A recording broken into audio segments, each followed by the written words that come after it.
live from El Paso County, Texas, the veterans' capital of the USA. From inside the Alicia Chacon Commissioner's Courtroom of the Enrique Moreno County Courthouse, you are watching the El Paso County Commissioner's Court meeting.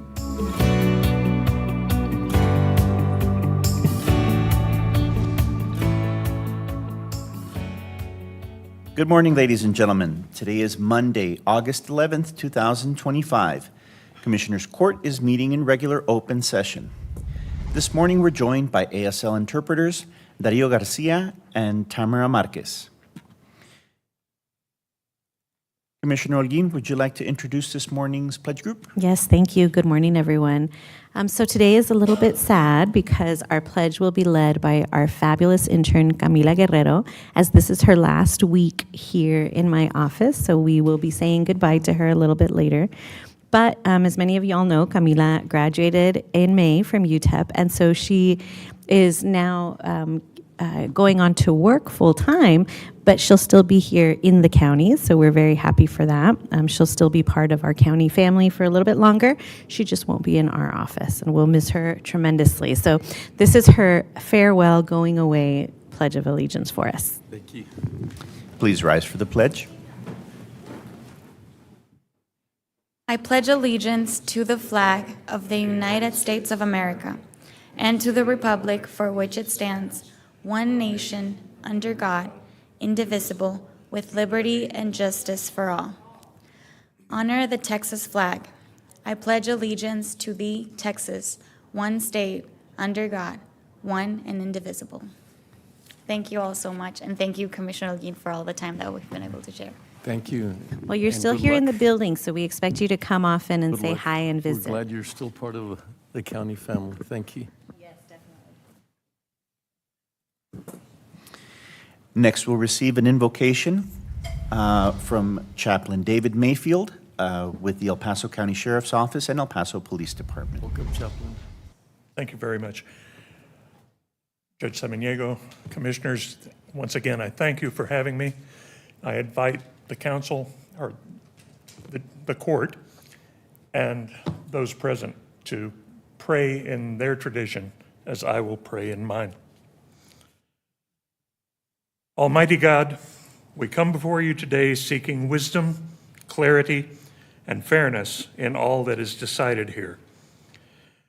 Bless the members of this court with discernment that honors justice, compassion, that serves the people, and humility that remembers our accountability to you and to those we represent. May our words be truthful, our actions honorable, and our motives pure. Guide every discussion and decision so that they bring peace, order, and blessing to our community. We pray this in your holy name. Amen. Thank you. As I said, you're always welcome here. Thank you. Thank you.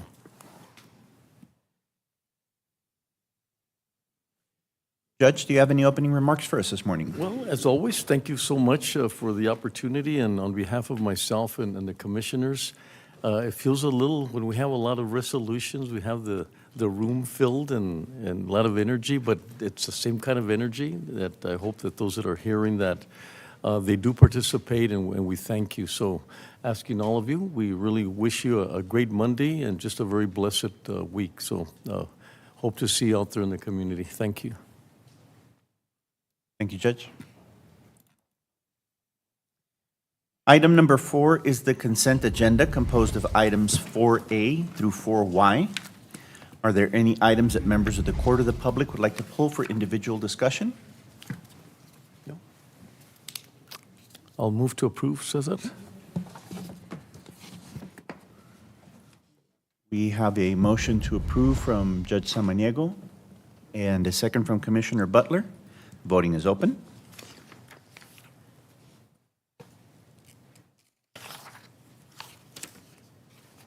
Commissioner Holguin? They adjusted. Let me see if it lets me. No, it just says waiting. Aye. Thank you, Commissioner. Motion carries.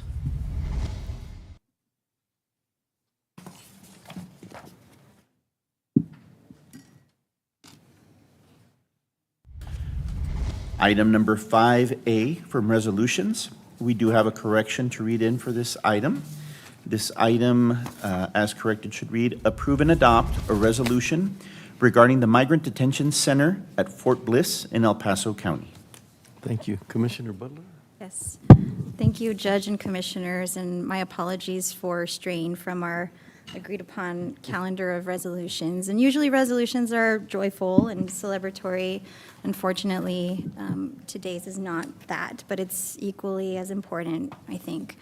I have a few opening comments, and then I'll read the resolutions. I know there are members of the public that are here to speak, if that's okay, Judge, to invite you all up after I read the resolutions, and then I guess we could have a discussion.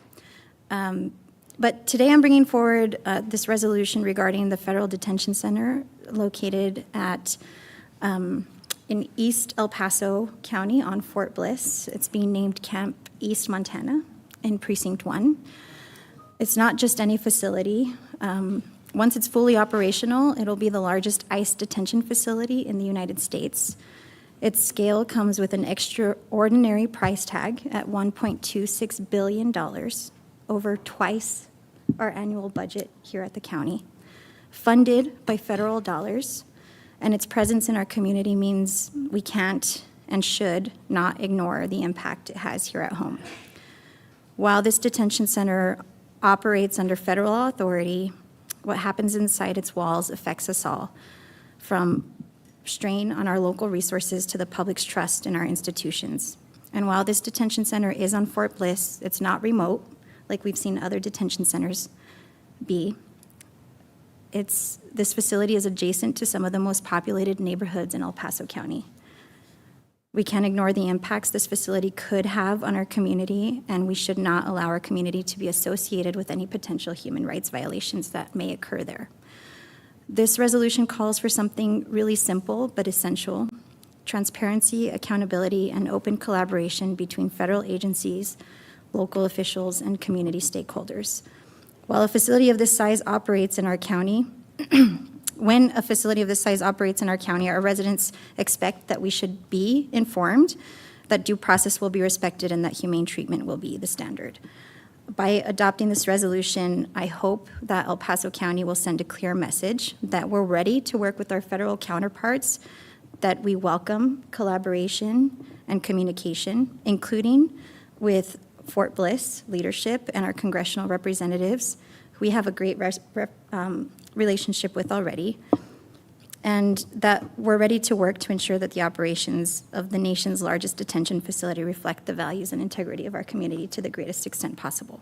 So I'll read the resolution. It's a little lengthy. I apologize, but thank you for your patience, and then again, we'll welcome community comments.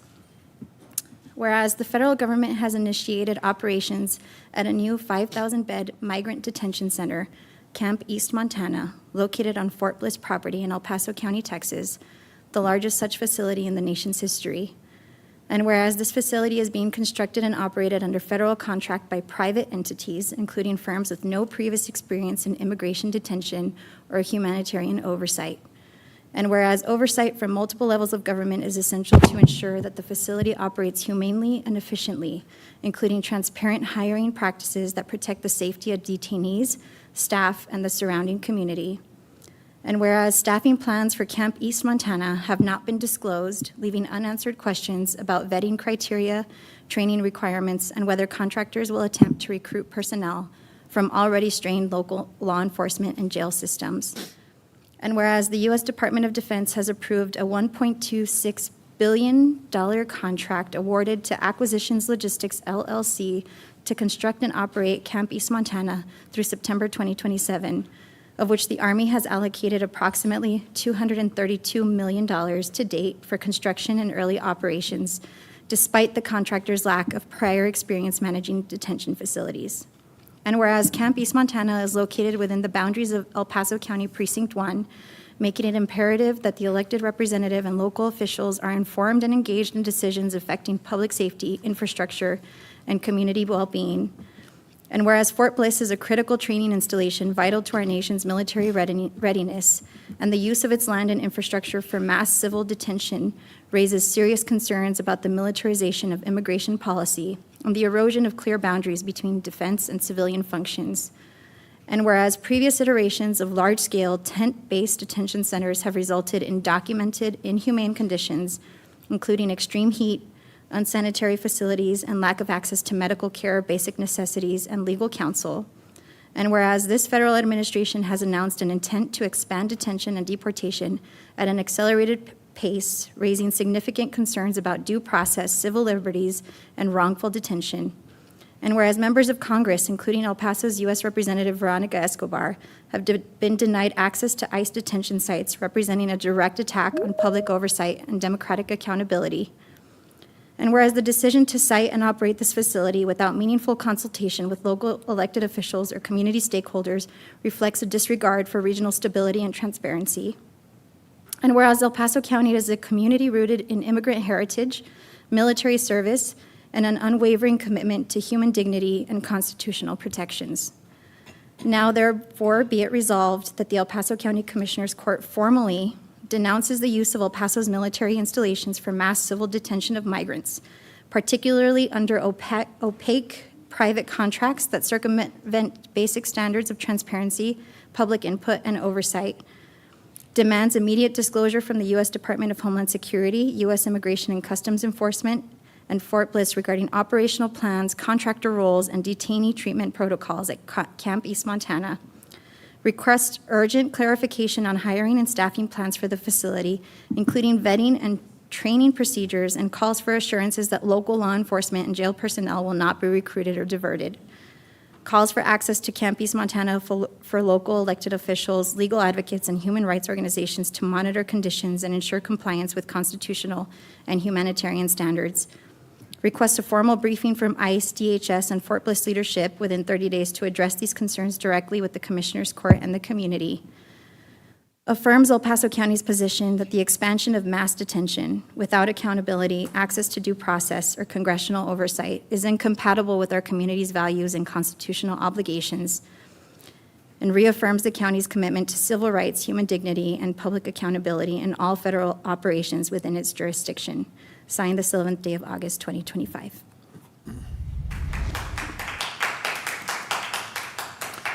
We have a motion from Commissioner Butler and a second from Judge Samaniego. Judge, before we take the vote, would you like to hear the public comment? Yes, please. Okay. We have some folks that are on the telephone and online. We'd like to start with Sarah Cruz, please. I'm here. Is it okay to, Good morning. do I start? Yes, Morning. please. Yes, please. Okay, sorry. Thank you all so much. Good morning. And thank you to the Commissioners Court for allowing us to submit this statement, and to Commissioner Butler for submitting, for getting this resolution submitted. So, hi everybody. My name is Sarah Cruz. I am with the ACLU of Texas. And I will go ahead and start my statement. It is a little lengthy, so I apologize. But first and foremost, so the American Civil Liberties Union of Texas respectfully submits this statement for the record in support of El Paso County's resolution on immigration detention at Fort Bliss. As the resolution notes, the federal government is poised to build the largest immigration detention camp in the country on Fort Bliss, putting up to 5,000 individuals in a tent city where independent oversight will likely be restricted. The Trump administration's plan to detain 5,000 people who are immigrants in tents on our base in the height of summer on the Texas border, where the heat regularly approaches triple digits, is cruel, costly, and unnecessary. Detaining people who are immigrants or refugees on military bases will only make it harder for detainees to access counsel and connect with family members, rights that are already routinely violated in ICE detention sites. The federal government is misusing military bases to expedite and expand its unpopular deportation agenda, pulling in the military to rubber stamp this agenda, regardless of the harm to those detained and at any cost to military readiness. El Paso County, while known for the resilience and warmth of its people, also holds a legacy of harm that we cannot revert back to. Resuming immigration detention in tents at Fort Bliss harkens back to previous terrible human rights abuses in that base's history. This base is among several in Texas used during World War II for Japanese internment. During the Mexican Revolution, Fort Bliss was used to house thousands of Mexican refugees in dehumanizing conditions in military tents and barracks, where they were forcibly exposed to toxic chemicals later used by the Nazis in concentration camp gas chambers. And under the Biden administration, it housed unaccompanied children, many of whom were subject to sexual and other abuse. We refuse to reopen those shameful chapters in our history. The federal government recently received $170 billion for its deportation agenda, with $45 billion going to immigration detention beds. This enormous windfall of money, which could otherwise fund numerous services that communities in Texas want and need, like community health care, an upgrade to our electrical grid, and funding for public schools, is being spent on a detention system ripe with abuse.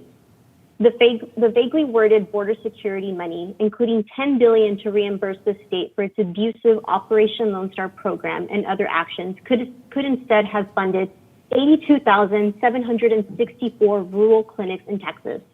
This new tent camp will reportedly cost at least $1.2 billion, with the money going to private for-profit companies with a mixed record of labor abuses. Expanding detention in the state, which already detains thousands of our neighbors from Texas and around the country, including families with young children, puts our state on a dark path. In just the first 7 months of the administration, there already have been 12 deaths in ICE detention, surpassing the number of deaths in ICE detention in the last fiscal year. Amidst these deaths and reports of abuse, members of Congress and their staff around the country have been repeatedly refused entry to conduct authorized and necessary oversight on the facilities. Facilities like the one on Fort Bliss are where our neighbors, relatives, and coworkers are being disappeared to by armed and masked federal agents. Our military base should not become complicit in these abuses. We do not want this base, home to 90,000 service members and their families, to become another notorious stain on our national conscience, associated with flights to Guantanamo and an expanding detention camp with a dark history of human rights abuses. I apologize. I have just two more paragraphs. So we believe in a Texas where every person in our state has a voice and is treated with human dignity and respect. Turning Fort Bliss into a massive immigrant detention camp is turning our back on who we are as Texans.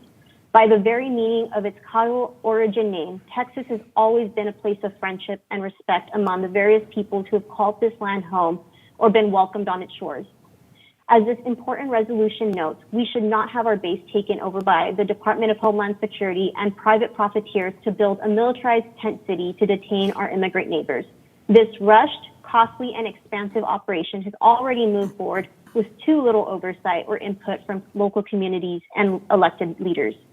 We're gravely concerned that once built, this detention camp will become a permanent fixture and dark cloud over El Paso County, changing both the use of the military in our nation and the face of human detention forever. This is not the precedent that our county, state, or base should set. We applaud and strongly support this resolution and its request for transparency and access for local elected officials, attorneys, and other advocates. We must ensure that those detained on this base are treated humanely, with dignity, and can access critical service like legal assistance and medical care. While racial violence and state-sanctioned abuses against its communities remains fresh on the minds of El Pasoans, El Paso County must not become synonymous with the government's plan to expand detention camps nationwide, where human and civil rights violations run rampant. We must not repeat the mistakes of Fort Bliss's dark history. We support this resolution and the El Paso County in assuring that El Pasoans stand firm against perpetuating a legacy of abuse and harm on their people and communities by the federal government. Thank you. Thank you very much for your time. Appreciate that. Thank you. Caesar? Okay. Our next speaker is Diana Martinez. And I'd just like to remind everybody that public comment is limited to 5 minutes. Everybody's being timed. Thank you. Thank you, Caesar. Go ahead, Diana. You're muted. Welcome, Diana. There we go. Hello. Thank you so very much for allowing me to speak in public comment. I am from the Coalition to End Child Detention, and we have seen what just recently in 2021, it's not that far back, what it looks like to have migrants detained on Fort Bliss. The Fort Bliss Detention Center is dangerous for migrants because it is on Fort Bliss, there will be a lack of information about well-being of migrants in terms of their physical and mental health. I spoke to journalists during that time, and they told me that it was a black hole for any information to get anything out of there, unless you knew someone working in there.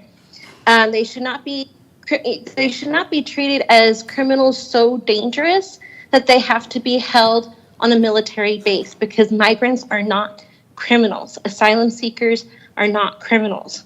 Employees should not be made to sign NDAs. During 2021, the employees were made to sign NDAs, and they were afraid of reporting any of the abuses that they saw, because the NDA said that they would be financially punished in an extreme amount of a fine. So people were so frightened to come out and make any type of public reporting of any of the abuse that they saw. When migrant children were held on the Fort Bliss base, they were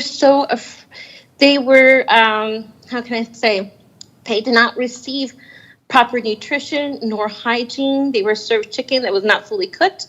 Relatives complained to me about not having sufficient communication with the children inside. Overcrowding resulted in breakouts of COVID and scabies. Employees told me they had to wear head coverings to make sure that they did not get scabies. The reports coming out of Florida now, and that's how they treated children in 2021. And the contractors were not experienced in dealing with migrant detention. And now the reports coming out in Florida are horrible and horrific. So that's how they treat children. How are they going to be treating adults? Okay? So we should make every effort to stand against this. In 50 years, we will look back at this, and people are going to ask, what did we do to stop this? Okay? And people in future generations are going to remember this, like we remember internment of Japanese Americans. Thank you so very much. Thank you. Thank you for being with us. Thank you. Our next speaker online is Ana Reza. Welcome, Ana. Hello, good morning. Good morning. Good morning, Judge and County Commissioners. My name is Ana Reza. I'm a local activist, and I also work for the Episcopal Diocese of the Rio Grande. Holy Scripture is clear about how to treat people trying to find safety for their families. We are to shelter and welcome them with dignity. Jesus, Mary, and Joseph were homeless and fled danger to seek asylum. Every family is sacred, and we have our faith, and our faith calls us to a higher standard of love, compassion, and justice. Innocent people are being jailed today, right now. Families, one of my friends that I was visiting in Venezuela said, oh my God, there's a pregnant woman in here. He was shocked. I wasn't, because I've seen it. And that hurt my heart that I wasn't shocked. We should be shocked that pregnant women, children, vulnerable people, innocent people are being jailed. We're talking about a place that never turns off the lights. We have seen many reports, as Diana and other speakers have spoken, are a horrible experience. Our military should support people, not jail them. We had a shelter, and all the people we saw were good, faithful people. The people we meet today at the courts that are still being detained and are being taken to different detention centers are people trying to do the right thing by showing up. They have been beautiful people, moms, dads, grandparents, sons, and daughters, our brothers and sisters in Christ. Our faith calls us to a higher standard of love, compassion, and justice. We support this resolution, and as the national eye is on us, we need to speak the truth of what this is, and it's dangerous, and it's not healthy for our communities. Thank you for your time. Thank you, Ana, for your time as well. Thank you. Do we have speakers in the courtroom that wanted to discuss this item? Yes, there is. We have several, I think. Yeah, come on up to the Please podium. step up to the podium.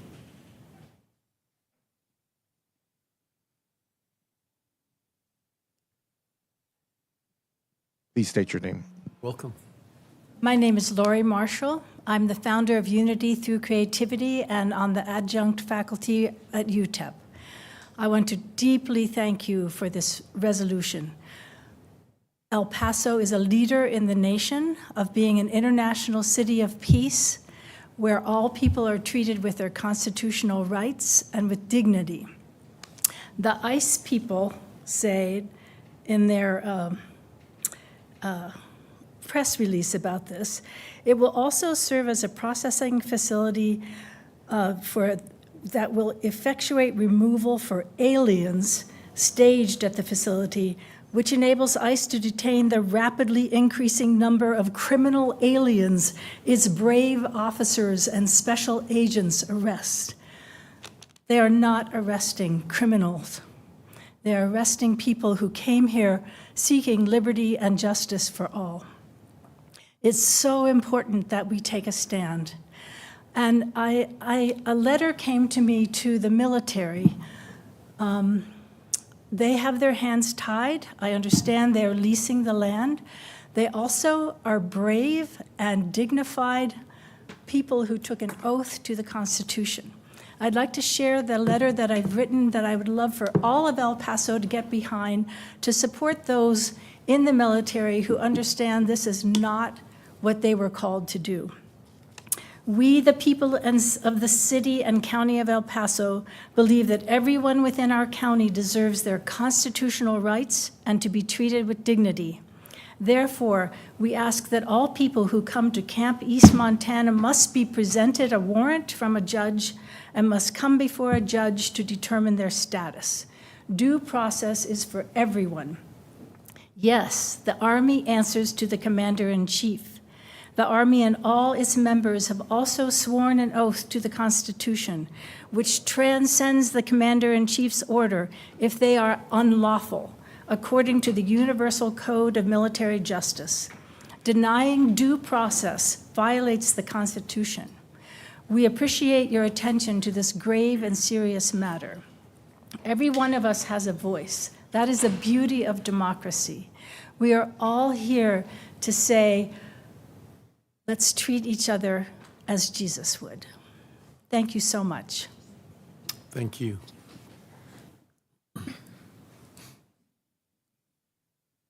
Do we have any other speakers for this item? Commissioner Butler, do you want to? Just again, thank you, Judge and Commissioners, for allowing me to bring this resolution before you. As soon as it was announced that this detention center was coming to Fort Bliss and the site was announced, this facility you can now see on my daily commute from Montana Vista to downtown off of Montana. It's in our backyard, and I want to make sure that what happens in our backyard is a reflection of our community and our values as much as possible. I do not want a camp that's named after the middle school that I went to be a reflection of our community and our values. So thank you very much for standing with me on this and for your leadership. Thank you, Commissioner Butler. It's just so difficult because it's so unlikely this is probably one of the best places. We've done everything that we can with respect to being humanitarian to, any situation that has to do with our immigrants. I always tell people that when it just started, we're addressing it for about 2 years. People didn't even know how much the volunteers were doing. There was no publicity. There just hundreds were coming through. We were, dignifying them, getting them, and they're all, documented, and they're going to a destination. And our community came together. I think the biggest thing, sort of like what's happening with the redistricting, and then now this, is that it's so unlikely that, that we have to deal with these issues in such a great community, but also impacting the relationship with the military, because it puts them in a very difficult situation. Had the opportunity on Saturday to have some words with a general, and he says, we're such a great community. We do so much with each other, and I could feel the awkwardness. I felt that same awkwardness when we had the militarization of the border. Like, they were embarrassed. They were embarrassed. And to put these incredible individuals in that situation, that they feel awkward dealing with their own community. And, I've said it over and over. They were here before we were. I mean, 2 years before El Paso was established, Fort Bliss was established. And we have this amazing community. And now it feels like there's a little bit of a wedge coming in.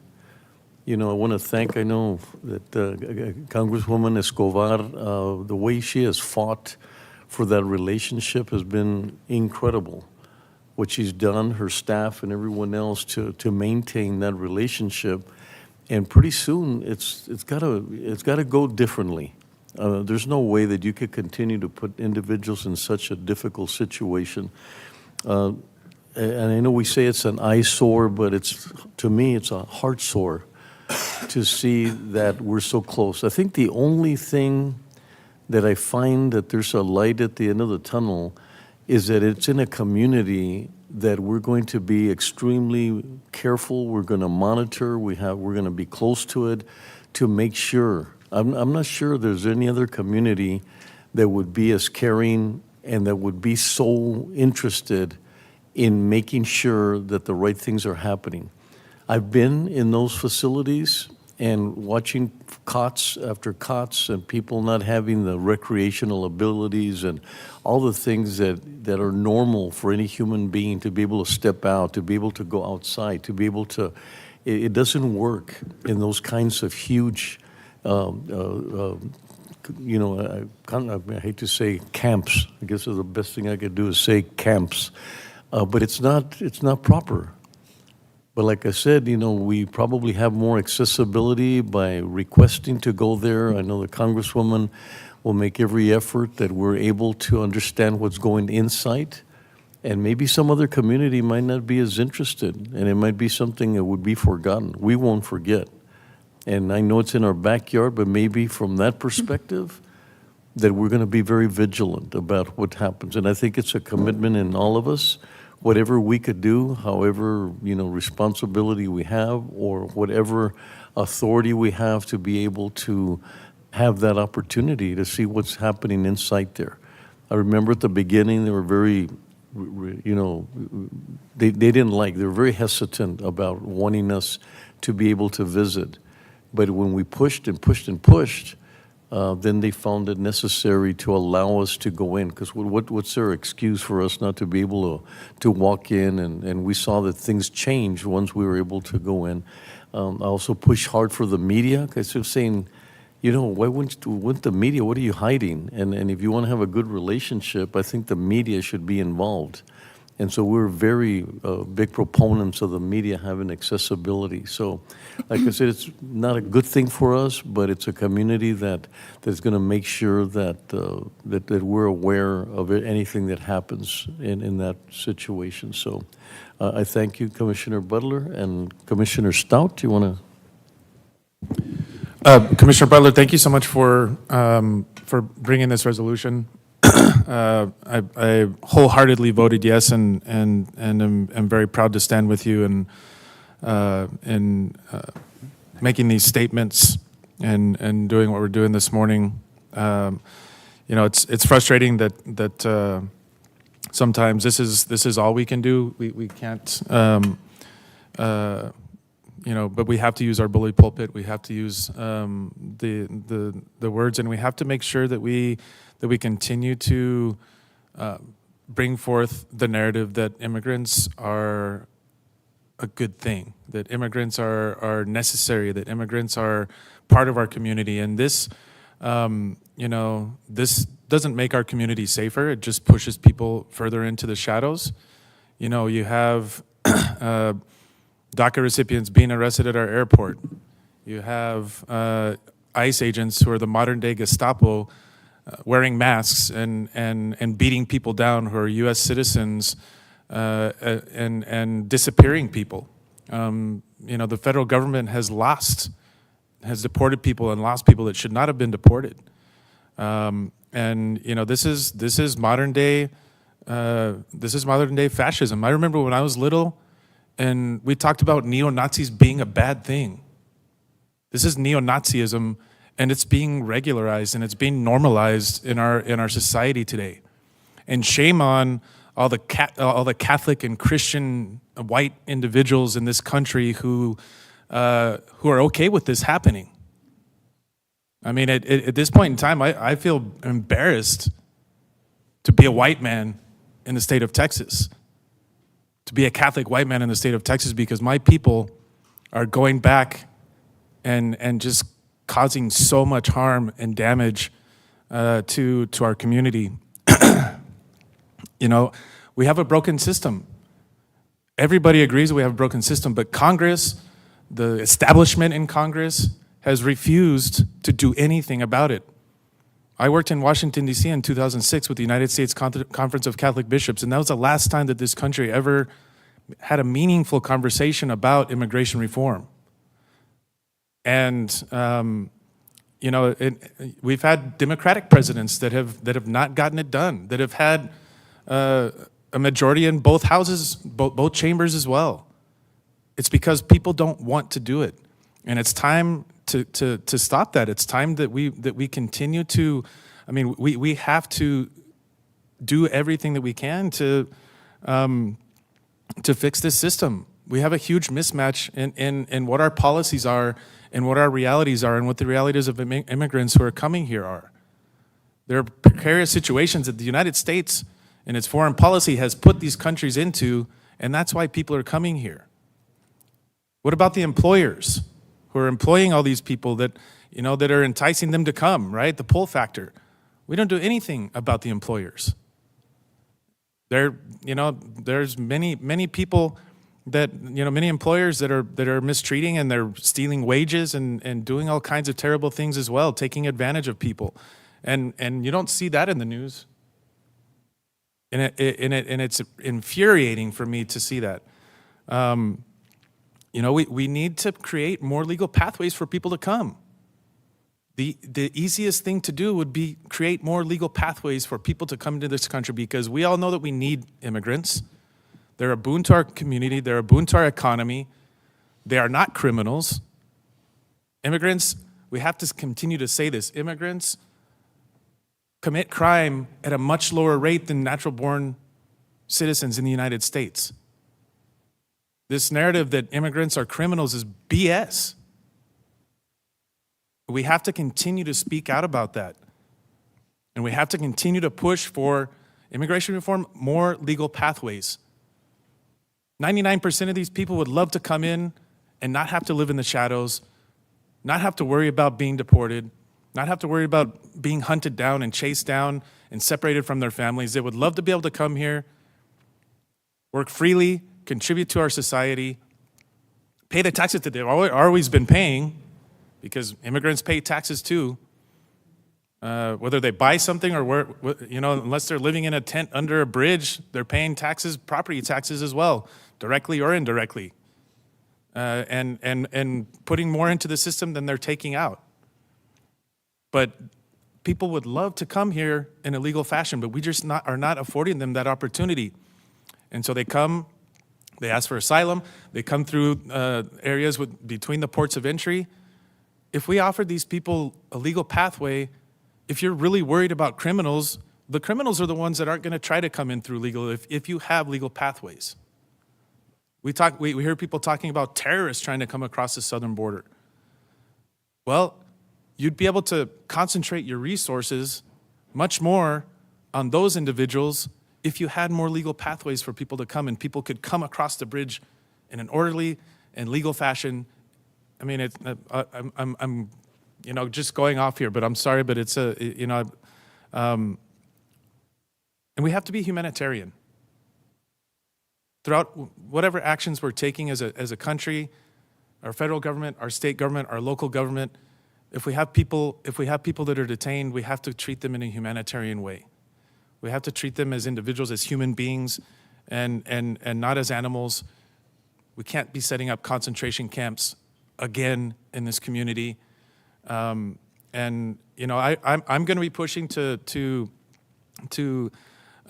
get access to that facility.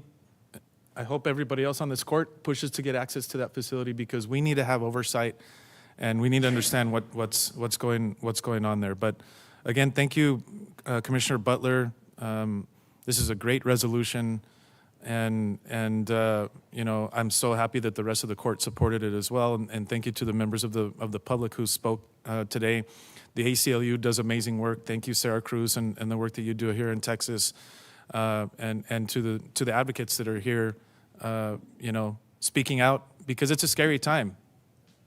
Even for someone like me, it's a scary time, and it's much scarier for somebody who doesn't look like me. And I'm really sorry that you have to be going through this, but we're here to support you. Thank you. Commissioner? Judge, Commissioner Coronado? Yes, thank you, Judge. Thank you, Commissioner Butler and Commissioner Stout, Judge, and for all the comments. I really think we're in a really tough time politically, but I don't think this goes beyond political. This is now a majority, I'm not going to say a majority, but a lot of people in our country who, you know, are acting beyond political and supporting this kind of administration. It's no longer about politics.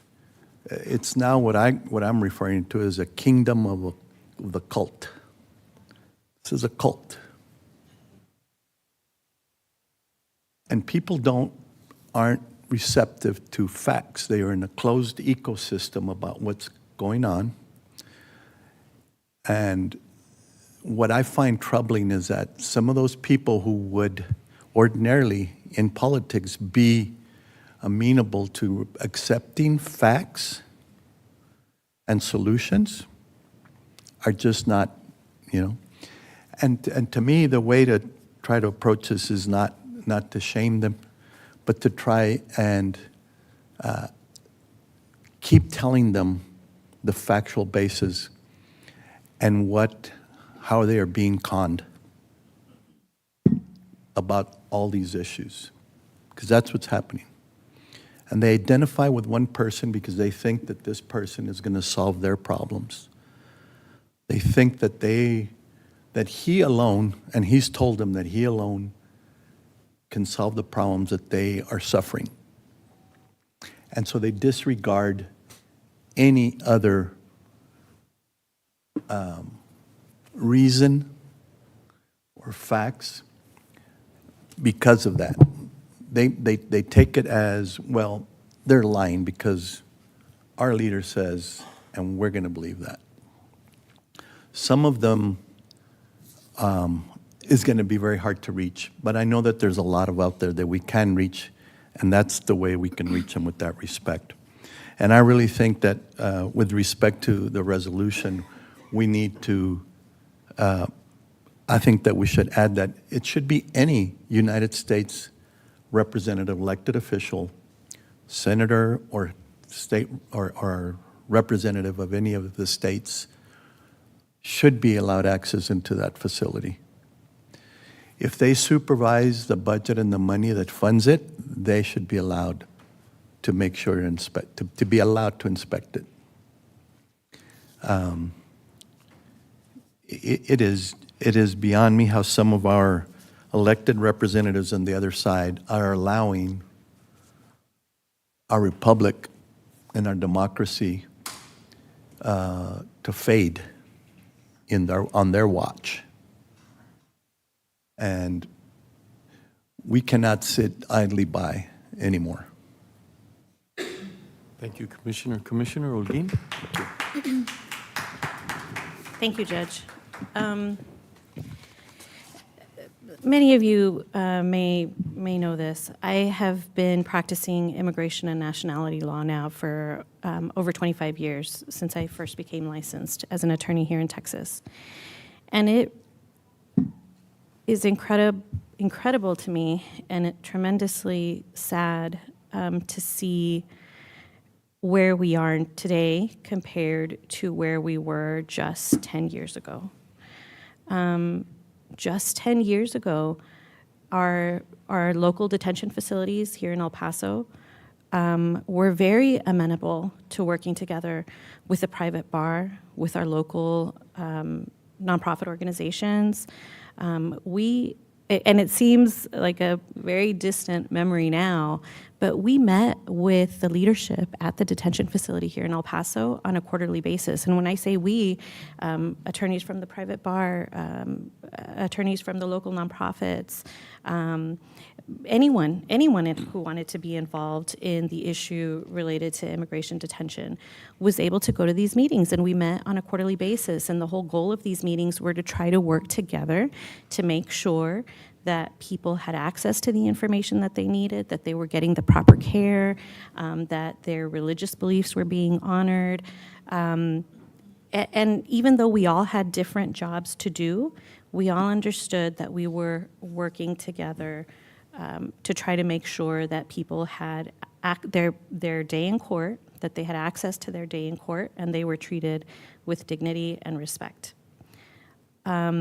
As we saw the expansion of detention facilities, especially those being built out in rural areas where there wasn't access to legal counsel, where there isn't really a lot of oversight, you can really see how abuses can flourish. And we've never seen detention expand to the size that we're getting ready to see it expand now, and that is really, really frightening to me. We clearly haven't learned any lessons from prior efforts at expanding detention and the abuses that result from that lack of oversight. I've had the ability over 25 years that I've been practicing to visit various detention facilities and request tours and be given those tours so that I can see for myself what happens inside of these facilities. And it's absolutely incredible to me that our Congresswoman, who has mandated oversight duties over these facilities, isn't being allowed to go inside. I mean, that's just incredible to me. I can't believe that that is where we are. But unfortunately, these issues will only be solved at the federal level. And that's what we have to work towards, making change at the federal level, because that is the only thing that will solve these issues that we're seeing. So thank you all for being here. Thank you all for making your voice heard. Thank you all for the work that you do every day to make sure that these issues stay at the forefront, because they don't affect just communities like ours that are on the border and have these massive detention facilities. These issues are separating families. These actions of this administration are separating families all over the country. And sadly, I fear that it is only going to get worse until enough of us can come together to make that change at the federal level. But thank you all for your work. Thank you. Thank you, Commissioner. Commissioner Butler? Yes, sorry, just a couple more comments, and I know it's been lengthy, but I want to echo everyone's sentiments. Thank you all for being here today. It's heartening to see that the community is still active and will take their time to come out and support these resolutions. So we appreciate that very much. I wanted to make just a couple more comments, and one of them is related to Fort Bliss. I've worked with Fort Bliss my entire career, and I know how hard both the community and the installation have worked to create a positive environment. I've spoken to the commanding general while he was deployed in Poland. So 1st Armored Division has been deployed this whole time that this facility has been built. They have missions that are separate from this detention facility. And they've made that very clear to me. Fort Bliss leadership did, that their role is basically as a landowner, and they're leasing this property, but they have no role in the day-to-day operations of the detention facility. And I want to make that clear because military families are a part of El Paso, right? And so the last thing that I think we should be doing is sowing divide between us and our military members and families, because like Commissioner Holguín said, this issue is bigger than us, and the only way that we're going to be able to do anything is if we work together. And that really is the intent behind this resolution, is to ask for collaboration and partnership, because this is going to impact all of us. And the only way that we're going to be able to get through this is if we work together, both as a community, as a military installation, and with our federal partners. And so, Judge, I was going to bring this up during our discussion on our legislative agenda, but in addition to the resolution, we're hoping to send letters to our congressional delegation, our senators, leadership at DHS, just sharing our intent and our request to collaborate moving forward. Well, thank you. Well, I think there's two things we always do is that we put the line in the sand and that we never facilitate. And like I said, this community is so different. We never facilitate these things.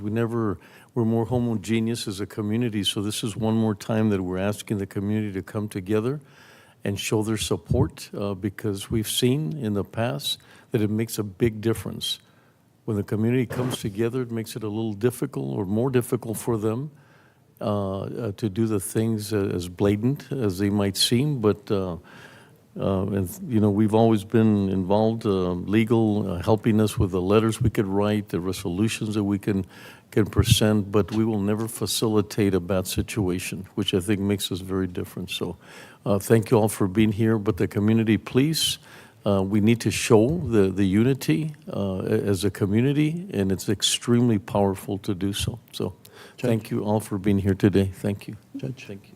Judge, one other Sorry, thing. Commissioner Coronado? You know, I'd like to just tell everybody that beyond these resolutions, these letters, and these protests that we are doing, you know, it's time for action now to rebuke what's going on from the other side. And you know, you can't just sit idly by anymore. You have to get involved. You have to get engaged. And you have to vote. Period.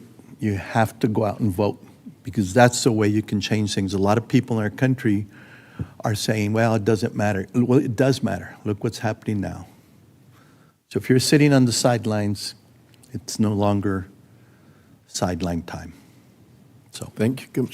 Thank you. Appreciate that. Caesar, you want to call the vote? Yes, sir. Once again, the motion was from Commissioner Butler, second from County Judge Samaniego. Voting is open. And motion carries. Thank you. Thank you. Okay, Caesar.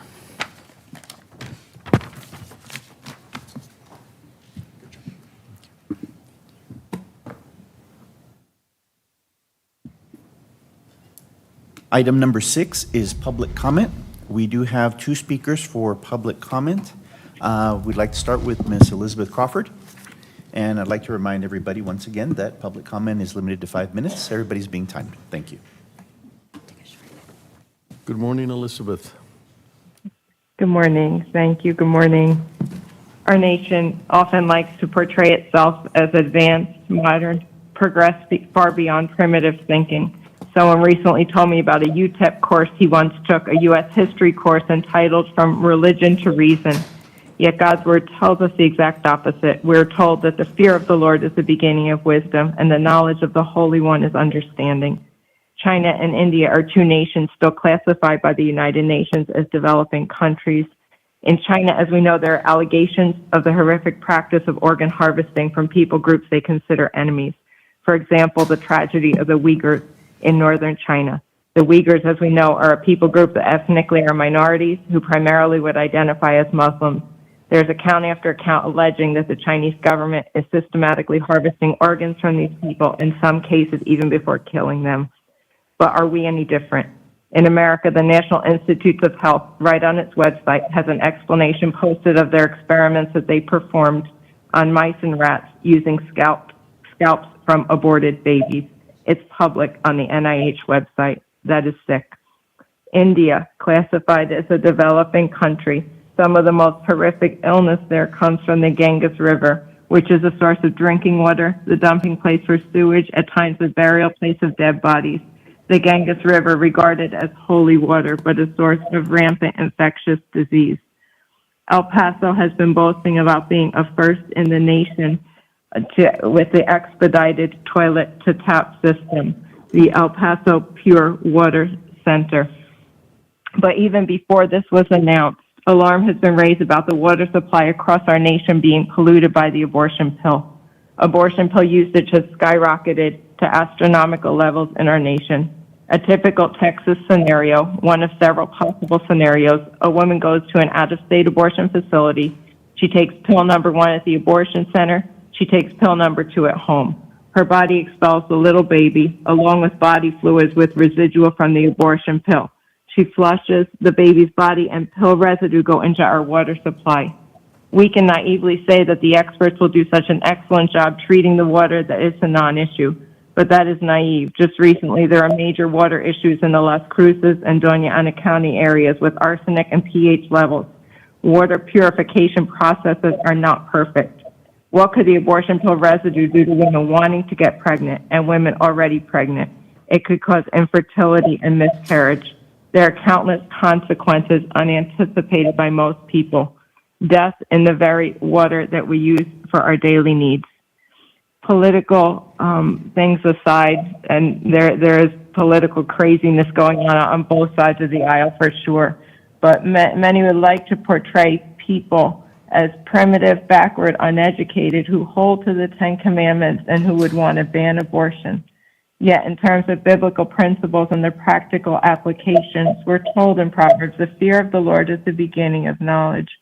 Fools despise wisdom and instruction. Wisdom personified, calling out to people in the streets. For the turning of the way of the simple shall slay them, and the prosperity of fools shall destroy them. For whoso listens to me shall dwell safely, and shall be quiet from the dread of evil.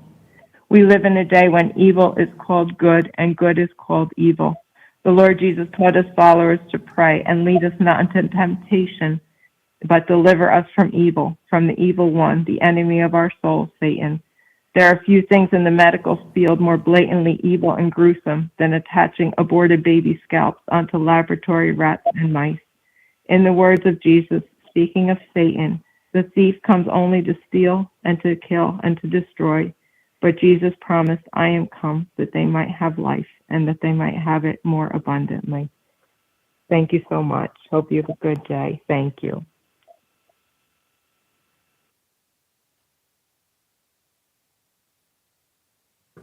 Have a good day, Elizabeth. Thank you. Thank you. Our next speaker is Mr. Darrell Mund.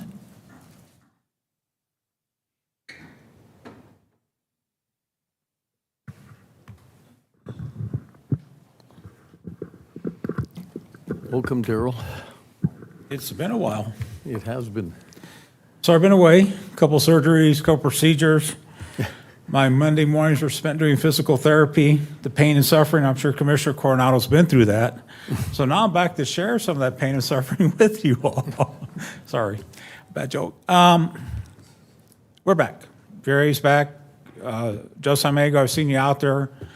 Change commands at Fort Bliss, other stuff going on within the community. You attended our meeting a couple months ago where we recognized the Veterans One Stop. State of Texas and some other people have been supporting our veterans community. We want to go back to what we had before, where you guys helped us out with the food drives that support our veterans and our entire community. We're going to be re-kicking off a lot of that, okay? I apologize for my absence, which was kind of quickly. Just had to deal with it. And knee surgery is not what they said it is. It hurts, right? Yeah, they say 3 months. It's more like a year. Still not completely. I'm feeling great, but it's still not 100%. I got that We weird actually, tingling Yeah, number you feeling, still yeah. get that, And Daryl, we do miss you because I've gone to places where you typically would be and haven't seen you, so we're very glad. I'm hoping you're coming back around because you're very much needed at all of these different organizations, so welcome back. Thank you. I do that because I get you guys support. And you guys are there for me. You're there when I want to do stuff for my veterans community and everything. And I'll always appreciate it. Judge Samiego, you made me an ambassador. I'm going to return the favor. All the commissioners got their pins. I saved the best for last. I have a VRA pin for you. And with that, I want to make you an honorary member of the EPVRA. You're not a veteran. You won't be able to vote, but you are willing to come and hang out with us. Oh, well, thank you. So, no, we'll let you vote. We value what you have to say. No, I do And appreciate that. we want to thank Commissioners Court for all the help you've given me when we've had things for the veterans community, food drives, everything. You guys have been there for us. And we really do appreciate it, and we do notice it. So without further ado, sir, if you would please come down here. Yeah.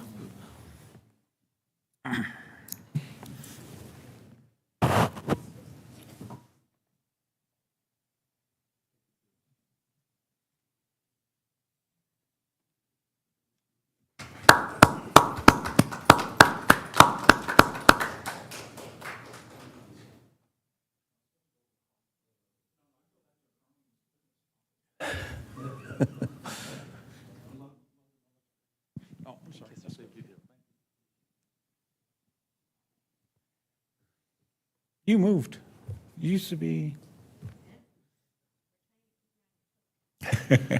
Charlene said to tell you hi, and she hopes you're doing well. Okay.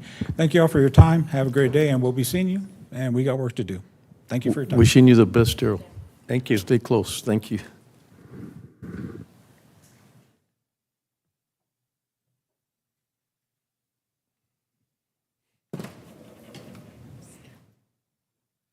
That completes our public comment at this time. Moving on to item number 7A from Commissioners Court. Discuss and take appropriate action to direct the Budget and Finance Department to identify and transfer up to $500 for public works staffing and tire pickup to be used for a neighborhood cleanup being co-sponsored by Commissioner Precinct 2 and El Paso City Council District 3 to take place August 23rd, 2025 at Lionel Forti Park. Judge Commissioner, so just some background. I recently met with District 3 representative at the city, Diana Maldonado Rocha, and among some of the items that we discussed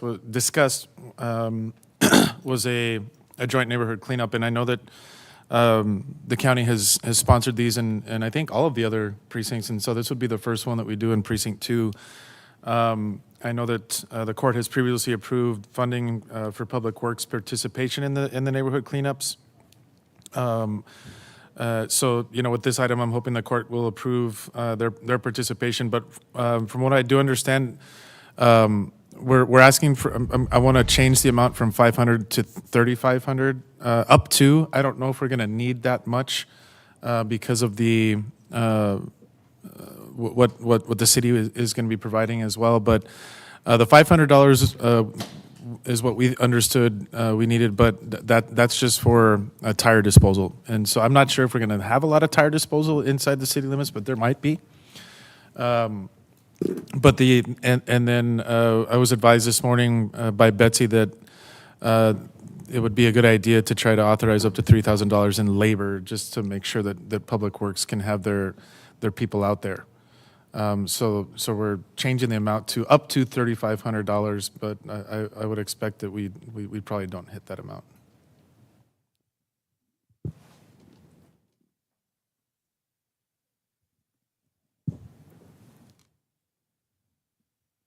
Betsy or Norma, did you all have anything that you needed to add or no? Okay. I was just going to say, unfortunately, I think tires are a problem everywhere. Yeah. It's one of our biggest problems for sure. I've been driving because we're proposing a cleanup in a very large cleanup in November. And I've been driving around even inside the city where we have, joint with some of the other representatives. And, while it's not as much as in the outlying areas of the county, there's still problems inside, and so. So I can't pull it up on my machine here, Caesar, but I'll make the motion to approve the item, but for 3,500, not 500. And staff will bring back the budget amendment at a later date after we've found the exact amount. Thank you.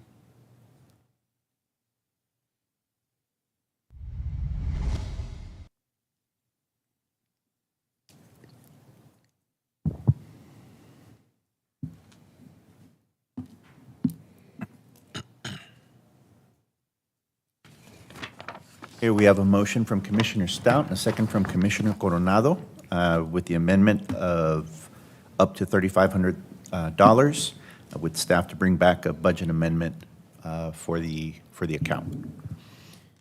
The voting is open.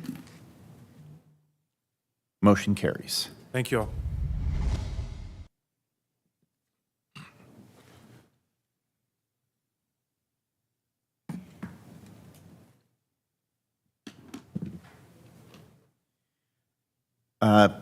I'd like to call up next item number 8B from County Administration.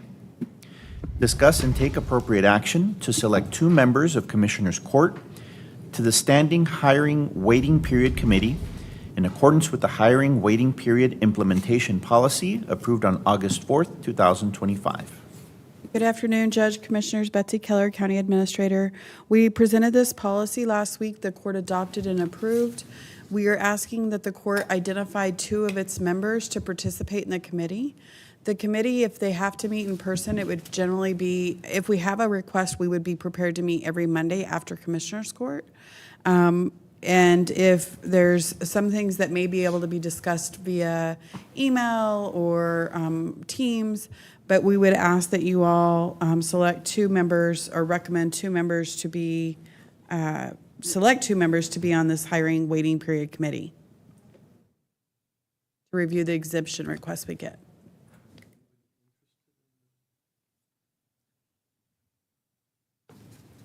Because we talked about that, Betsy, how the amount of time that it would take, because I think it's so I'm sort of proposing that maybe us overlooking the committee, but not necessarily participating in it directly, but I don't know what. The reason I think it's important that a representative or representatives from the court be on here is you all remember last week you changed the policy for the committee to be the final decision making. And so I think it's important that the court sees the types of requests we're getting and the need behind them. And having a member or 2 of the court, or having 2 members of the court would be helpful. If you'd like to change, if you'd like us to review the policy and not have members of the court on there. Well, if we don't I think we need to have members of the court, to be honest. I just didn't see anybody interested in. I would do it, and I am interested. I am overextended on committees. I think we all feel that way. Yeah. So I don't know who would be interested in participating.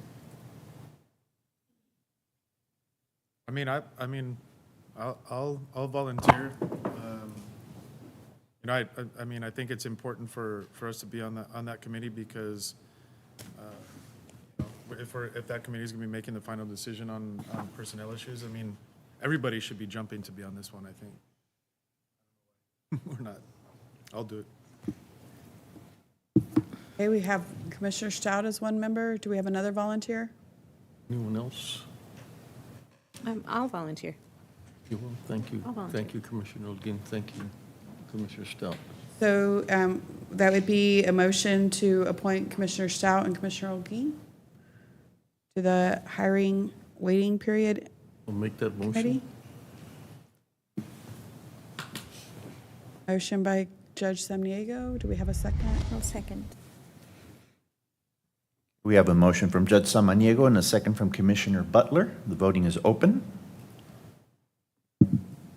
One thing I was going to say, if Motion it gets, carries. I foresee this is going to could be a very time-consuming task.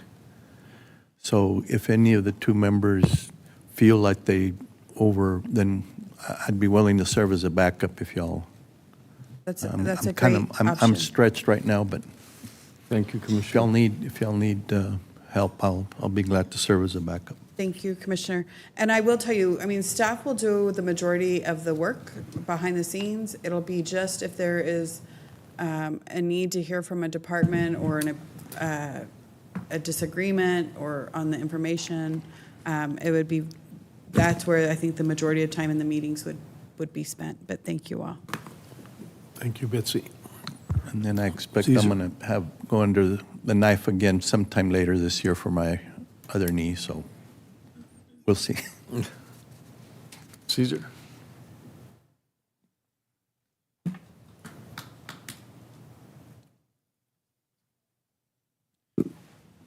Item number 8C, receive a presentation, discuss, and take appropriate action regarding the 89th Texas Legislative First Called Special Session and the 119th U.S. Congress if needed. Welcome, Alicia. Buenos dias. Good morning, Judge and Commissioners. Elisa Tamayo, Governmental Affairs Manager, with an update on during this now first call special legislative session. I don't have a lot today, but I do want to just give updates on the hearings that have happened since the last update last week.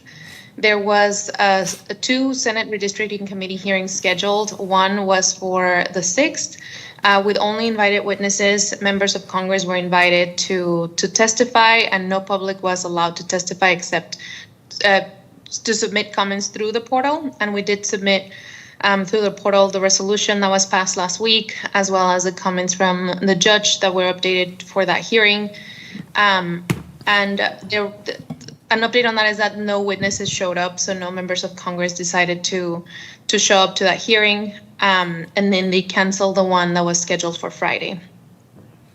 SB4 is a companion to House Bill 4, which is the map. These are the maps that were recently unveiled to the public, and then the last hearing, both witnesses, public and invited, were allowed to testify. I'm sorry. And we did see a lot of witnesses in public testimony opposed to the maps. Way more, I think, in percentage-wise, it was like 98% against the maps and only like 2% for the maps. The other hearing that happened between my last update and today was the Disaster Preparedness and Flooding Select Committee in the Senate side. That one was scheduled for Friday, and they heard SB1, which is the recently filed legislation to bring resources and basically in response to the Hill Country deadly floods from July 4th. Next slide, please. So I put this on the new bills of interest, SB1, that was filed on the 6th last week, and then the hearing was on Friday. And then Senate Bill 16 by Senator Hughes relating to the operation and administration of and practices and procedures related to proceedings in the judicial branch of state government, including court security, court documents, and arrest warrants.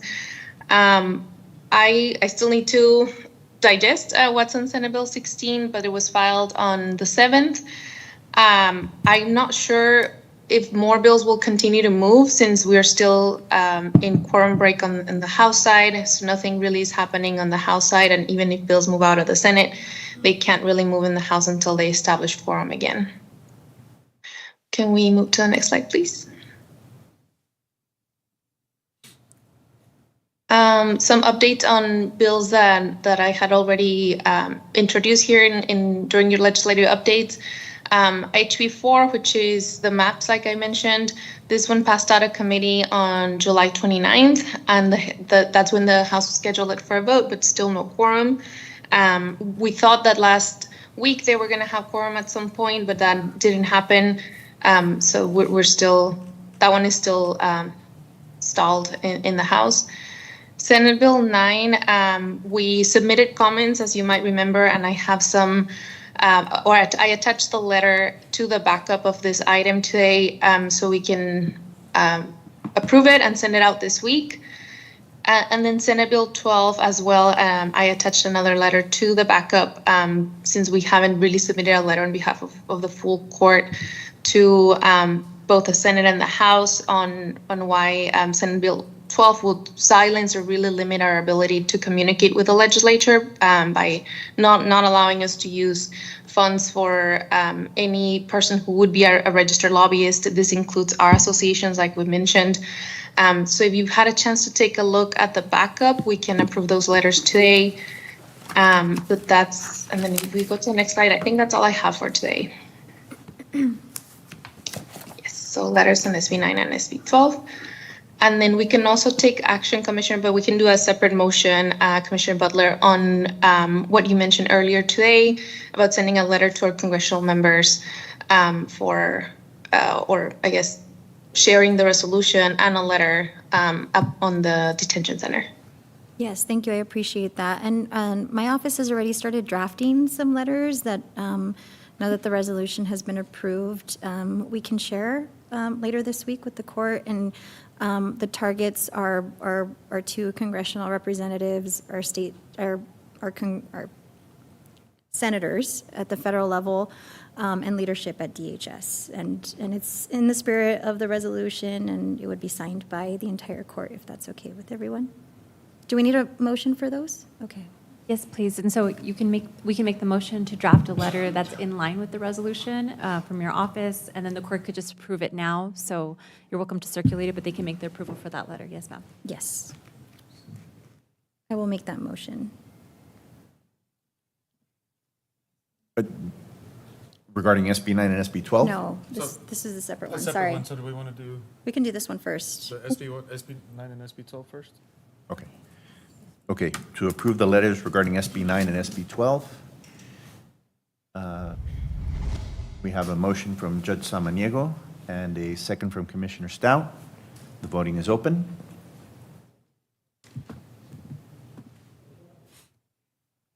Motion carries. And if I could just ask you to restate the motion again, Ms. Rosales Negaglione? For the letter? Yes, please. So it could be to approve and authorize. I don't know if you wanted it to go from Alicia, Commissioner Butler, from your office. Yeah, we can share with her the drafts that we've developed, and she can disseminate them. Okay, great. So to approve and authorize Ms. Tamayo to send the letter in accordance with Commissioner Butler's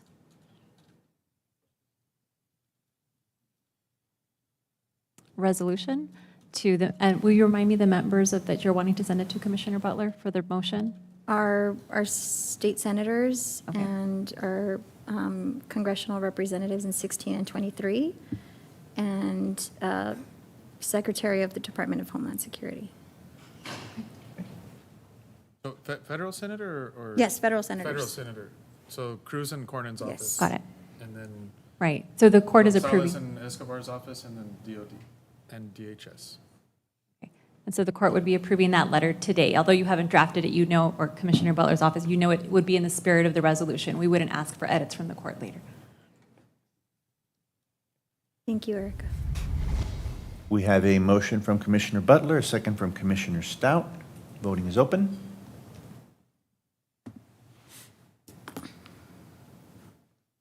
Judge Samaniego? Yes, okay. Thank you, sir. Motion carries. Yes, thank you, Judge. Thank you, Commissioners. Thank you, Judge, Elisa. Thank you very much, Elisa. Judge? Oh, yes, Commissioner Coronado? Yeah, you know, these things we're taking up are important because of what's going on, I get it, but I think we also we need to keep our focus on what we know, and I need to, we can't stress enough that we need to get our lobby team on focusing on things that we know we can try and do, and, you know, just refocus our legislative agenda on things we can really work on. I know the big thing right now that I think is very, very prime for us to work on is flood mitigation. Now that, you know, the state's taken that up along with all the water infrastructure and the dedication of $2 billion they've done for it. I think it's important that we get early on, we start with our legislative delegation to do that. it's kind of, the governor's made it a priority, but yet instead of dedicating a special session just for that, they've taken up the first thing and the most thing, the action that we've seen on them do is redistricting. So I think we need to get them to focus back to, disaster preparedness, flood mitigation, and the water infrastructure that the governor has made it a priority. So I think we should really get our lobby team and our delegation to focus on that. Thank you, Judge. Thank you, Commissioner.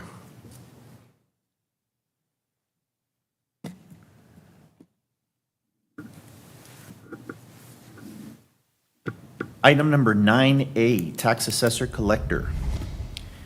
Accept the 2025 no new revenue and voter approval tax rate calculations for El Paso County Hospital District.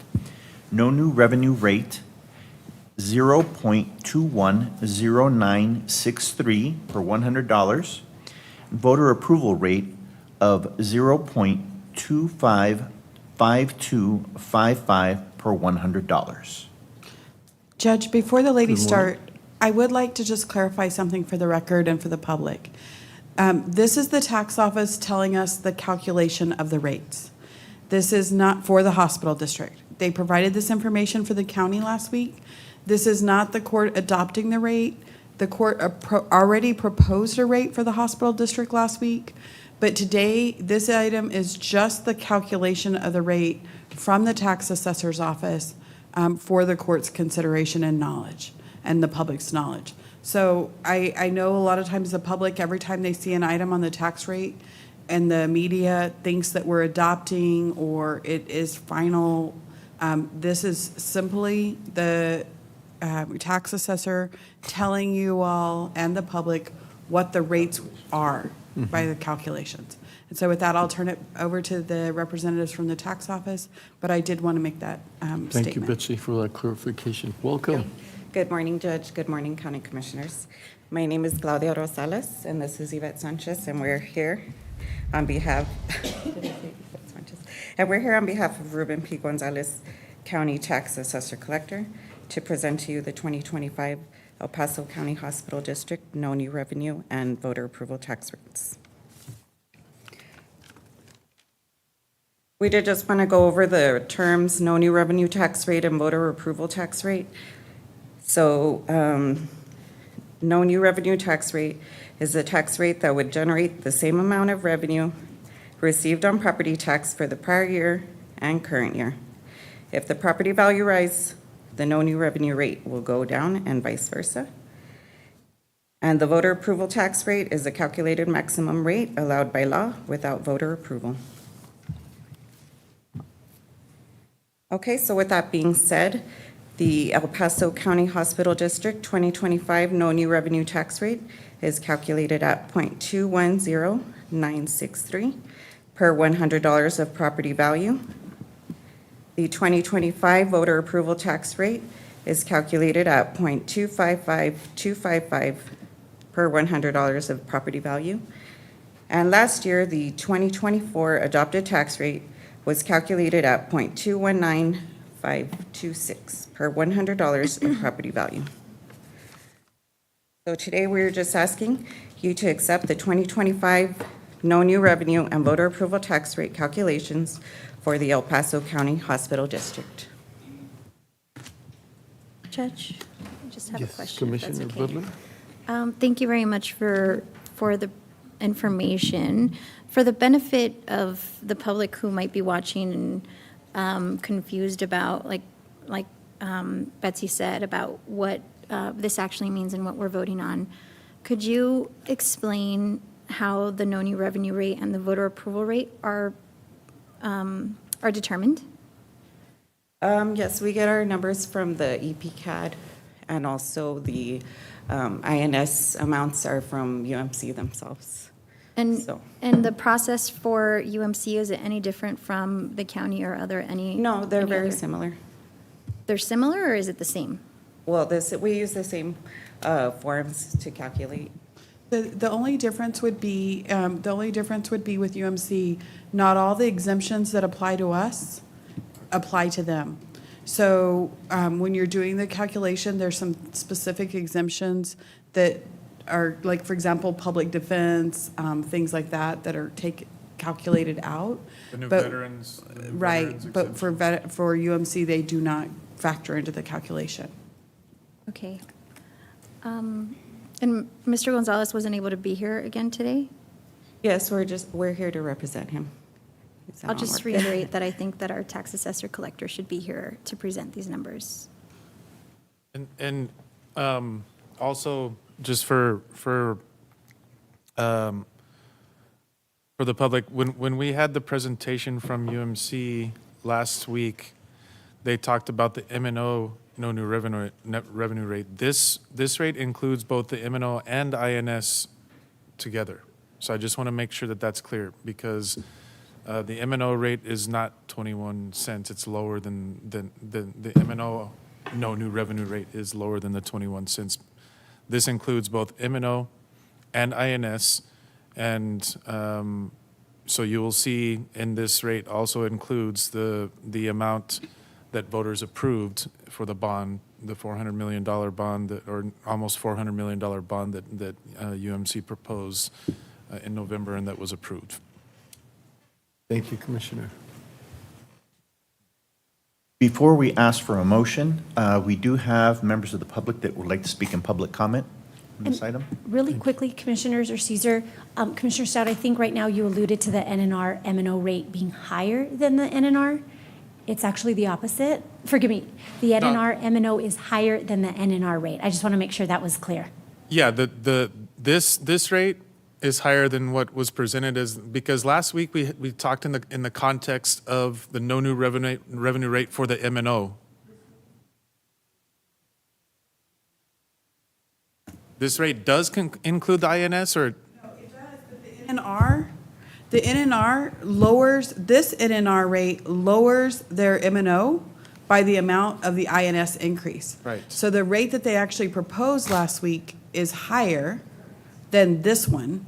The full Because rate. it includes the voter-approved INS Yes. and M&O NNR. Right. Yes, sir. Yes. I think we're all saying the same thing. Yes. Perfect. That's correct. Thank you. I'm just, this rate right here, the 21 cents it's the full tax rate.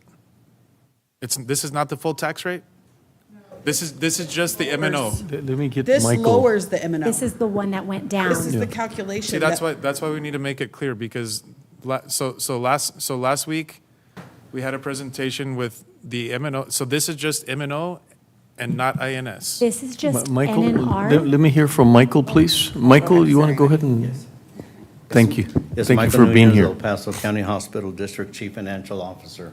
The no new revenue rate that's being disclosed today, the 21 cents, this is strictly to capture the same amount of property tax Yes, revenues based that's upon last understood. year's, which is the total rate, INS and M&O. What this does not consider is the increase in the debt service component that's going to be required for 2026.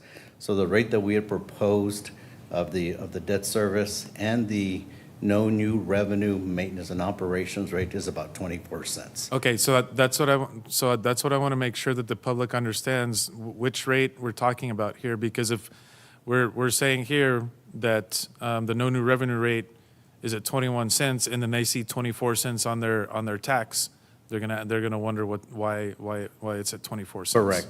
So the interest and debt service component between the current year 2025 to our 2026 budget, that's going up about 3 cents. The maintenance and operations portion is actually coming down in 2026 compared to 2025 because of the increase in property values. Right, and because we're going down to the no new revenue rate. No new revenue, maintenance and operations Yes, rate. Yes. exactly. Thank you, Michael. Appreciate you being here for this. Thank you. And just to point out that the reason the INS is going up because the voters approved our That bond. is correct. Part of it. Yeah, well, in fact, all of the increase is all related to the voter debt. Right. Because the interest and debt service component is going up 3 cents, but the tax rate, total tax rate between 2025 and 26 is only going up 2.7 cents. because the maintenance and operations portion is going down by 0.003 cents. Right. Even though we haven't sold all the bonds yet, part of that component is for bonds that were sold. That is correct, sir. Yes. Thank you. Thank you. Go ahead, Caesar. Thank you, sir. Do we have Jenny Solo online? Hi, my name is Jenny Solo. Welcome. I'm speaking on the presentation of the Hospital District's 2025 no new revenue and voter approval tax rate calculations. Even though this agenda item is just presenting the numbers, those numbers matter because they represent what taxpayers will actually face next year. The voter approval rate of 25 cents or so per $100 would mean an extra $72 for the average homeowner in 2026. That $72 doesn't stand alone. This court's always also moving with a $181 county tax hike, bringing county back increases to $253. That's triple the city's $83 increase. At the city's portion, we're looking at a 7% jump in property taxes, the largest in El Paso history. This is happening while the commissioners continue to fund out-of-town tips, so-called economic missions, vanity projects that do little for the people paying the bills. You find money for travel, photo ops, and pet projects, but you're asking seniors and working families to pay more for basic services. That's backwards. Presenting and accepting a rate like this isn't neutral. It sets the stage for another tax hike. The hospital district should be kept at the no new revenue rate. Don't set us up for a maximum without an election. Don't make us pay more when there's clearly enough for non-essential optics. We see it, and the voters see it too. Thank you. Thank you, Ms. Solo. Do we have Victoria Barrios Hernandez on the line? She's no longer on the line. No. I'm going to call out a few other names. Do we have Kay Bailey? No, not on the line. Do we have Jose Abeitia? Not on the line either. Do we have Joshua Serna? Not on the line, didn't answer. Okay. Zorina Nicole Robinson? Let me attempt the call. We had just received the phone number. Stand by.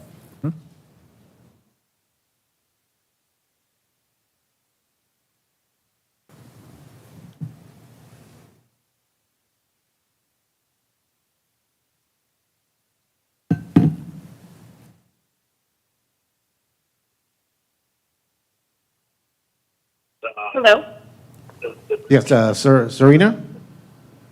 Yes. Yes, this is the Paso County Commissioners Court. You want to submit a public comment? You can go ahead. Hi, Serena.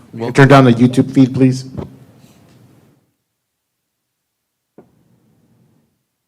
She hung up. I have Amy. I'm going to attempt that number.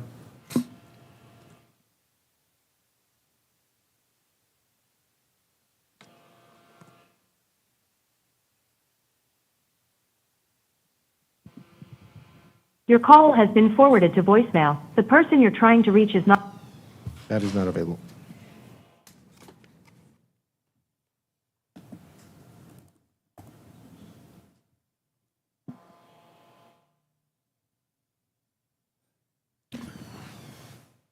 That is all.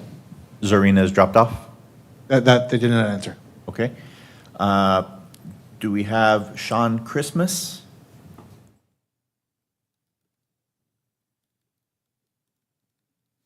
Let me attempt that one.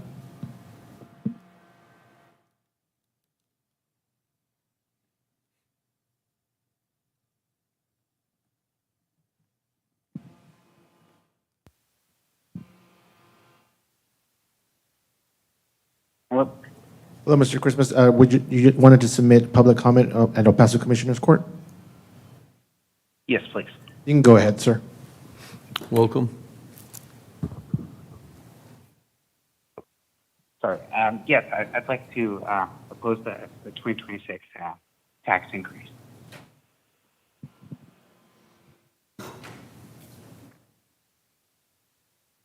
Go ahead, sir. You're live. Yeah, I'd like to oppose the 2026 tax increase. One more time, if you can speak a little louder, sir. I'm so sorry. I'd like to oppose the 2026 tax increase. Okay, thank you. We do have people now calling into the queue. Next person that we have, one second, is Ms. Hernandez. Stand by. You can state your full name, please.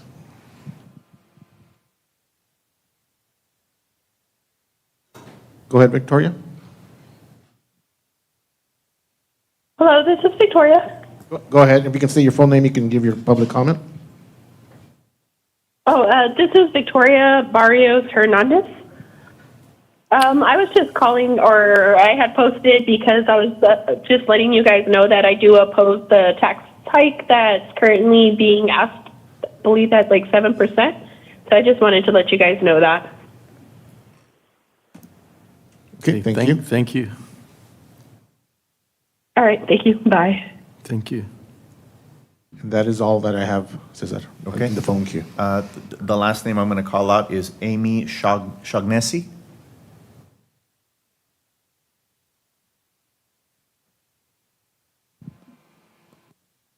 We do not have. Okay. No. And Hector Carrillo? No? No. Okay. We will forward these messages to the members of the court, just so that they're aware of the persons and names. Okay, thank you. Judge? Yes, sir. So just one more, just to be clear. As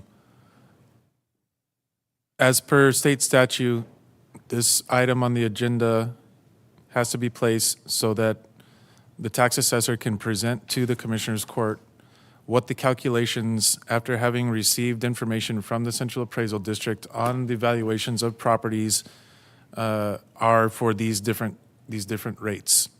We are not approving a tax rate with the vote that's going to be taking place right now. We had a presentation from UMC during their budget hearing last week, where they presented a budget that would bring the M&O side of the tax rate to the no new revenue rate, which means the County Commissioners Court and the Board of UMC did not approve an increase to the M&O portion of the tax rate. When it comes to the debt service side of the tax rate, it is going up because the voters approved a bond in November for close to $400 million that will pay for a comprehensive cancer center, a new geriatric focused clinic, a burn unit, amongst other needed projects for healthcare in our community. That was approved by the voters. We cannot, as a Commissioner's Court, that was approved by the voters. We cannot reduce that side of the tax rate. So I just want the public to be clear. I want to make sure that we're dispelling any misinformation that may be put out there. This is UMC's tax rate.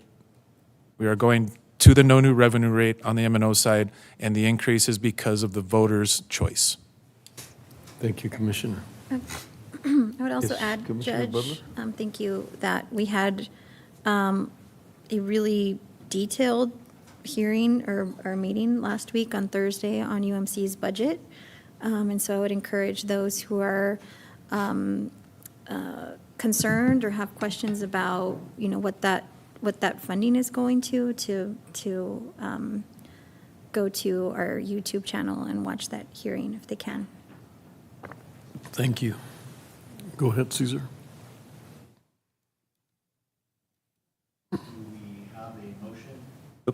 Do we have a motion to accept the 2025 no new revenue and voter approval tax rate calculations for El Paso County Hospital District? We have a motion from Commissioner Stout, a second from Commissioner Holguin. Voting is open. Motion carries. Thank you.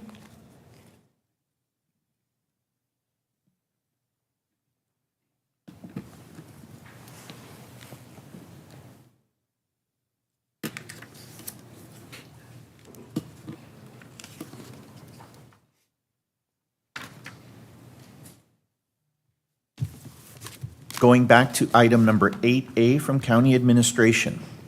discuss and take appropriate action to adopt the El Paso County Strategic Plan for fiscal year 2026 through 2031. Good morning, Judge and Commissioners. Betsy Keller, County Administrator. Before I turn it over to Lorena, I just want to share, we are proud to present your strategic plan for 2026 through 2031. It is a forward-looking and responsible vision that will guide the county over the next 5 years. It is more than a document or a website. It is a shared roadmap that reflects the priorities, values, and aspirations the court has for our community and our organization. It was developed through several days, as you're aware, several days of focused work by the Commissioners Court, our departments, county administration team, and our facilitator. This plan captures our collective commitment to address today's challenges while positioning the county for long-term success. The plan outlines the court's goals, and it is designed to guide our decisions, align our resources, and measure our progress. By linking the court's strategic priorities with the actionable steps from our departments, it ensures we remain accountable to the people we serve and the transparent in how we achieve results. Most importantly, this strategic plan was created with the betterment of community in mind. It reflects your vision for a stronger, more resilient, and more vibrant El Paso County, where every resident can thrive and have an extraordinary quality of life. And while we will update it every couple years, this plan will serve as our compass for several years, helping us navigate changing circumstances while keeping us firmly on course towards our shared goals. I'll turn it over to our county admin team to lead us through this plan. I do want to thank the court, our department heads and staff, and the admin team for the work they've been doing to prepare this plan. It takes everyone to make this plan a valuable tool that guides our work and to which we hold ourselves accountable. And with that, I'll turn it over to Lorena. Thank you, Betsy. Good morning, Judge and Commissioners. Lorena Rodriguez with County Administration. This is your 5-year plan for 2026-2031, designed to align seamlessly with your fiscal year. Our county vision is our unique heritage, diverse economy, and unified regional leadership provide an extraordinary quality of life for all. Your mission is delivering sound and exceptional public service to the people of El Paso County through judicious, efficient, and responsive government, and the conscientious development of ideas and produce compassionate solutions to our community's obligations, challenges, and ever-changing demands. Lastly, our core values are excellence, professionalism, integrity, and creativity. As part of the strategic planning session held in April, the court made revisions to several goal titles, including Goal 2, from transform economic development to drive regional economic growth, Goal 3, from increase tourism to be a hub for tourism experiences, Goal 4, from upgrade infrastructure to strategically invest in infrastructure, Goal 5, from promote collaboration and engagement to cultivate strategic partnerships and community connections. Goal 6, from advance community support services to advance economic mobility and opportunities. Titles for Goals 1, 7, 8, and 9 remain unchanged. Following the April session, Mr. Summick further evaluated the revised titles and has proposed one additional refinement to enhance clarity and impact, which is Goal number 3, updated to be Hub for Tourism. These goals represent the long-term vision the court aims to achieve. They serve as our guiding principles for the next 20 years, with this 5-year plan outlining the specific activities we'll undertake to achieve these 9 goals.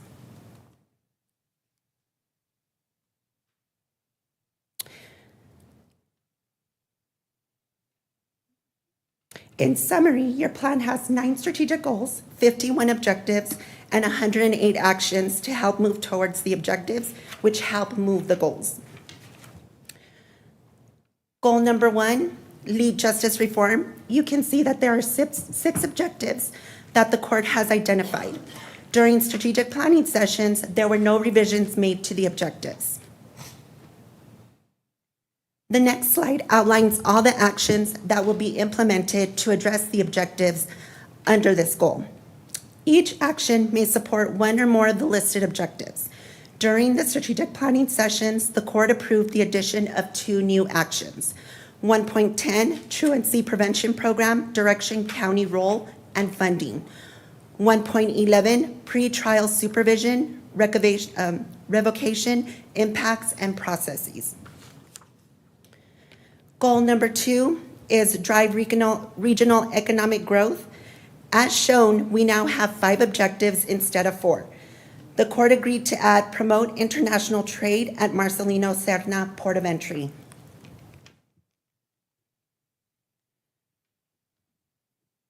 Next, we delve into the actions. As mentioned, some of these are carryovers while others are new.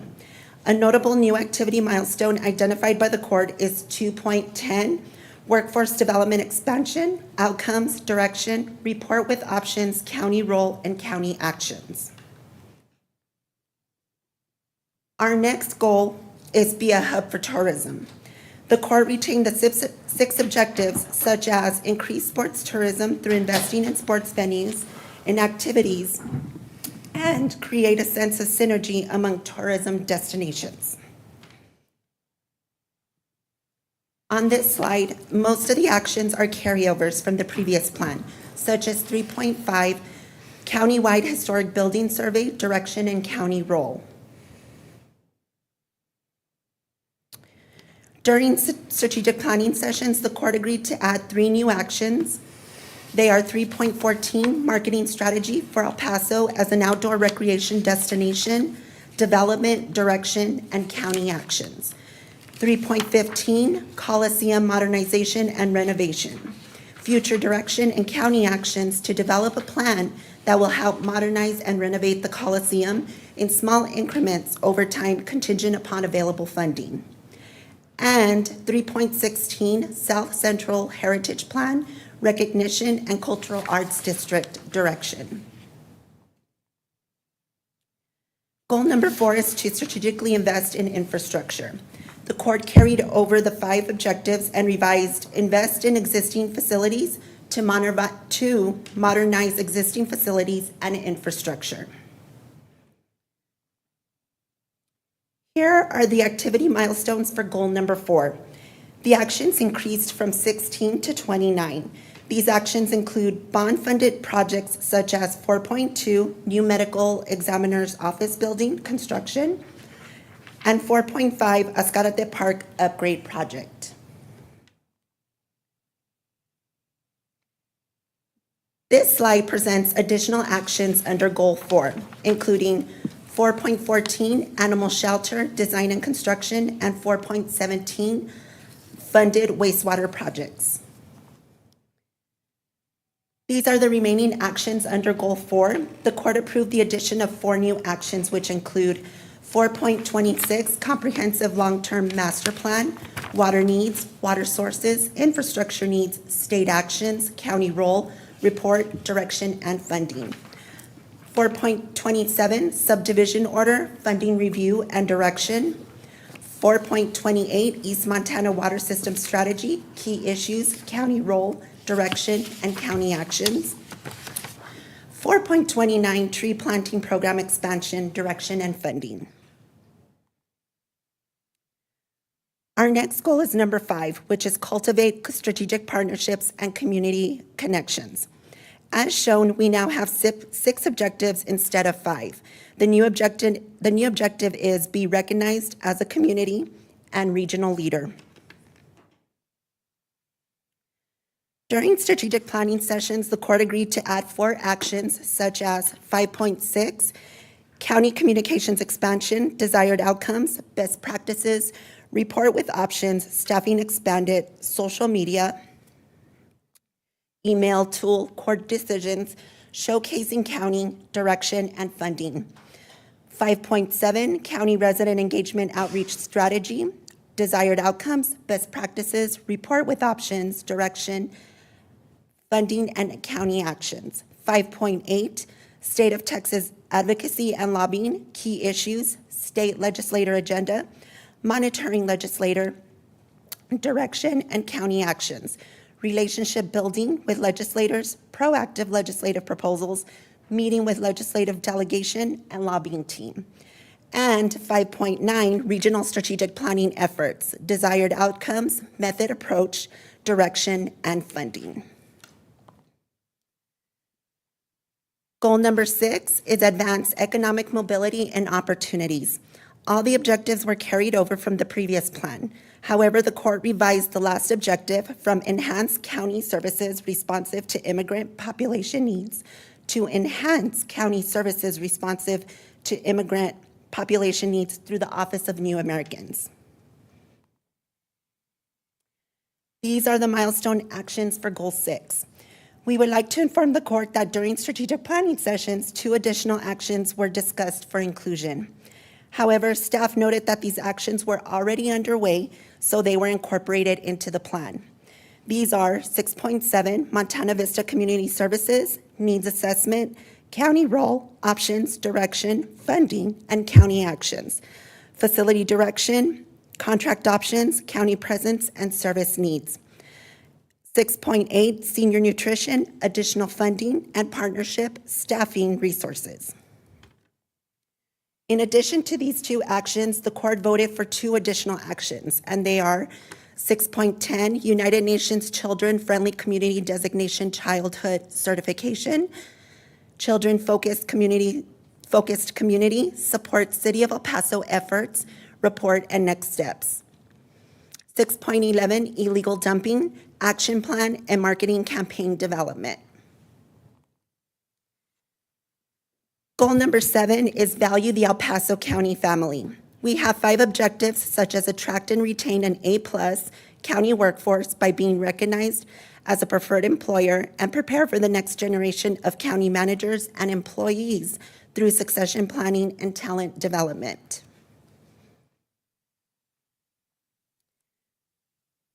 Here are the milestone actions for goal number 7. During strategic planning sessions, the court voted to rename 7.3 paid internship program to the Carl McCaney County Paid Internship Program Expansion, Direction and Funding Mechanism, and added 7.8 Emergency Action Plan for Courthouse Training Annual Drill. This is goal number 8, strengthen financial health. The 6 objectives from the previous plan carried over, such as align county revenues and expense growth, and identify alternative revenue resources, and maintain a responsive tax rate. Here you will see the actions for goal 8. During strategic planning sessions, the court voted for 3 new activity milestones: 8.5, county programs, services and contracts, performance metrics, concept definition, direction, and county actions. 8.6, county government strategy for loss of special revenues, funding evaluation report, direction, and county actions. And 8.7, county preparation for an uncertain future challenges, our toolkit, concept, best practices, findings and options, report and direction. Our last goal is number 9, optimize internal processes. The 5 objectives carried over from the previous plan. We have improved the county procurement process and provide online services for customers by enhancing online technology services for the public. You will see the activity milestones for goal 9. During strategic planning sessions, the court agreed to add 2 new actions. 9.5, purchasing, procurement, and payment process improvements, legal framework, update report, direction, and county actions. And 9.6, JP, redistricting, legal framework, complete study, and direction. Today, we are requesting a motion from the court to approve and adopt the 2026-2031 strategic plan. If approved, the plan and public dashboard will take effect on October 1st, 2025. At this time, we would like to open up the opportunity for any questions that the court may have. Yes, Commissioner Butler. Thank you, Judge, Commissioners. Thank you very much, Lorena. I had just a couple of notes based on the strategic planning session that we had, and I think it's just a matter of including some more detail to make sure that we're being more specific in a couple of items, if you don't mind. Yes, ma'am. The first one that I'd like to consider is on Goal 3, Tourism Hub. One of the ones that we decided to include this year was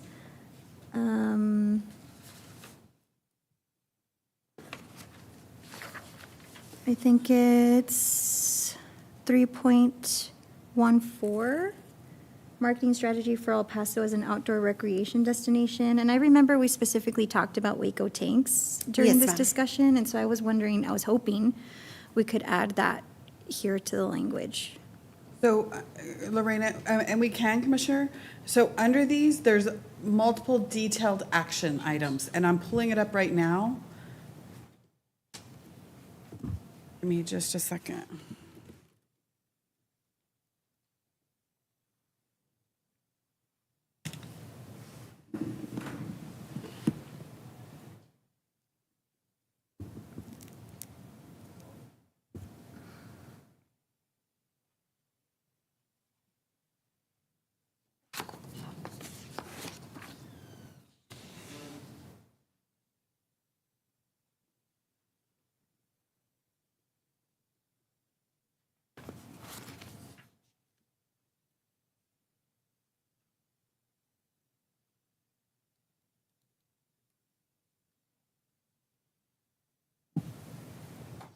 Sorry, it's a very large document. We do have 3.14, marketing strategy for El Paso as an outdoor recreation destination development, direction, and county actions. And we have specific action items under that item. That is correct. So under 3.0, but it says,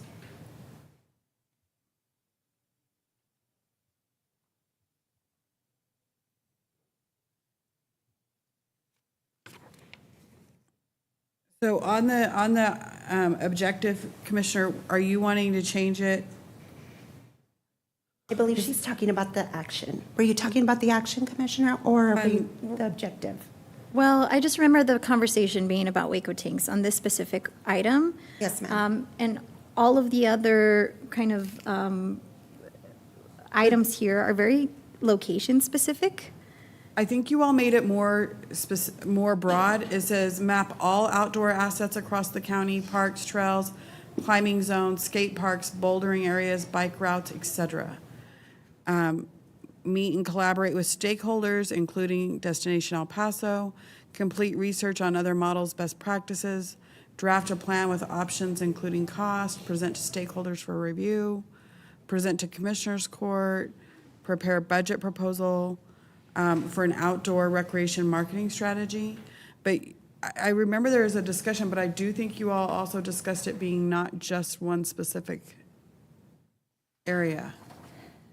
Could we add an action that's specific to Waco tanks here, working with the state parks? Is that okay with the court? I just want to make sure it doesn't fall off. We have the Franklin Mountains area, state park. We have Waco tanks. The linear park. Yeah. The river trail isn't one yet, but once we get it all So we down to could the add, end of the lower valley. we could add a 3.14 A and B. This could be A and then B could be specific to Waco tanks if the court's receptive. Or state parks. I mean, as long as And we could add state parks We're- into this one specifically as well. okay. Yeah, just as long as we're not,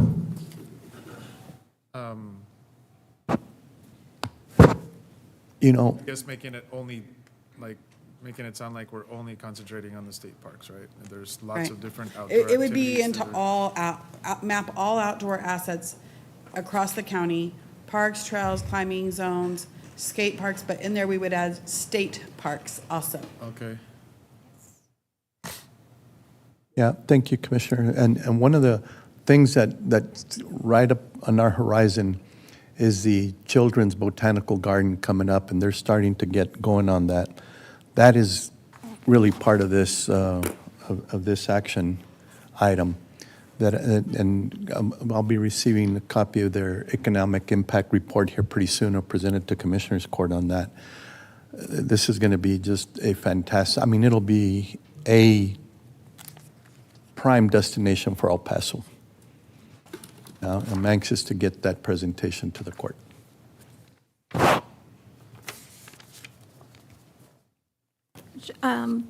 Thank you, Commissioner. Just one more item that I'd like to bring up is on infrastructure related to water.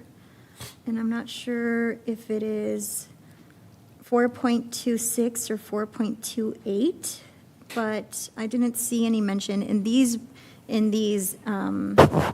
actions on short line water extensions. And I know it's probably like assumed in here, but I also want to make sure that they're specifically mentioned since it's a big issue in my precinct.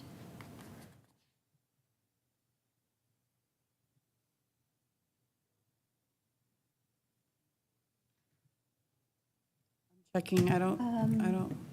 It was either. Do you mean 4.15 or 4.17? No, it was either 4.26 or 4.28. 4.26, yes, ma'am. Could we add short line water extension there? Did you want it in the, written in the action? Okay. Because we did include it in the plan itself, on that action. But you want it to be added. It says right now under, for 4.26, and again, I believe we provided this entire document. If we didn't, we may need to make sure we have. But 4.26, Comprehensive Long-Term Water Master Plan, that in the actions, it specifically says, identify and secure funding for Water Master Gap Plan, identify funding for water system expansion. I don't think either of those completely covers the short line water extension issue. Gotcha.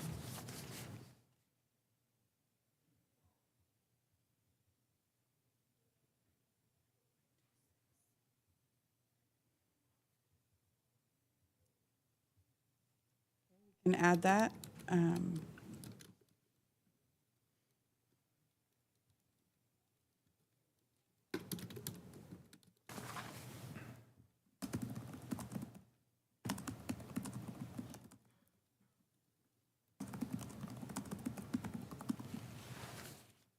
Did we discuss that pretty?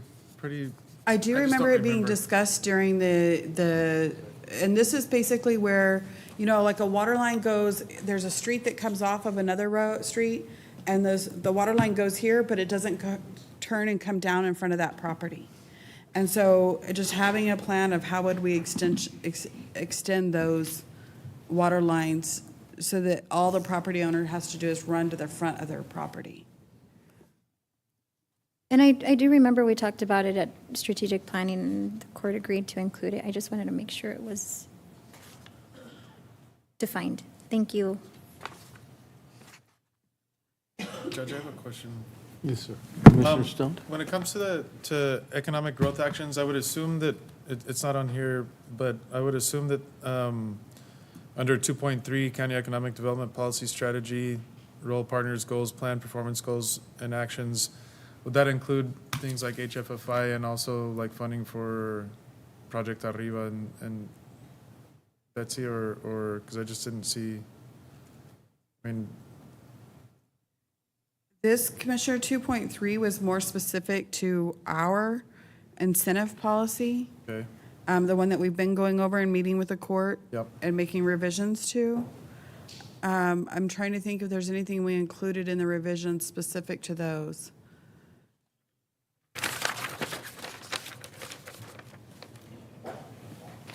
We can go back and check in our notes. I mean, there are policies that have been in place, but, and I'm not sure if they need to continue to be spelled out somewhere within the strategic plan, but just so that that doesn't fall off.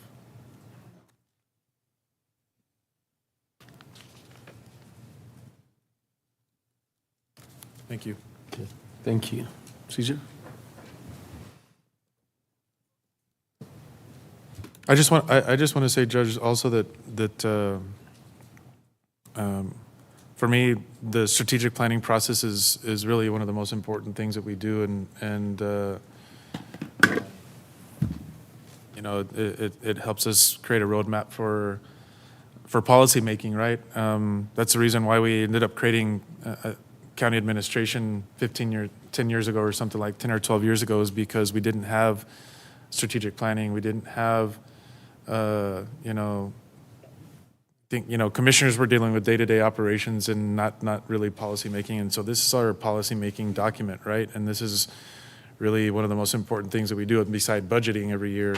But it also sets the stage for us to let the public know what we're prioritizing and what we're going to be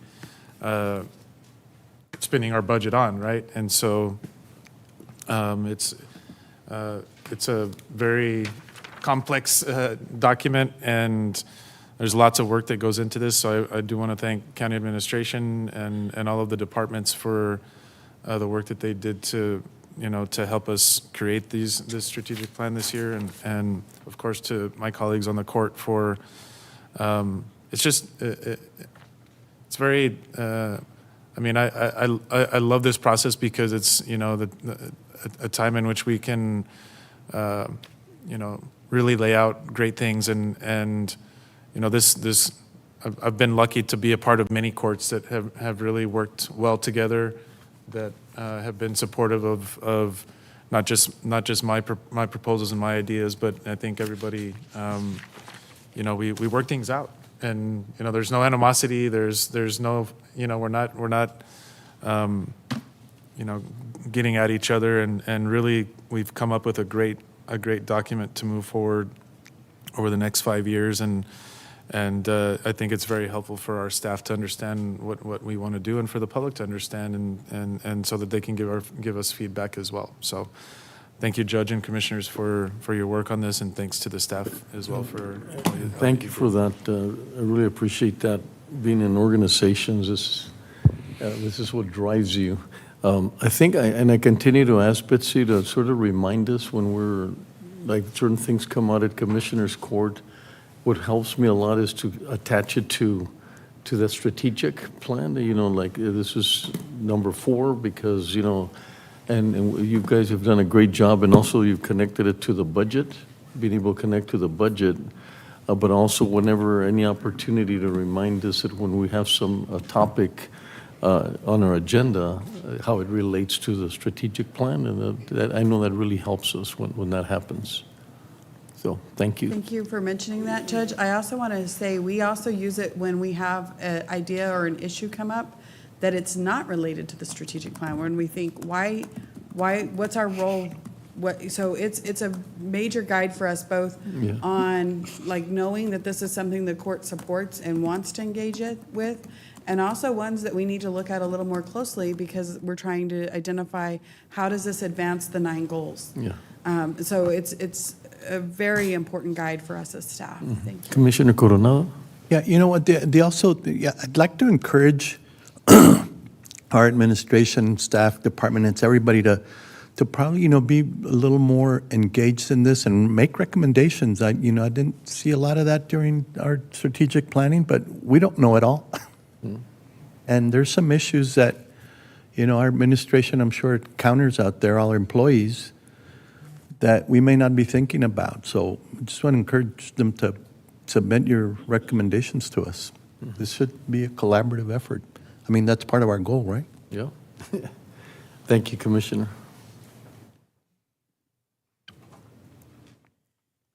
So we would ask the court to make the motion to approve, and we will add the 3 items mentioned today to make sure there is a direct incorporation, to add state parks to the description of assets in Action 1 under 3.14, add identify a plan and funding for short water extensions to properties to Action 8 under 4.26, and we will make sure there's a place to ensure HFFI and support to Project Ariba does not fall off. Thank you, Betsy. Yeah, I just want to make sure that we don't limited. I'm glad with that, adding what Commissioner Butler recommended, but we need to make it broad because it includes everything, even things that we haven't really thought about. And there's, I'm sure, a lot of other outdoor, things that exist here that we haven't thought about, and will be added hopefully soon. It's a living document, right, Lorena? Yes, it's a living document. We have a motion from Judge Samaniego and a second from Commissioner Holguin to adopt the plan as amended. Voting is open. Motion carries. Thank you, Judge and Commissioners. Thank you very much. Thank you. Judges, it is 12:04. Would you like to go ahead and recess for Please, afternoon break? Thank you. That would be the next one. Yes, ma'am. Yes, right after the, Microphone, we're still on. because they're waiting for us at the, All right. for the press conference. Commissioners, court will recess for 1 hour. It is 12:05 p.m.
You know, it's good enjoyment, good relaxation, good therapy coming out here and coping with situations and relaxation. It's peaceful, it's quiet, it's nice. In the summertime, it's nice and cool down here. About 8 o'clock starts getting warm, but it's nice and cool. Come down here and relax for a couple of hours before you have to go out here and face the world.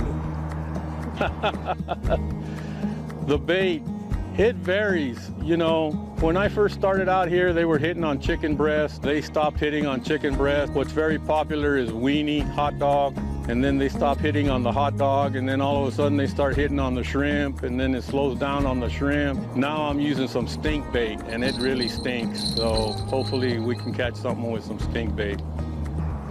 But it's great. When the fish are biting, it's great. Yeah. The trout will put the hook in their mouth, and what you're supposed to do when they pull on it like they pulled before, then you yank on the line and get the hook set in their mouth. You gotta, trout is kind of hard fishing for trout. Like that.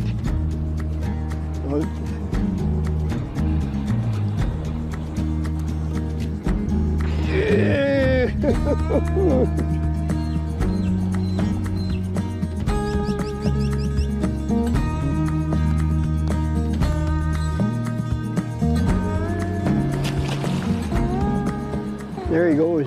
Well, the largest one I caught here was a 15-pounder.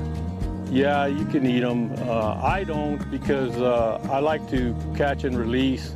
I would, if I was going to eat fish, I'd eat the fish. And I've been fishing here for 60 years. And you live to fight another day.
A hard time believing that cars were just zooming around this place. We took him out to Escalante Park. We poked his brain a little bit, and this is what he had to say. Check it out. We are standing roughly, probably right off of turns 1 and 2 for Evans Oval. It was the first really modern racetrack built here in El Paso back in 1939. Walter Gold decided that he'd had enough of the city. He's racing over at the rodeo field, which is now the County Coliseum. Everybody was complaining, it's too loud, it's too dusty. He says, you know what, forget you guys, I'm gonna go out and build a new speedway, and this is where he built it.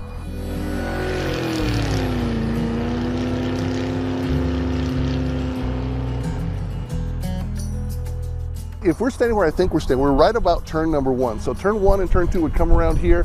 The back stretch is probably right about where that palm tree is. And then what would be the pits would be right about where our golf carts are. And then the rest of the grandstands and everything will be right here. And big scoreboard over here on the north side where people would poke their heads through and watch the race.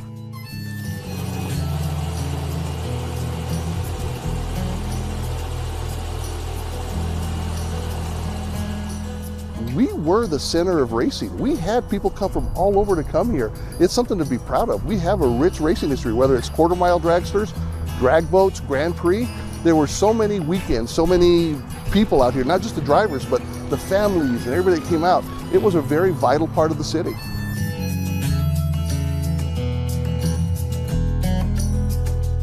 Every single time you have a speedway that develops on the outskirts of a city, eventually the city's going to catch up with it, and that's what happened. They came out here another good 20 years, and then the city caught up with them, and they had to move again. I think it was a very, very vital part because it brought people together, and they saw this space that could be used for more than just, paving it over. They made a park. As sad as I am to see the speedway go, it's a beautiful golf course now, but it is part of the history, and you need to have people reminded about that, sometimes you see that golf course or you see that empty lot and it was something completely different. It's stuff like that, just take a step back and look at it and you'll say, oh yeah, this is pretty cool.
Well, once you're in Azcárate Park, you'll notice that there is a little community garden right here. This is what it is. It's a teaching and demonstration garden.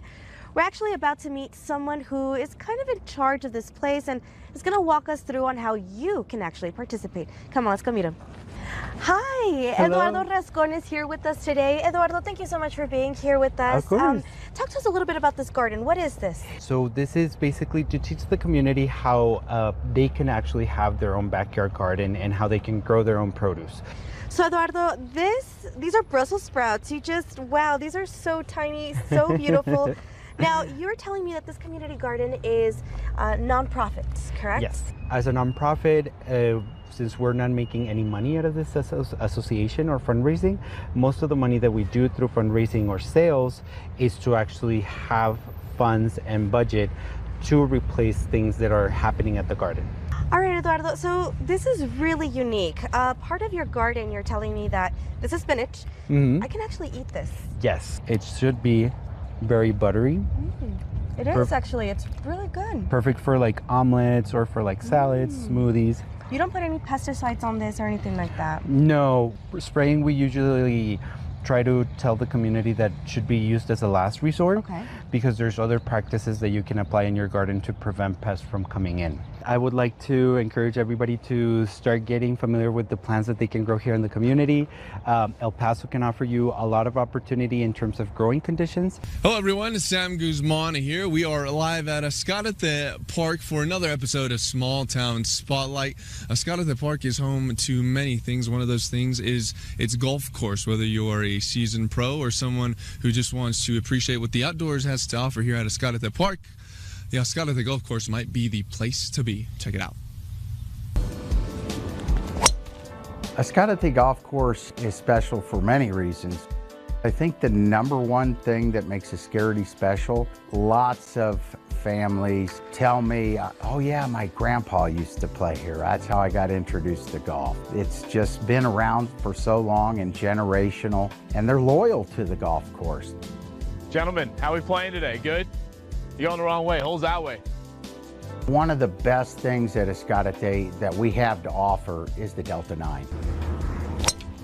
That's a shorter golf course, executive type golf course, 9 holes.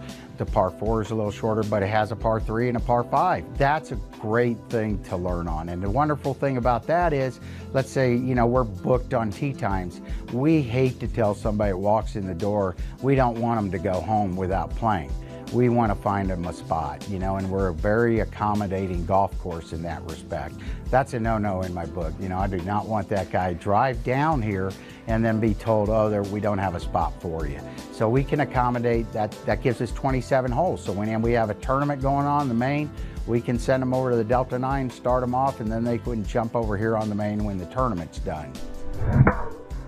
We got a lighted driving range, and we stay open till 9 o'clock in the summer and 10 o'clock on Friday and Saturday nights. We did add some black tees 10, 12 years ago on this golf course. That made a huge difference. The golf course before was a little bit shorter for championship type players. And once we did that, we lengthened it up, and with the technology, that was great. When I get to talk to people, that's right up my alley. I love that. I get to talk about golf, I get to sit down, and you learn so many things. You get to know the people on a personable level.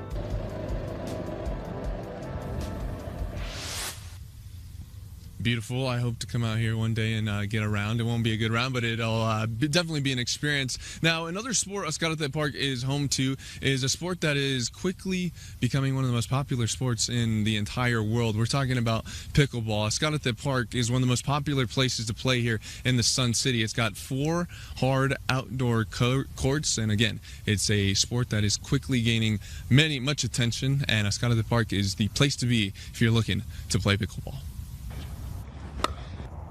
Started out as a casual way to get exercise, and then it just kind of spiraled into an addiction. Over the last 2 years, John Wooten has become quite the pickleball athlete, all thanks to these courts here at Escalante Park. 3-0.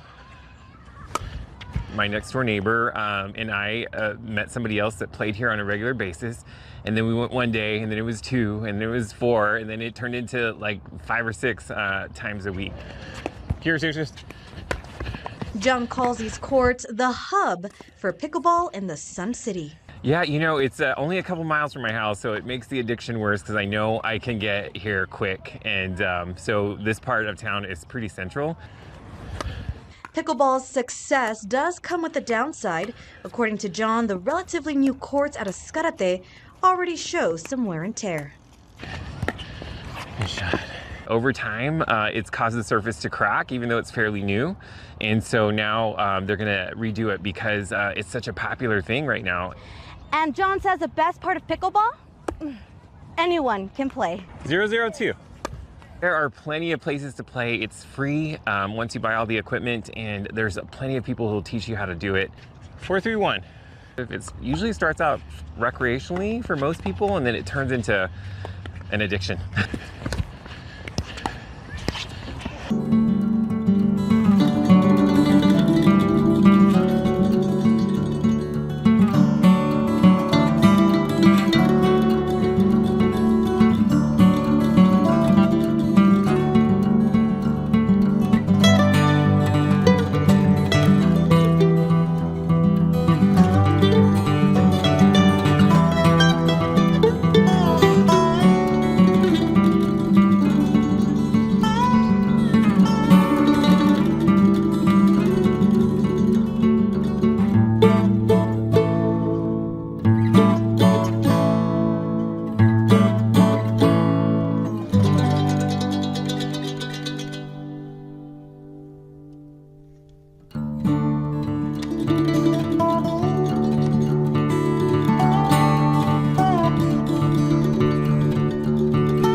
You know, it's good enjoyment, good relaxation, good therapy coming out here and coping with situations and relaxation. It's peaceful, it's quiet, it's nice. In the summertime, it's nice and cool down here. About 8 o'clock, starts getting warm, but it's nice and cool. Come down here and relax for a couple of hours before you have to go out here and face the world.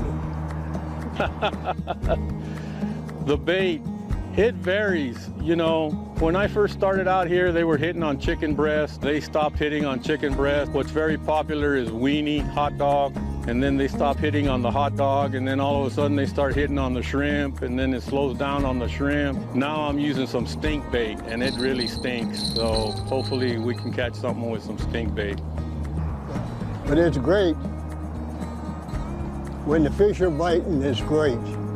Yeah. The trout will put the hook in their mouth. And what you're supposed to do when they pull on it, like they pulled before, then you yank on the line and get the hook set in their mouth. And you gotta, trout is kind of hard fishing for trout. Like that. Well,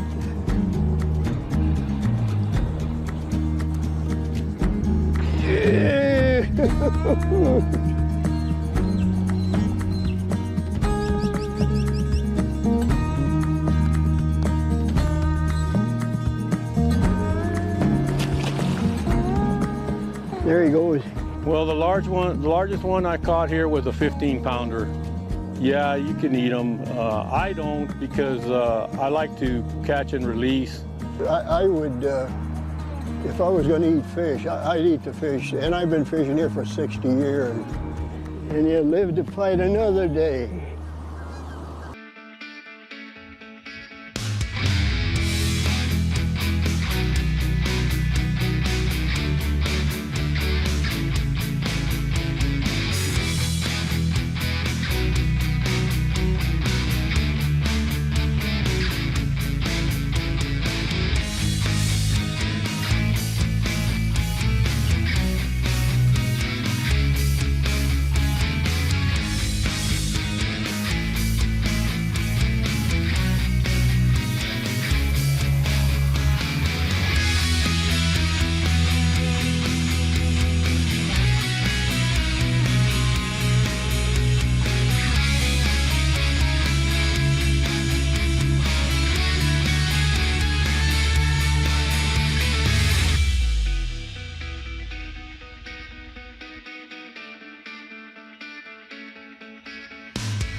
had a hard time believing that cars were just zooming around this place.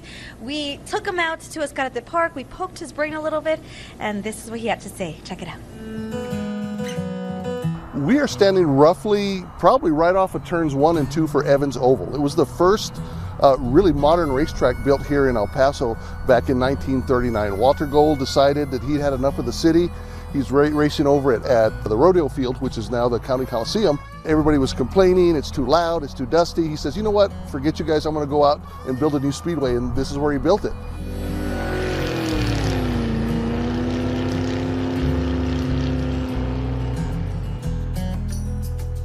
If we're standing where I think we're standing, we're right about turn number 1. So turn 1 and turn 2 would come around here. The back stretch is probably right about where that palm tree is. And then what would be the pits would be right about where our golf carts are. And then the rest of the grandstands and everything will be right here. And big scoreboard over here on the north side where people would poke their heads through and watch the race.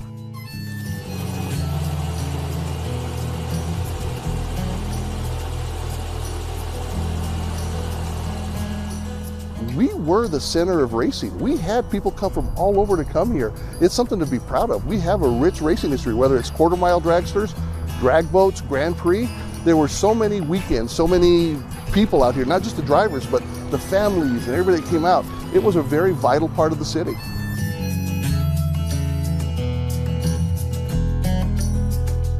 Every single time you have a speedway that develops on the outskirts of a city, eventually the city's going to catch up with it, and that's what happened. They came out here another good 20 years, and then the city caught up with them, and they had to move again. I think it was a very, very vital part because it brought people together, and they saw this space that could be used for more than just, you know, paving it over. They made a park. You know, as sad as I am to see the speedway go, it's a beautiful golf course now, but it is part of the history, and you need to have people reminded about that, you know, sometimes you see that golf course or you see that empty lot and it was something completely different. It's stuff like that, you know, just take a step back and look at it and you'll say, oh yeah, this is pretty cool.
Well, once you're in Escarate Park, you'll notice that there's a little community garden right here. This is what it is. It's a teaching and demonstration garden.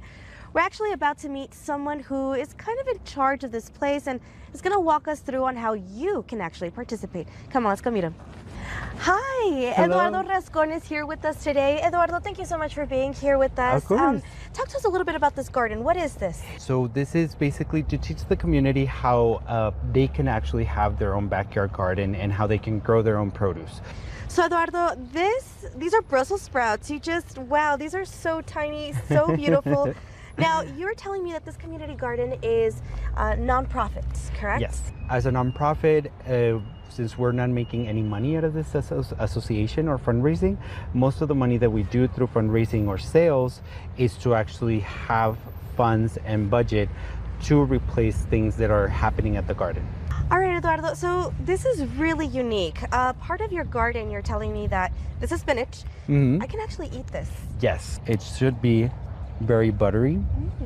It is actually, it's really good. Perfect for like omelets or for like salads, smoothies. You don't put any pesticides on this or anything like that? No, spraying we usually try to tell the community that should be used as a last resort because there's other practices that you can apply in your garden to prevent pests from coming in. I would like to encourage everybody to start getting familiar with the plants that they can grow here in the community.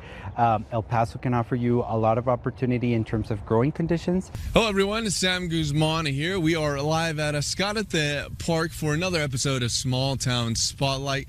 Ascarate Park is home to many things. One of those things is its golf course, whether you are a seasoned pro or someone who just wants to appreciate what the outdoors has to offer here at Ascarate Park. The Ascarate Golf Course might be the place to be. Check it out. Ascarate Golf Course is special for many reasons. I think the number one thing that makes Ascarate special, lots of families tell me, oh yeah, my grandpa used to play here. That's how I got introduced to golf. It's just been around for so long and generational, and they're loyal to the golf course. Gentlemen, how are we playing today? Good? You're going the wrong way. Holes that way. One of the best things at Ascarate that we have to offer is the Delta 9. That's a shorter golf course, executive type golf course, 9 holes. The par 4 is a little shorter, but it has a par 3 and a par 5. That's a great thing to learn on. And the wonderful thing about that is, let's say, you know, we're booked on tee times. We hate to tell somebody that walks in the door, we don't want them to go home without playing. We want to find them a spot, you know, and we're a very accommodating golf course in that respect. That's a no-no in my book. You know, I do not want that guy drive down here and then be told, oh, we don't have a spot for you. So we can accommodate that. That gives us 27 holes. So when we have a tournament going on the main, we can send them over to the Delta 9, start them off, and then they can jump over here on the main when the tournament's done. We got a lighted driving range, you know, and we stay open till 9 o'clock in the summer and 10 o'clock on Friday and Saturday nights. We did add some black tees 10, 12 years ago on this golf course. That made a huge difference. The golf course before was a little bit shorter for championship type players. And once we did that, we lengthened it up, and you know, with the technology, that was great. When I get to talk to people, that's right up my alley. I love that. You know, I get to talk about golf, I get to sit down, and you learn so many things. You know, you get to know the people on a personable level.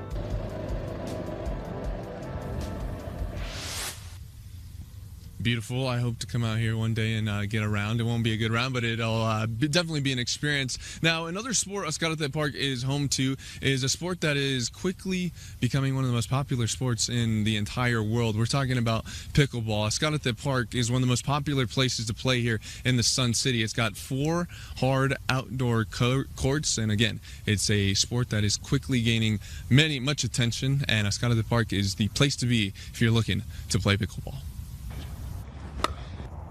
Started out as a casual way to get exercise, and then it just kind of spiraled into an addiction. Over the last 2 years, John Wooten has become quite the pickleball athlete, all thanks to these courts here at Ascarate Park. 3-0. My next door neighbor and I met somebody else that played here on a regular basis, and then we went one day, and then it was 2, and then it was 4, and then it turned into like 5 or 6 times a week. Here's just... John calls these courts the hub for pickleball in the Sun City. Yeah, you know, it's only a couple miles from my house, so it makes the addiction worse because I know I can get here quick. And so this part of town is pretty central. Pickleball's success does come with a downside. According to John, the relatively new courts at Ascarate already show some wear and tear. Good shot. Over time, it's caused the surface to crack, even though it's fairly new. And so now they're going to redo it because it's such a popular thing right now. And John says the best part of pickleball? Anyone can play. 0-0-2. There are plenty of places to play. It's free once you buy all the equipment, and there's plenty of people who will teach you how to do it. 431. It usually starts out recreationally for most people, and then it turns into an addiction.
You know, it's good enjoyment, good relaxation, good therapy coming out here and coping with situations and relaxation. It's peaceful, it's quiet, it's nice. In the summertime, it's nice and cool down here. About 8 o'clock, starts getting warm, but it's nice and cool. Come down here and relax for a couple of hours before you have to go out here and face the world.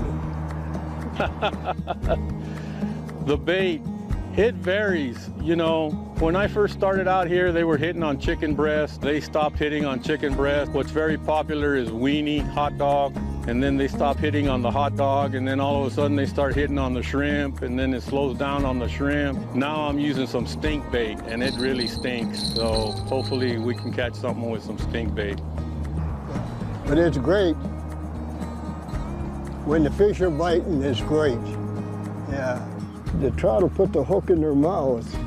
And what you're supposed to do when they pull on it like they pulled before, then you yank on the line and get the hook set in their mouth.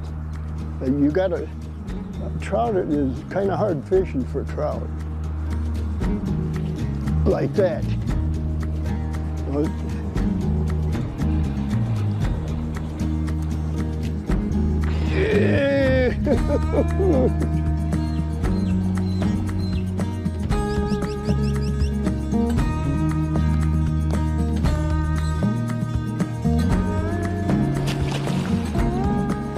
There he goes.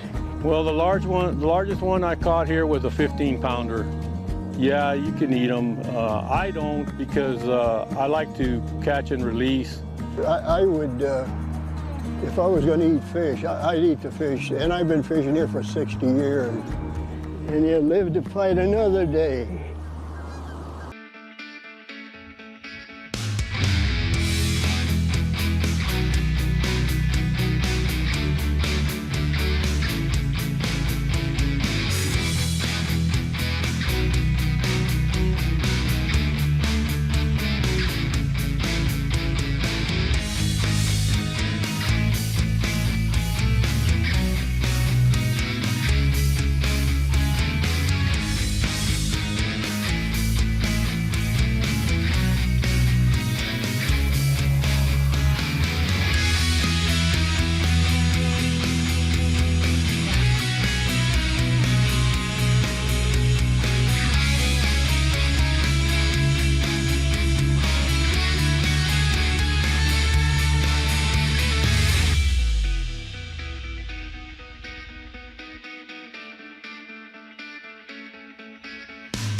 Had a hard time believing that cars were just zooming around this place.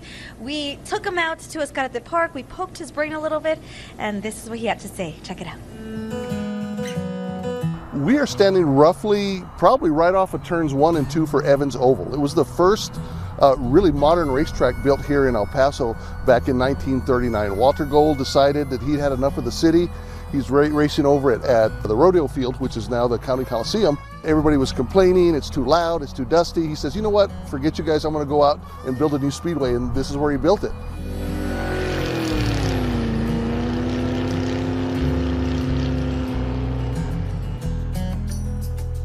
If we're standing where I think we're standing, we're right about turn number 1. So turn 1 and turn 2 would come around here. The back stretch is probably right about where that palm tree is. And then what would be the pits would be right about where our golf carts are. And then the rest of the grandstands and everything will be right here. And big scoreboard over here on the north side where people would poke their heads through and watch the race.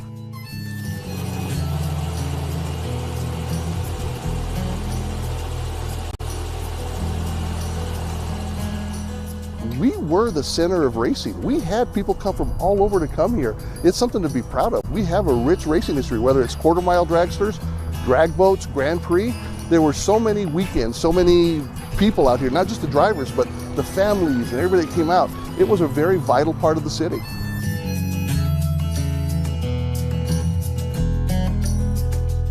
Every single time you have a speedway that develops on the outskirts of a city, eventually the city's going to catch up with it. And that's what happened. They came out here another good 20 years, and then the city caught up with them and they had to move again. I think it was a very, very vital part because it brought people together and they saw this space that could be used for more than just, paving it over. They made a park.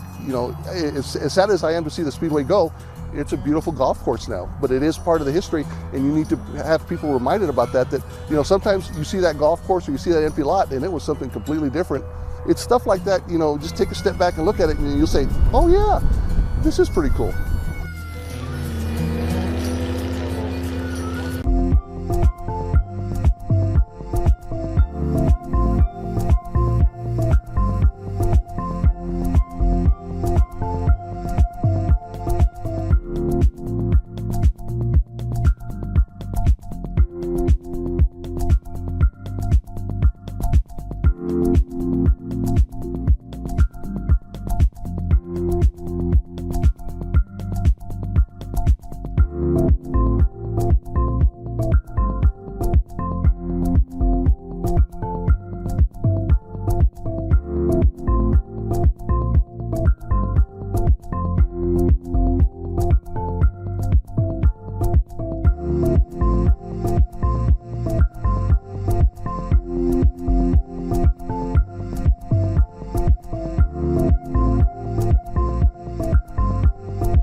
Well, once you're in Azcárate Park, you'll notice that there is a little community garden right here. This is what it is. It's a teaching and demonstration garden.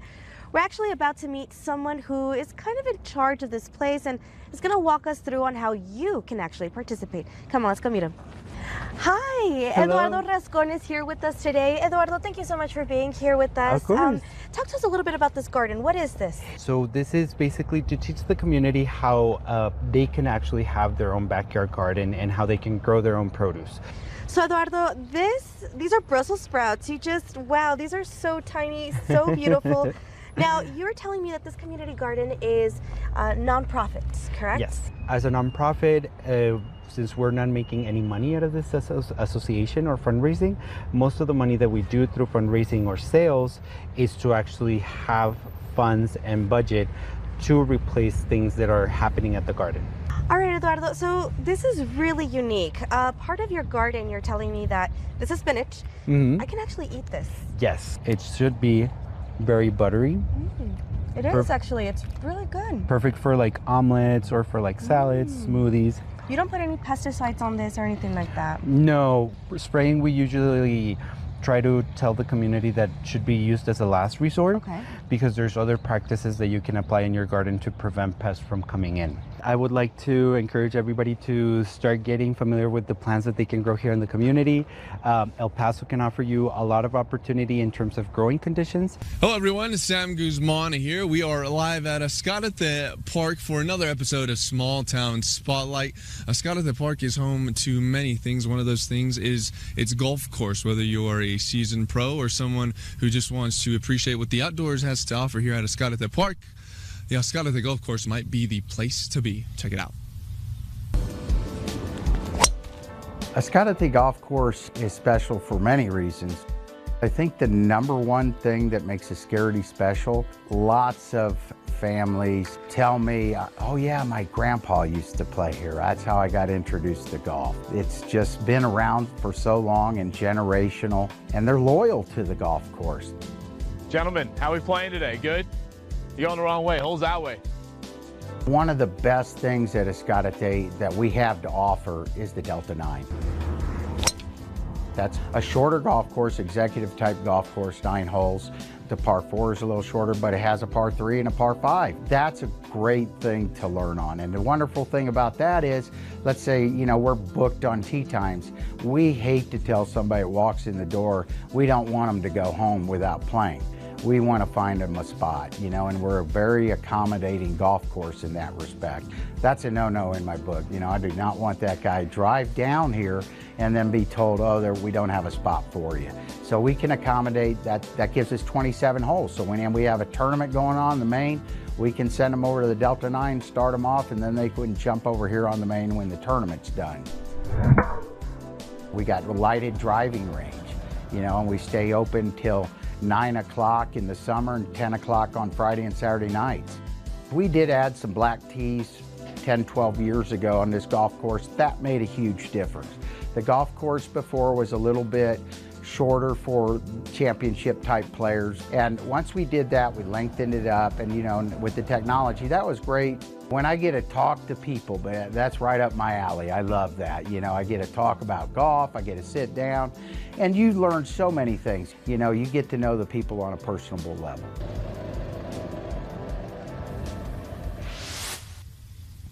Beautiful. I hope to come out here one day and get a round. It won't be a good round, but it'll definitely be an experience. Now, another sport Ascarate Park is home to is a sport that is quickly becoming one of the most popular sports in the entire world. We're talking about pickleball. Ascarate Park is one of the most popular places to play here in the Sun City. It's got 4 hard outdoor courts, and again, it's a sport that is quickly gaining much attention, and Ascarate Park is the place to be if you're looking to play pickleball. Started out as a casual way to get exercise, and then it just kind of spiraled into an addiction. Over the last 2 years, John Wooten has become quite the pickleball athlete, all thanks to these courts here at Ascarate Park. 3-0. My next door neighbor and I met somebody else that played here on a regular basis, and then we went one day, and then it was 2, and then it was 4, and then it turned into like 5 or 6 times a week. Here's. John calls these courts the hub for pickleball in the Sun City. Yeah, it's only a couple miles from my house, so it makes the addiction worse because I know I can get here quick. And so this part of town is pretty central. Pickleball's success does come with a downside. According to John, the relatively new courts at Ascarate already show some wear and tear. Good shot. Over time, it's caused the surface to crack, even though it's fairly new. And so now they're going to redo it because it's such a popular thing right now. And John says the best part of pickleball? Anyone can play. 002. There are plenty of places to play. It's free once you buy all the equipment, and there's plenty of people who will teach you how to do it. 431. It usually starts out recreationally for most people, and then it turns into an addiction.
You know, it's good enjoyment, good relaxation, good therapy coming out here and coping with situations and relaxation. It's peaceful, it's quiet, it's nice. In the summertime, it's nice and cool down here. About 8 o'clock starts getting warm, but it's nice and cool. Come down here and relax for a couple of hours before you have to go out here and face the world.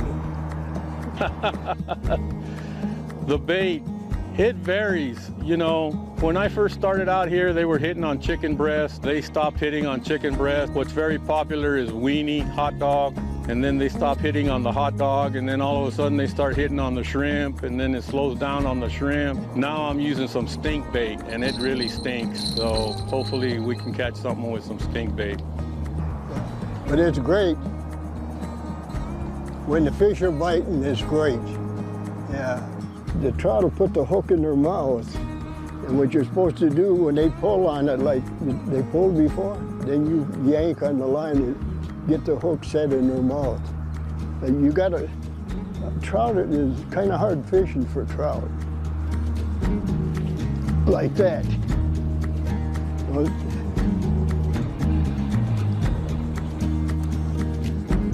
yeah.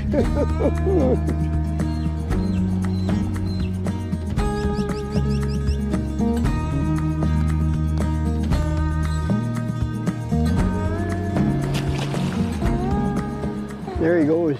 Well, the largest one I caught here was a 15-pounder. Yeah, you can eat them. I don't because I like to catch and release. I would, if I was going to eat fish, I'd eat the fish. And I've been fishing here for 60 years. And you live to fight another day.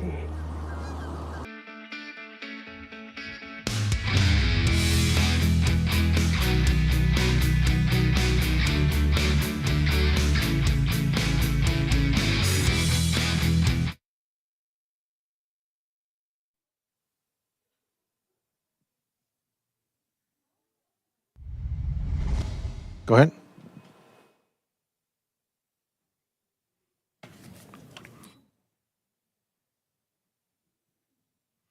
Commissioners Court has reconvened into regular open session. It is 1:19 p.m. We are on item number 10A, Budget and Finance. Item 10A, Budget Hearing. Discuss and take appropriate action on the fiscal year 2025-2026 budget for El Paso County. Good afternoon, Judge, Commissioners. Betsy Keller, County Administrator. This budget hearing is not what we'd always love to be able to bring forward, but it is a responsible budget that balances operational needs and community services with restrained resources and the economic challenges being faced. While still based on the court's vision, mission, and goals to provide an extraordinary quality of life for all, it is responsible and responsive to the restrictions and inflation we're living in today. Over the past few months, our teams have presented policy, financial, and budget information, and today we will share some updates along with additional information, our recommendations, and items for discussion for your approval of the FY26 county budget. But you are not approving the budget today. We're going to present an update as to where we are. We're going to get some direction on some items. And I want to make sure the public is also aware of this. You will not adopt your budget until September 15th. We'll be doing various items between now and then, but today is an overview of the recommended budget. So as we begin today's FY26 budget hearing, we'd like to go over the budget process to date. Since January, we've presented various budget and budget-related items to you in meetings and budget hearings at least 15 times. The Budget and Finance Department, along with county auditors, HR, and county admin, coordinate to give you these updates throughout the year. And this slide shows a summary of a few of those items that have been presented to you. So we have been presenting the fiscal and fund balance report. We've been having financial advisor updates to you on what our debt looks like and long-term debt portfolio. We've done quarterly investment reports with the auditor. You've received various financial and budget information. We've done the budget register, grant reports. We've talked about pay scales for certain elected officials. We've talked about CAD valuations and the FY26 budget impacts. We've talked about the health and dental plan design and several others. We've had outside agencies also, Project Ariba and Crime Stoppers present. So just a snapshot of what we've been doing. Budget is not a one-time of year process. It is something we are working on. Every year post-budget, usually the day after the court adopts the budget, we're meeting the next day to talk about planning and preparing for the next year's budget. So I always ask that the court address early in the hearings, and I ask for your motion on this today and a vote on what the court will do for its employees. For employees covered by collective bargaining, we have negotiated pay increases for both step increases and wage adjustments that total at least 5%. For the judiciary, they received a long overdue increase from the state. We've expanded our paid family leave program and worked to lower premium costs for our health plans. And as we continue to navigate tight financial conditions that unfortunately prevent us from offering pay increases this year, for our other employees, I respectfully submit for your consideration granting our dedicated employees additional days of paid holiday leave. This gesture would serve as a meaningful way to recognize their continued hard work and commitment, even in challenging times. While we may not be able to offer financial compensation, an increase to financial compensation, we can still show our appreciation through time off that supports their well-being and work-life balance. These three options equate to between 1.54% of pay and 2.3% of their annual pay. So at this time, I'd like to pause and ask the court for your discussion and action on this item before we proceed, if you would so consider. Judge. Commissioner Stout? I'll start by proposing that we go forward with option 3. I think that since we're unable to provide increases for the majority of our employees this year because of the budgetary constraints, I think that that gets us closest to what we might have done for an increase if we could have. So I'll make a motion to do the 6 additional paid leave holidays, option 3. I'll second that. It's something we're always very aligned. Very. Yeah, and Judge, Yes, I agree. Commissioner Butler? I agree with option 3. I think if we're able to do it, then we should. But I also want to acknowledge that it's not a substitute for an increase in pay. With the cost of living increases, inflation, it hits everybody's wallets, county employees alike. And so I'm sensitive to that and understand the difficulty that our employees may be facing. Absolutely. Yes, Commissioner Coronado?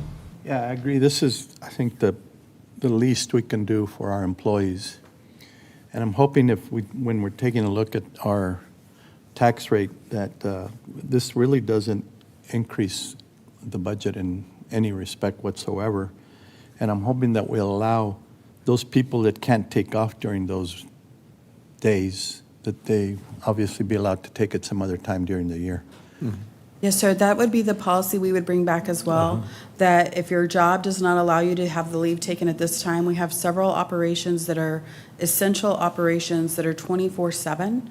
Those employees would be provided the entire year to take this time, these additional days, the entire fiscal year. The other thing I want to see if we might be able to consider, depending on what kind of tax rate we adopt, is if maybe we can take a look at maybe giving them like a $300 to $500 stipend for the year and pay them right before they leave on the 22nd. I don't know. We'll bring back, Not a lot, but it's, so we will bring, after you all have your tax rate discussion on Monday, during the special meeting, we'll bring back an agenda item that has several items that the court could discuss as far as its priorities. And based on that direction, we will incorporate it into whatever's decided into the final budget we bring back for September. and to see what the total cost of that would be. Yes, sir. Thank you, Commissioner. We have a motion from Commissioner Stott, a second from Commissioner Holguin to adopt option 3. Voting is open.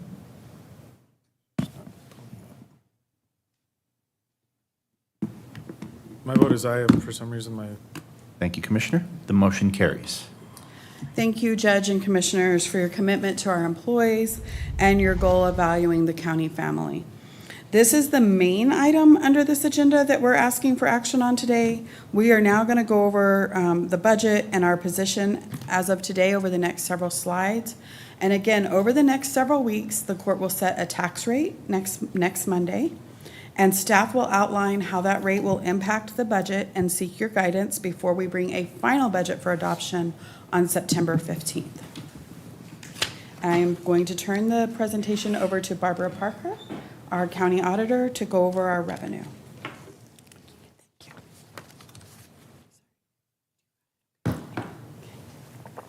Welcome, Barbara. Good afternoon, Judge, Commissioners. Barbara Parker, your county auditor. This afternoon, I'll be talking about the revenue projections that are based off of the budget and projections as of June 30th.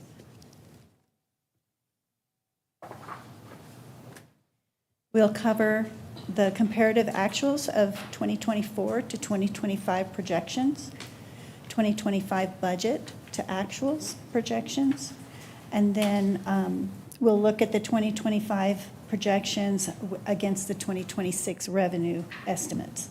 And then lastly, we'll talk about the general fund balance.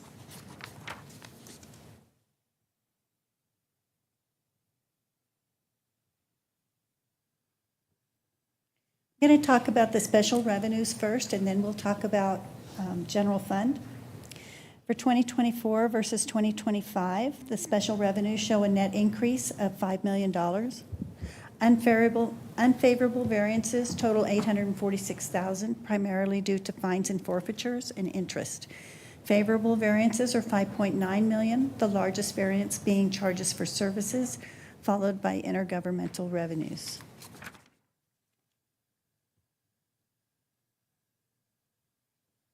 When we look at the fiscal year 25 budget versus the actual projection, special revenues show favorable variances of $5.6 million and an unfavorable variance of 1.4 for a net favorable variance of almost $4.2 million. The favorable variances are primarily intergovernmental and charges for services.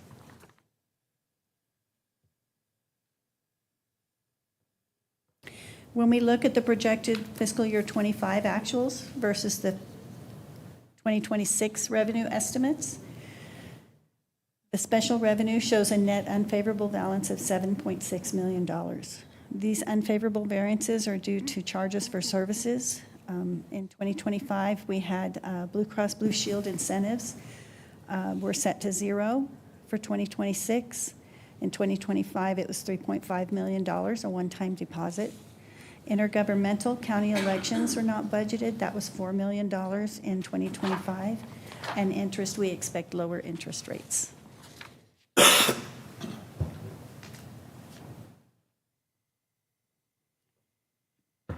This is the same information for the general fund. So first, we're looking at fiscal year '24 versus fiscal year '25 projections. The comparison shows a net favorable variance of $1.6 million. And remember, this is as of June 30th.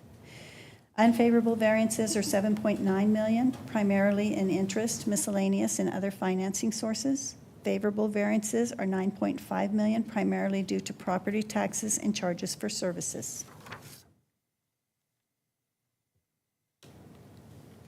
Sorry, can you go back real quick, Barbara? Yes, sir.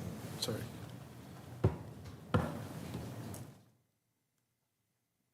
Okay, thank you.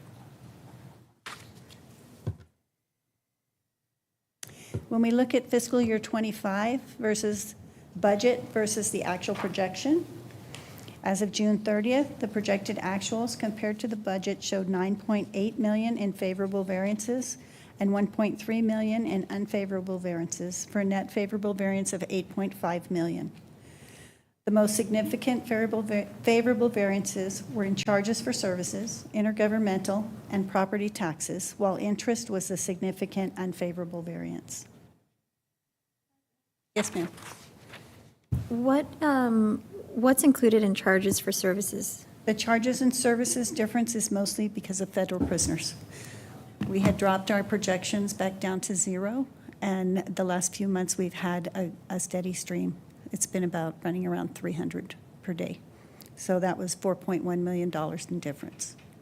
And we're for- sure we're going to get that revenue for next year? No, we already have it in '25. In '26, this Oh, okay. particular projection is at zero. Okay, okay. We're looking at possibly increasing it by $2.7 million. We're still researching because of one of the bills that's passed, one of the House bills that's going to vote in November. Okay, so this isn't for the budget? Yes. Okay, thank you. Questions on that one?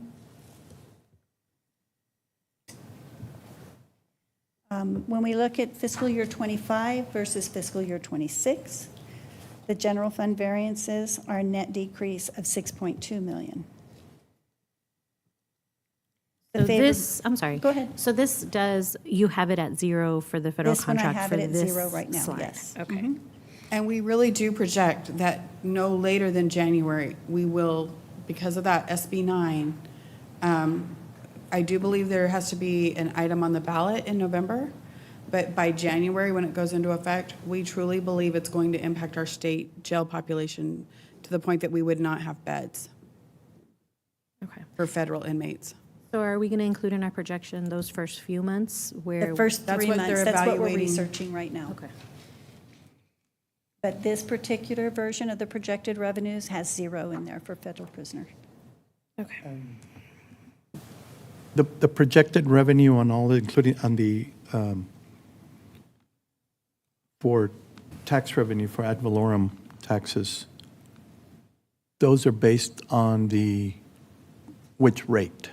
This particular one, we did this projection in June, so it's only as of our normal projections of 2% increase in property tax values. But on the current tax rate. Under current tax rate? Yes. Okay. Yes. The July projection that we provide you will be at the no new revenue rate. And then, of course, once you set a tax rate, we'll do a certified projection at that tax rate. So the previous slides where you were comparing the other revenues, that's the same, right? Yes. The actual projection is the same on both slides. To pick up, again, I answered the question about the property taxes. The unfavorable variances are $11.3 million, and the significant variances are charges for services, interest, and other financing sources. The charges for services, as mentioned, was the federal prisoners, a $6.9 million decrease. And we're also not budgeting for the disproportionately affected disabled veteran payment because we don't know for sure that we'll get it. And the Clint Sheriff School reimbursement was a $1.3 million contract that will not be renewed.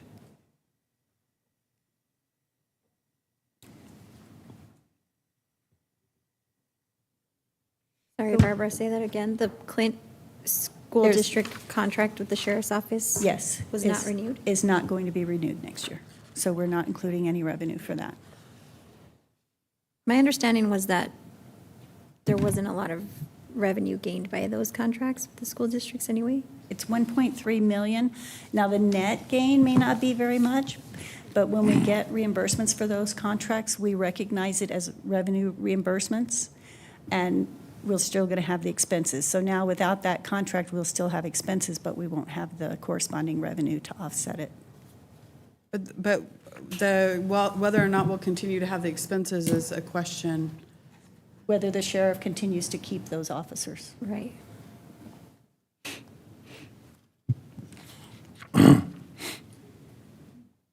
When we look at this slide, it gives us a quick summary of where we are projecting the general fund balance for FY25, which is at 78.7 million.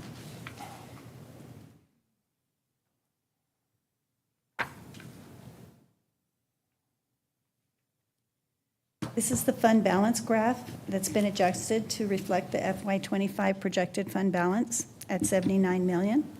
Please remember that this projection still includes expenses of 410 million as shown on the previous slide, which are the 25 projected actuals. If there are no questions, I would like to introduce Sam Trujillo, Interim Chief Human Resources Officer.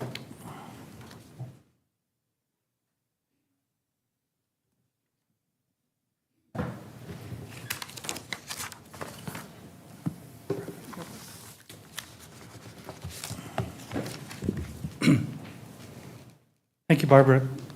Good afternoon, Judge, Commissioners. Sam Trujillo with the Human Resources Department. Over the past several months, the Human Resources Department has delivered a series of presentations in preparation for these budget hearings. Our objective was to brief the court on employee benefits, pay structures, and programs that affect both our workforce and the county budget, while also gathering your feedback during those presentations so that we could finalize the fiscal year 26 budget.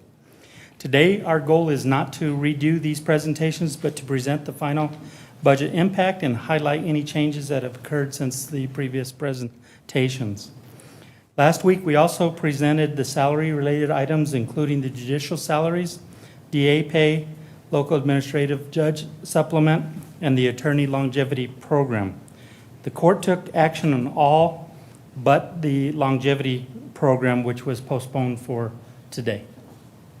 Our plan is to present both the longevity program and its proposed budget today, but only take action on the budget portion of that program.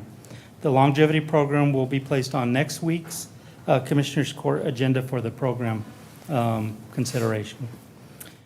We will begin our presentation today with our comp and class section, which will be presented by Cynthia De La Fuente and Valeria Fernandez. Cynthia?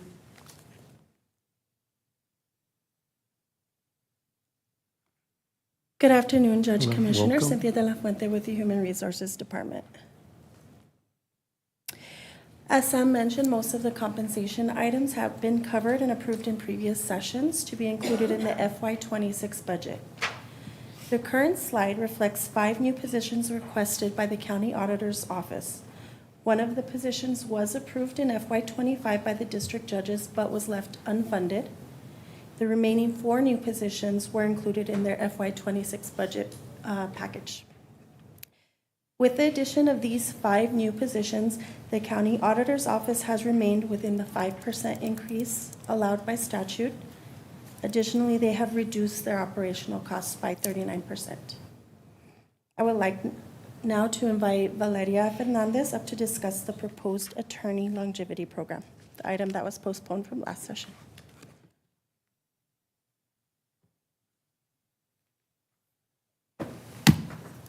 Good afternoon, Judge, Commissioners. Valeria Fernandez with the Human Resources Department.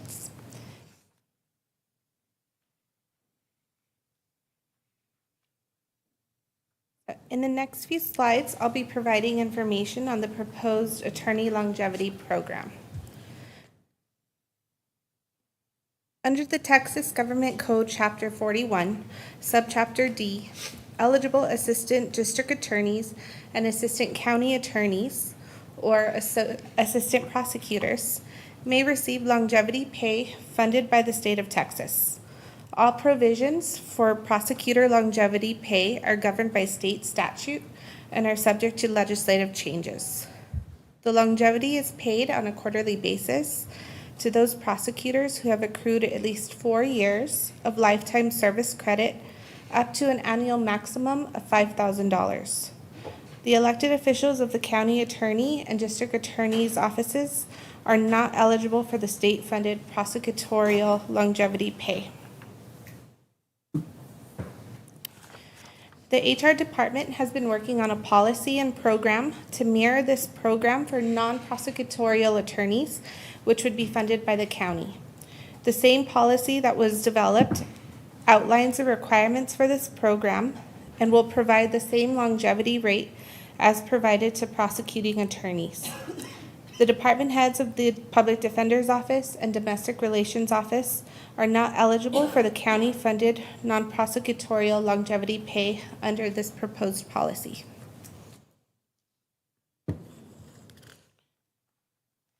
I do have a slight correction on this slide. There are 64 attorney positions within the Public Defender's Office and the Domestic Relations Office that could be subject to this program and policy if approved. Currently, there's 32 attorneys that we have identified that would be eligible for the program to receive that non-prosecutorial longevity pay.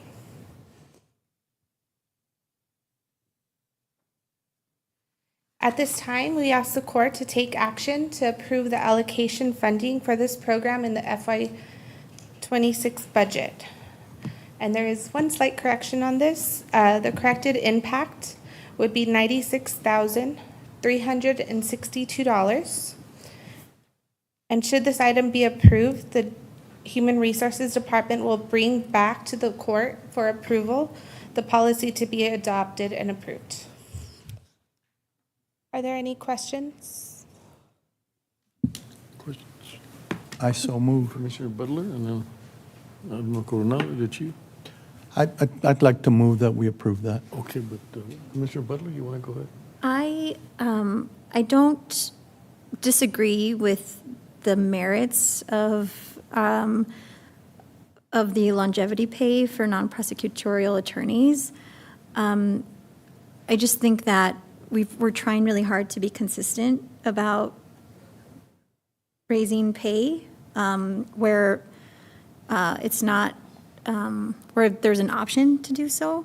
And even though the impact is, is moderate, I think that it just seems inconsistent for us to go with this optional longevity pay this fiscal year when we're trying our best to cut optional expenses. The impact isn't hard and on us, and I think in light of our goals to provide for our county family, to be good to our county family, why should defense lawyers that are on our payroll not have the same and working on the same type of cases, the same exact thing, not have the same options within our employment? I just think we need to be fair about it, and I think the impact is minimal. So that's why I'm for it. I know that we heard from several individuals last week when it was on the agenda. Do we have anyone signed up for public comment today? Because I know that that was one of the reasons for postponing the item, was to give people an opportunity to speak. Do we have anyone signed up? Not specific to this. And Commissioner, I did have meet, other comment. I did meet with an individual last week who did share that they would not be signing up for public comment. Oh, okay. Okay, I just wanted to make sure we weren't not hearing from anyone. There will be another opportunity as well, but they did say they weren't going to, but there will be another opportunity as well next week when we bring back the policy.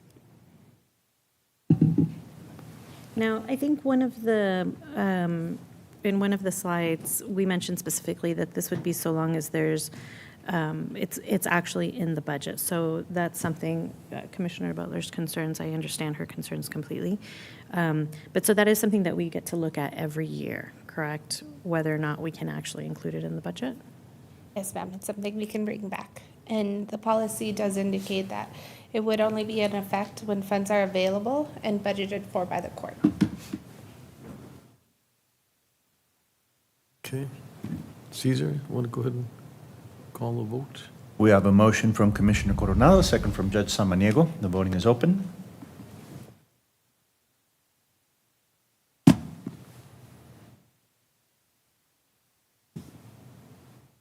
Commissioner Stout? I'm deciding still. I mean, the reason I say that is because I do feel like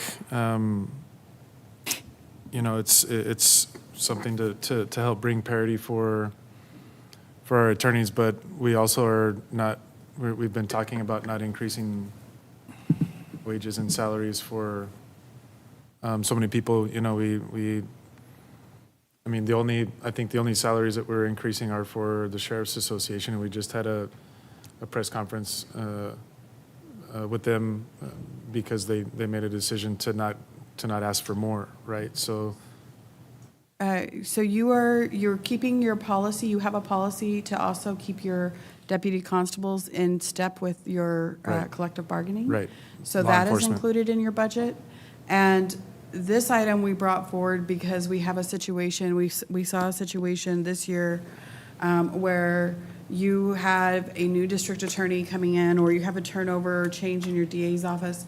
And while we designed the attorney pay plan to create parity and not have people jumping from office to office for pay reasons, we saw that there was an incentive to go to the prosecutor's office because of their longevity, that they would eventually get longevity after serving as a prosecutor. So that's why we proposed this policy to address that, like that we're not losing people internally just for that simple reason when we designed a pay system to try to pay them equitably. yeah, and I see this. I know it's optional, but at the same time, it's going to put us out of sync then with that policy, right?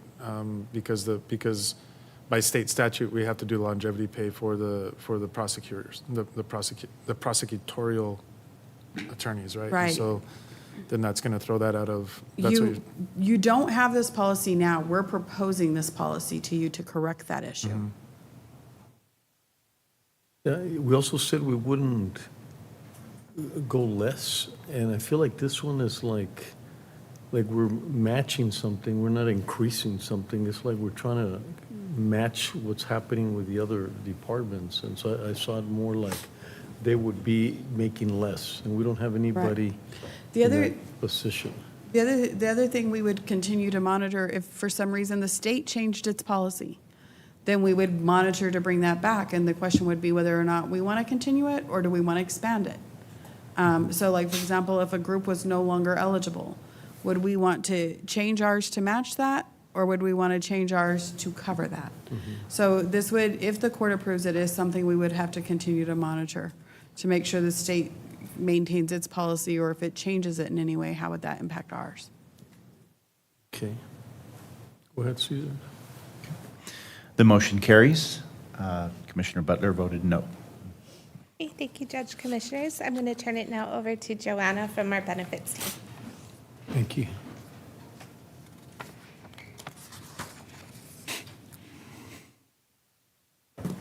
Welcome. Hello. Thank you. Good afternoon, Judge and Commissioners. Joanna Fadoa with the Human Resources Department.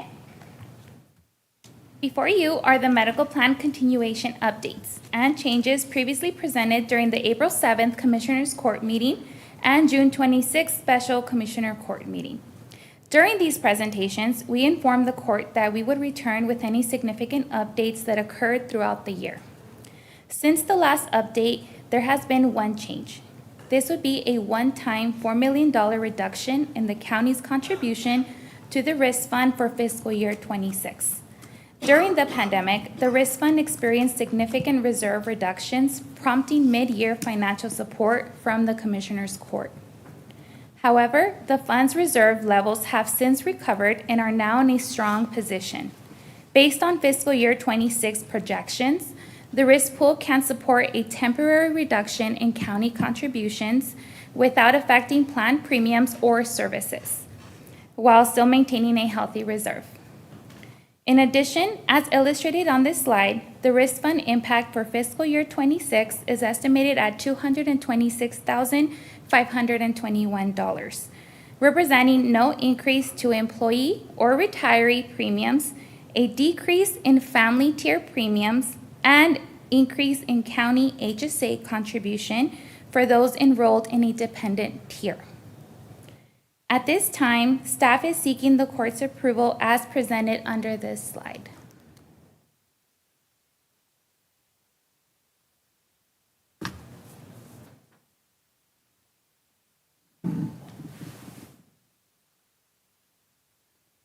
Will you please repeat the motion? Yes. It's approving the medical and planned dental design for plan year 26 as presented on the slide.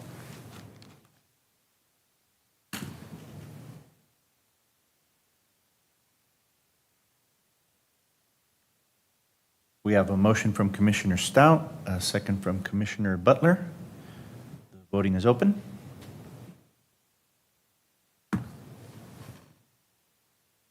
Motion carries. Thank you. Okay, now on to the next slide for liability.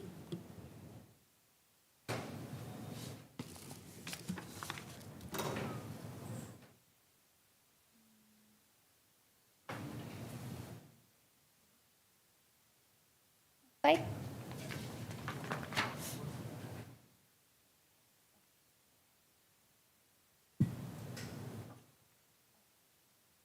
All right, before you is a list of the estimated premium costs provided by the insurance broker for insurance coverages recommended for fiscal year 26. The insurance coverages are consistent with the coverages the county acquired last year. Additional budgeted items under liability include the annual broker fee of $25,000 and the estimated deductible billing in the amount of $137,000. Once we receive the final insurance proposal, staff will seek approval from the Commissioners Court in a regular session. Total new budget impact is estimated to be a decrease of $128,000. This concludes my portion of the presentation. I will now hand it over to budget. Thank you. Can I ask why I'm not complaining about the reduction in property insurance, but that's a pretty significant reduction. Do we know what led to that? We call a lifeline. Good afternoon, Judge. Commissioners, Berenice Acosta with the Human Resources Department. They didn't see as much of a high claims at this time around, and that's what caused the reduction in property insurance estimate. Wow, that's yes, good news. We're very us. happy too. Yeah. How do we keep making sure that happens?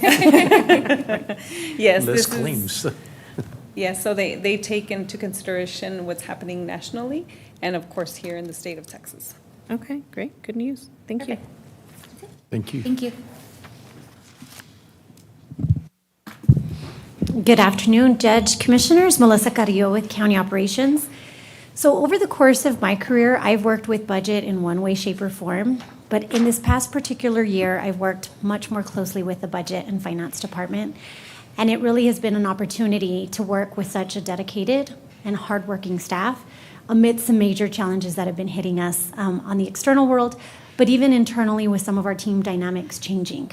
I really wanted to take this time just to thank them for their work, for their flexibility, and really for their adjustment as we work to put this FY26 budget packet together for your consideration.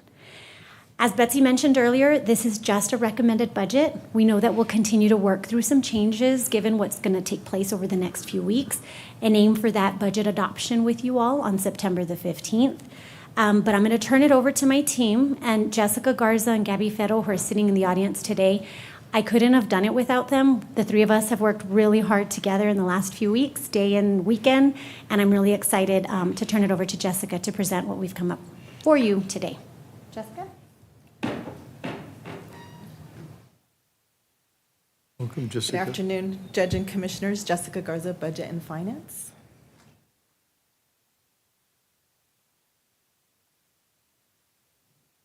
So before I begin, I just want to point out the information on this screen is similar to what is in your book.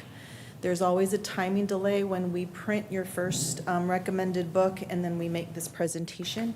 And so there's two parts to this presentation. The first part goes over what is in your book, which was what the numbers that we had when we presented the last time to Commissioners Court, and then we'll have some updates based on changes that have happened since the book was compiled.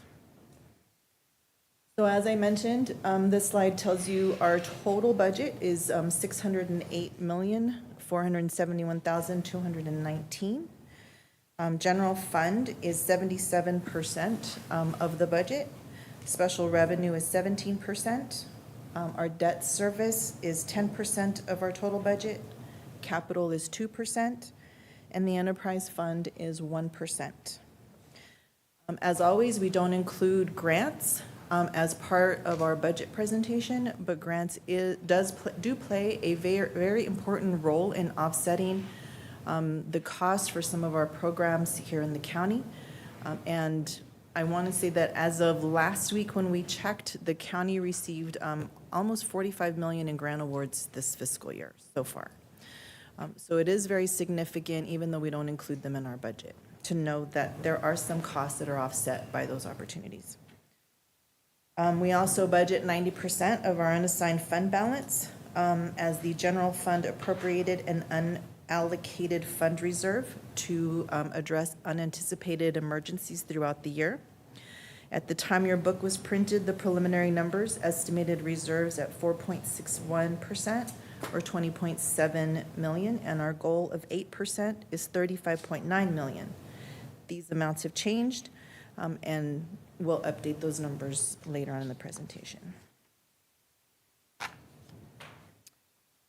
I know this slide is very confusing. I'm going to try to walk through each of these columns so that it's clear.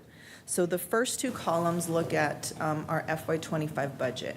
When we adopted the budget a year ago, our beginning estimated fund balance was $85 million, and we had an estimate of a reserve percent of 5.13.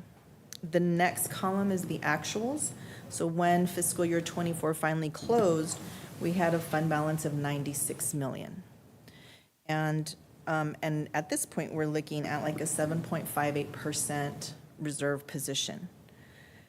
As we get into the FY26, our current estimated fund balance, as Ms. Parker mentioned earlier, when she mentioned this, I guess in July, was $76.7 million, which gave us a reserve position of 4.61%. And then I'm going to take you to the very last column, which is her most recent projection of the $78.7 million. And so the two columns there in the middle between there is, the first one is with the 7/18 date, is what your book was based on. Since then, with her updated fund balance and her updated reserve estimate, we're estimating our reserve position is now 3.6%. Our preference, as always, is to finish as close to 8% as we can. But this is probably the lowest we've ever gone at this point in the budget process due to utilizing reserves in prior years. What was the exact amount? 3.6. 3.6. And we'll get more into some of that detail on how that change kind of happened. So I do want to caution at this point, if there's any shifts in the economy, the budget does not have any flexibility. There may be a little bit of shift that we may be able to absorb some unanticipated impacts, but at this point, we will not have the flexibility that we've had in prior years to absorb any changes.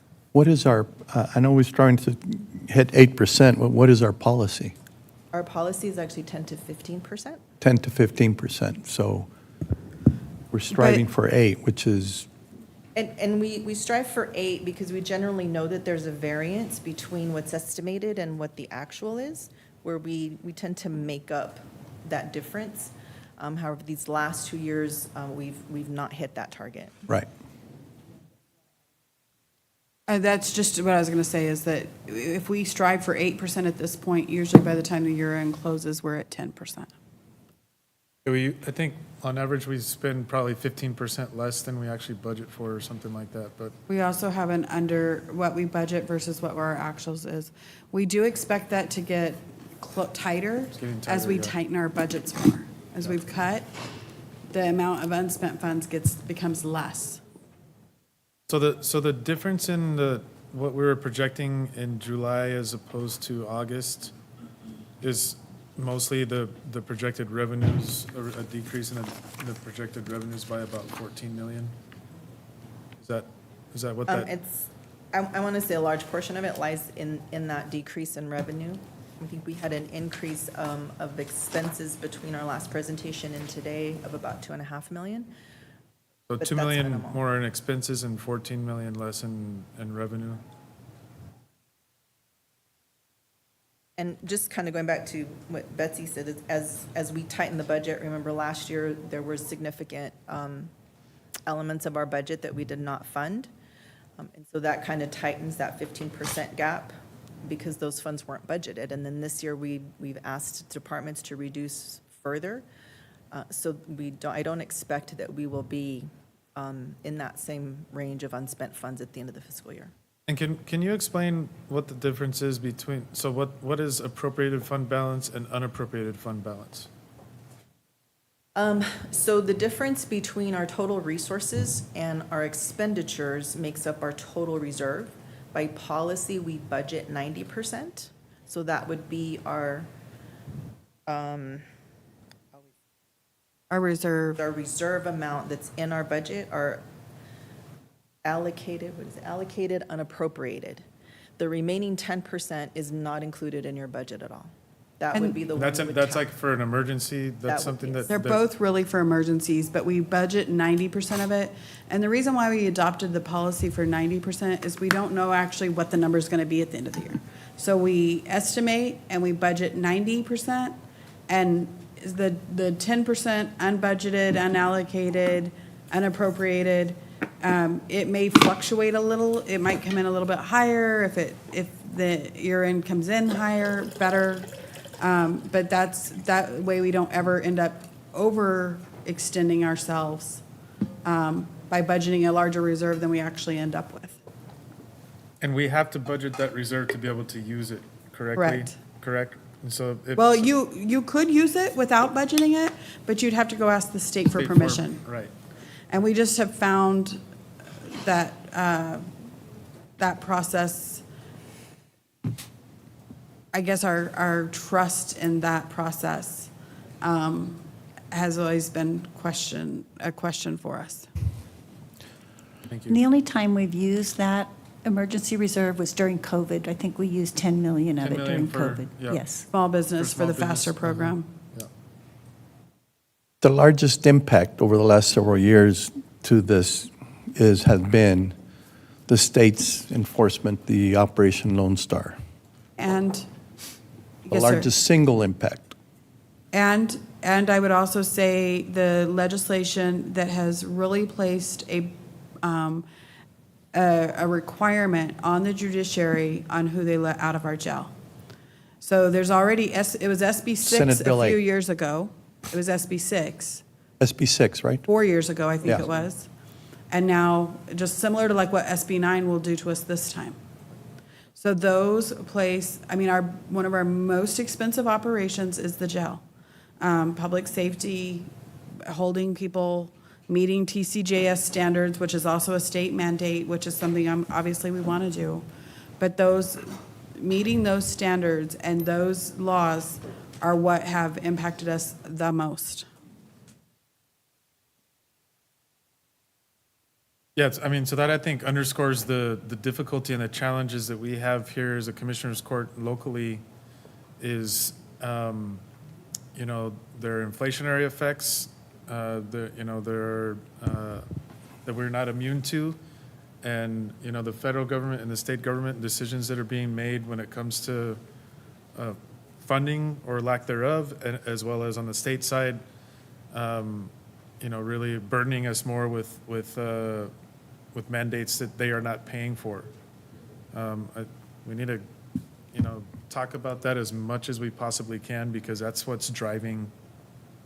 And we're still looking at trying to go down to the no new revenue rate, even though we've been burdened with tens of millions of dollars in additional unfunded mandates over the last number of years, to the like almost 10% of our budget, just in one program, you know, Operation Lone Star. This legislative session, if you don't count the $12 or $15 million that we're going to be burdened with SB 9, the bond legislation or the bail legislation, just and 3 other items, the exemption for veterans, which is not funded by the state, will hit our budget. We all want to support veterans, and we're happy to give them an exemption, but it would be much more helpful if the state actually paid for that. You know, they gave exemptions on school board side, and they paid for that, but not at the county side. 287G program, which we're being forced to participate in, it's at least $1 million more. And then the judicial salaries that we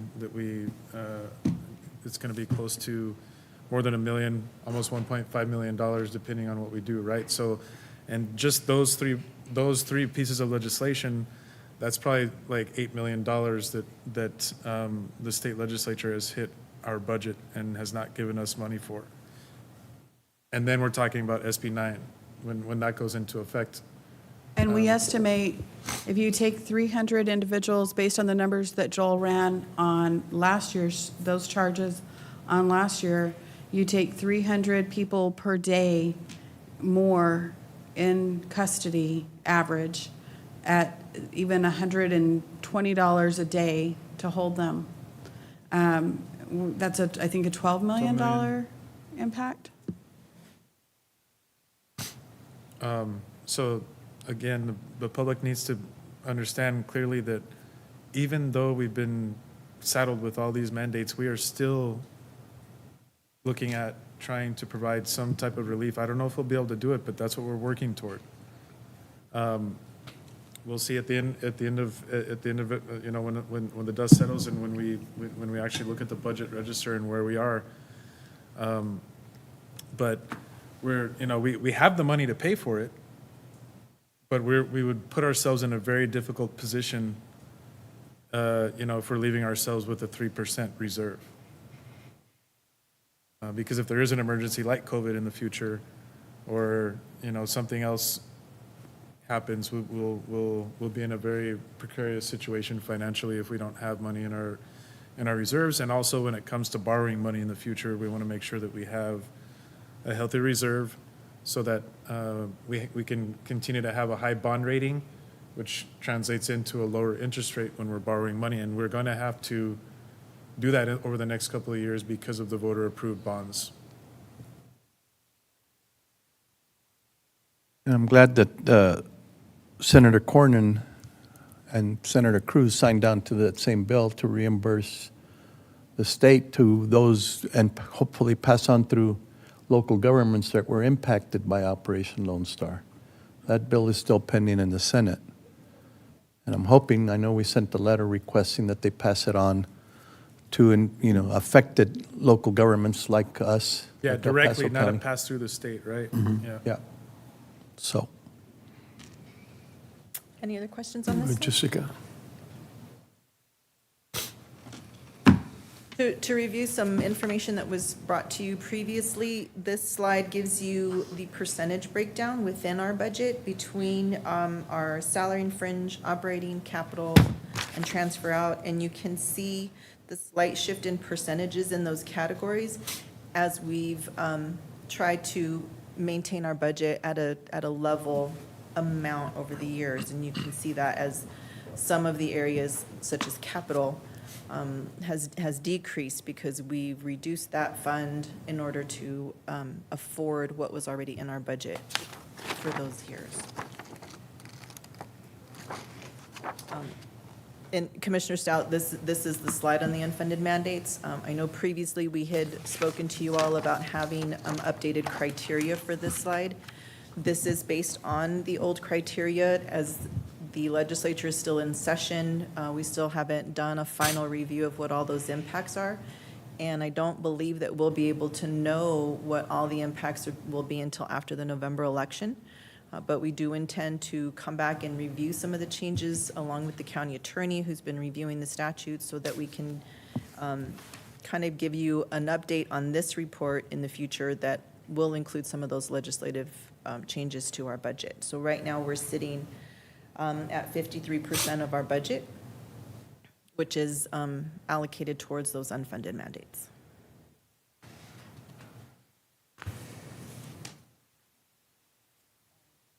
This slide goes over your revenue projection versus your actual history. And again, this is a review of a presentation earlier in the year.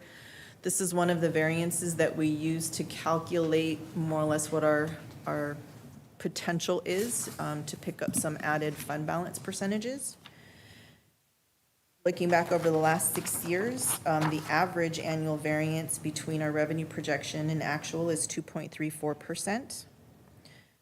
Average variance to the FY 2026 projection could contribute another $9 million. In other words, if it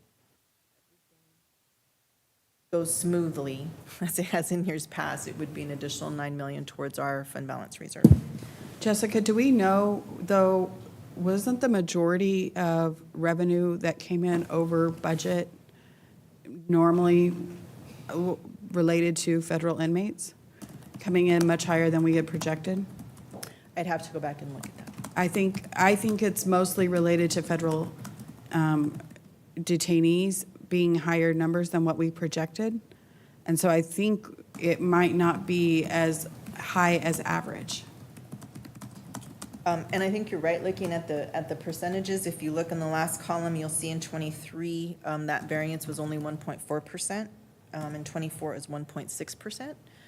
Which would have been the years that we saw the revenue in federal inmates decrease significantly. Betsy, some of the additional items for revenues that are unexpected and not included in the budget are things like the reimbursements we get for FEMA or the reimbursements we get for the disproportionately affected veterans. Can I ask a question about grants? Is that separate from this general fund projection? Yes, it's completely separate. Okay. And normally grants can't be used to supplant our expenses, so they don't necessarily help us. They help us fund other projects and programs, but they don't help us fund our normal operating expenses because you're not allowed to use a grant to replace what you already have budgeted.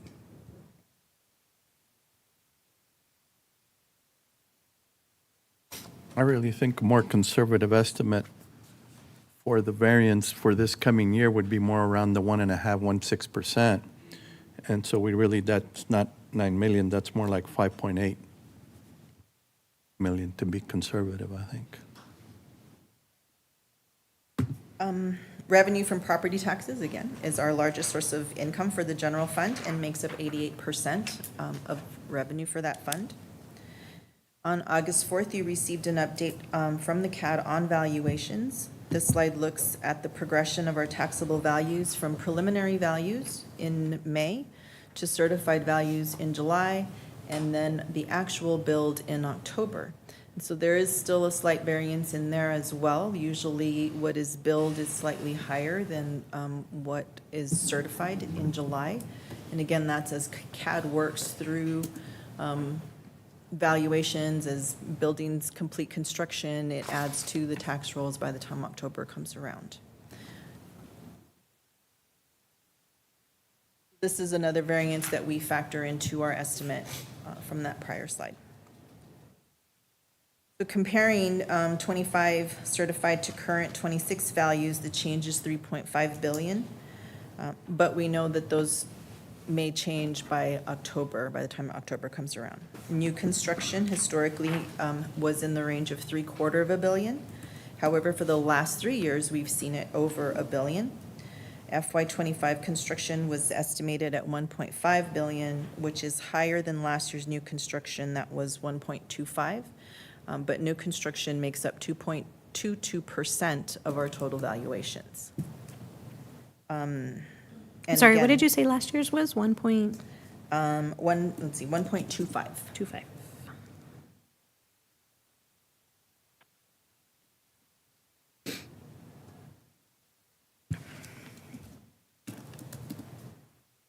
This slide provides a comparison of our tax rates since 2018.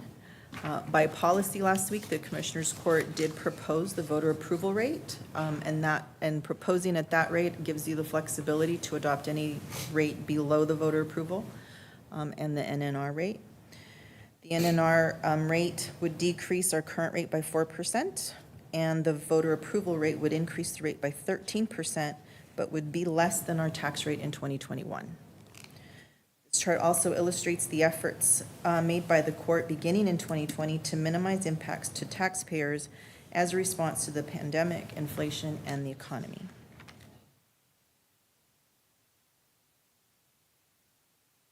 This chart is the illustration of how a homeowner's tax dollar is broken up among the major entities here in El Paso County. Our portion of the dollar is 16%, and that's pretty much where we have remained in that breakdown. There's been some shift in the school district percentage that has, of course, when you're working percentages, changes that. But for the last 5 years, we've been in that 16% range.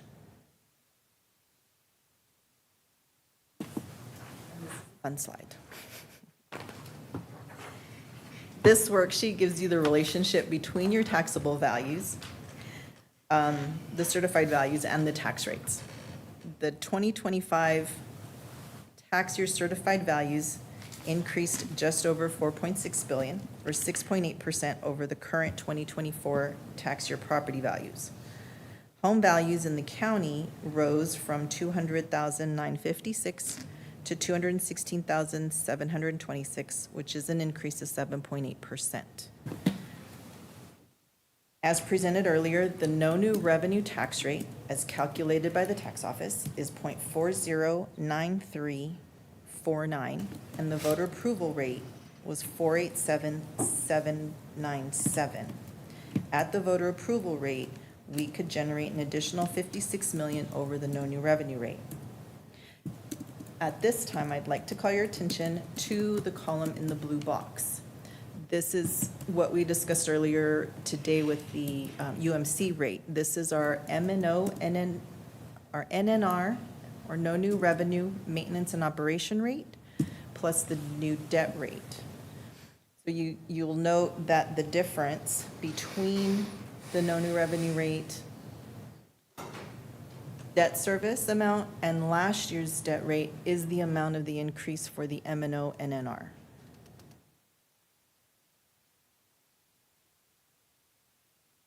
So are there any questions? So the tax rate in the blue box is our NNR M&O rate, and then the new debt rate. That's, okay, so that's both together. That's the total tax rate? Yes. Okay. So the total tax rate would be 42 cents if we Yes, if we went down to the no new revenue rate. 0.42742, yes. That gives you the increase for your INS, and it generates the same M&O revenue that you generated the previous year. Minus, The bonds. The voter-approved bonds. yes, to the voter-approved bonds. And then at the bottom there, you'll see if you change the no new revenue tax rate by 1%, it would generate 2.4 million. And changing the no new revenue by 1 cent results in a million increase. The proposed voter approval rate was published yesterday morning in El Paso Inc., and the required hearing will be on August 18th at 9:30, and the adoption of the tax rate is also scheduled for the same day. So next Monday will be the day that we'll have this on the agenda for the court to actually go over the tax rates, go over the impacts of each of those tax rates to your proposed budget or this budget, and then to vote on it next Monday.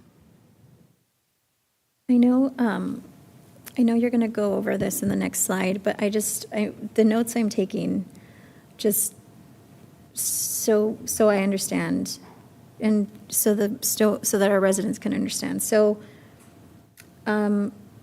property values have increased 7.8% across the county, according to the Central Appraisal District, which they gave us a presentation on last week. And property taxes make up 88% of our total revenue. For our general fund. Budgeted revenue For our for general the fund. general fund. Yes. 88%. So if you take into account the voter-approved bonds that are going to increase the interest and debt service tax rate, and the loss in jail revenue, right? That's why we're looking at this deficit. And when I think about the property valuations, I think people get very frustrated because we can point to the tax rate and say we're actually lowering the tax rate from what it was, or we're, proposing a lower tax rate. But because the property valuations are going up, their tax bill won't. It will still be higher. It won't be lower. It'll still be higher. So effectively, people's taxes are going to go up even if we lower the tax rate. That is correct. That's just the math of this. Okay. And again, the Central Appraisal District appraises values based on state legislature. Right. So the rules they have to follow when they're appraising and providing the certified tax roll is also kind of governed by the state legislature. Yeah. And I think it's really hard to say we're lowering our tax rate when we know that taxes are still going to go up unless we cut down the budget substantially. So I understand the frustration and the confusion, and it's really hard to, it's like a difference. It's a distinguishment without a difference. Or what's the term I'm looking for? It's really unfortunate that it feels like that we don't have a lot of flexibility or options here. Sorry, go ahead.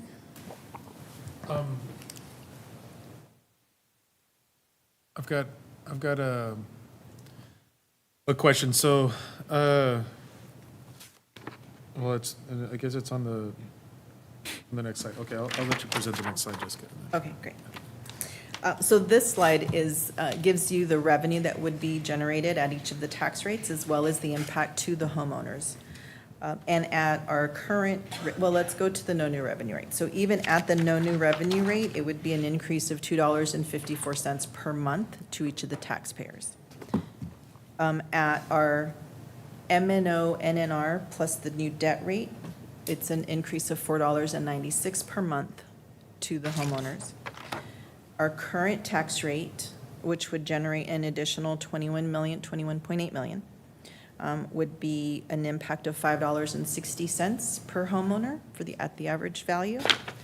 And then the voter approval rate would generate $56 million and would be an impact of $16.71 per month to each of the homeowners.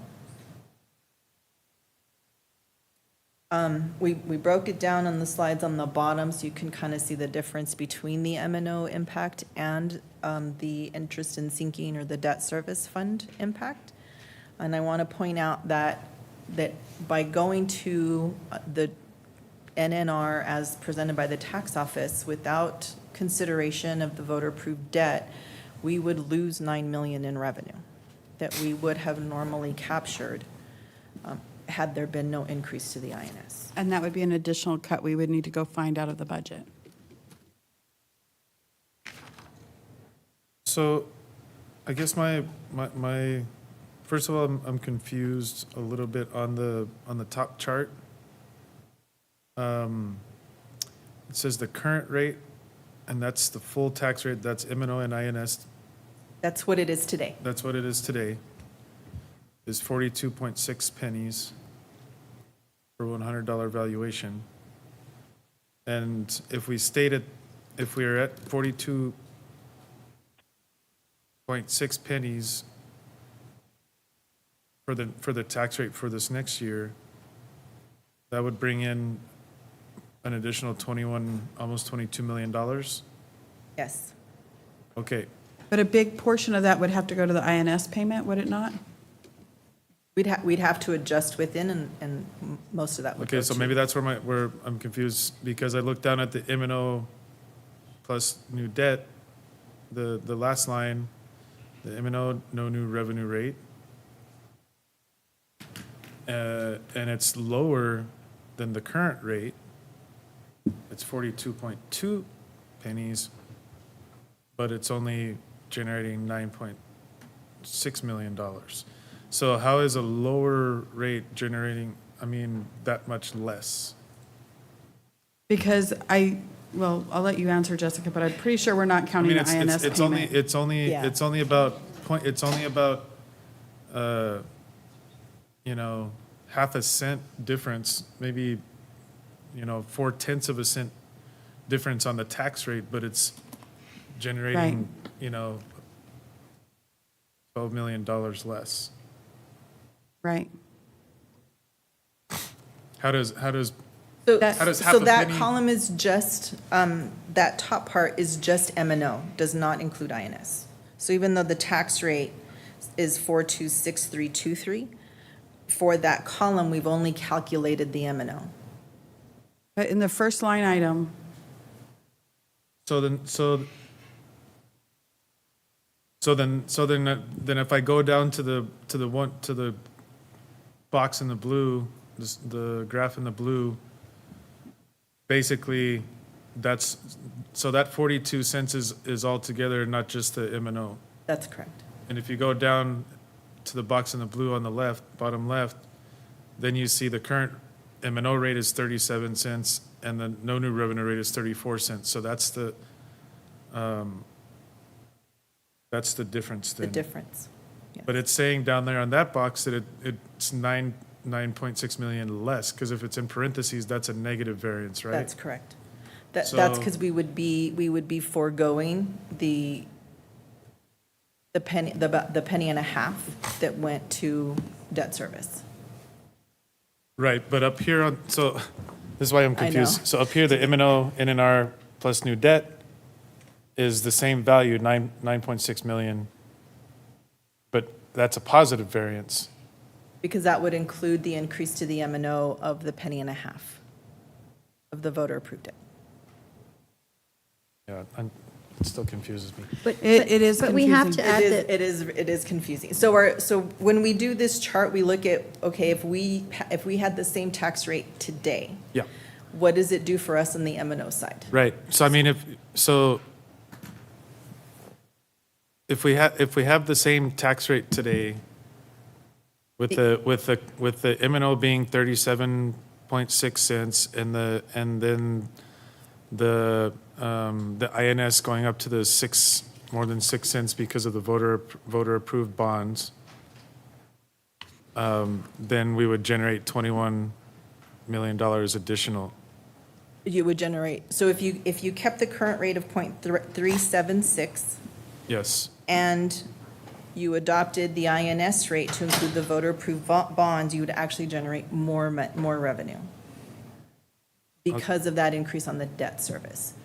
So the Okay. 21 million only represents That only the represents the M&O increase in portion. the M&O portion. That's correct. So the reason that the no new revenue rate and the M&O no new revenue rate kind of wash because at the current no new revenue, or at the new no new revenue rate that was presented, that penny and a half goes to debt service. Right.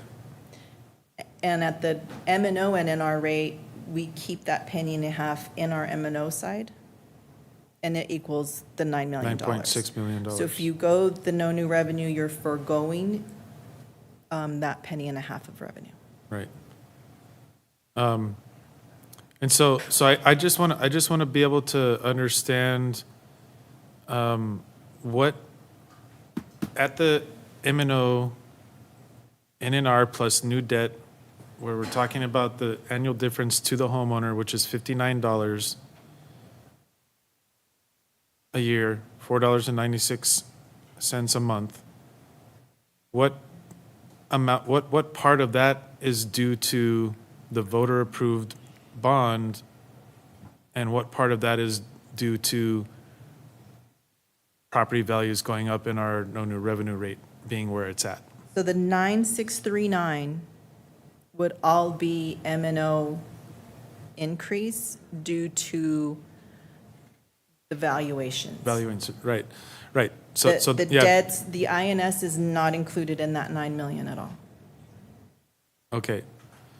Yeah, I got that, but I want to understand so I can tell my constituents what portion of the annual difference to the homeowner that almost $60 more a year, what portion of that is due to the valuations and the M&O rate that we're setting, or what portion of that is due to the increase in the INS rate because the voters approved the bonds? Okay, I see your question.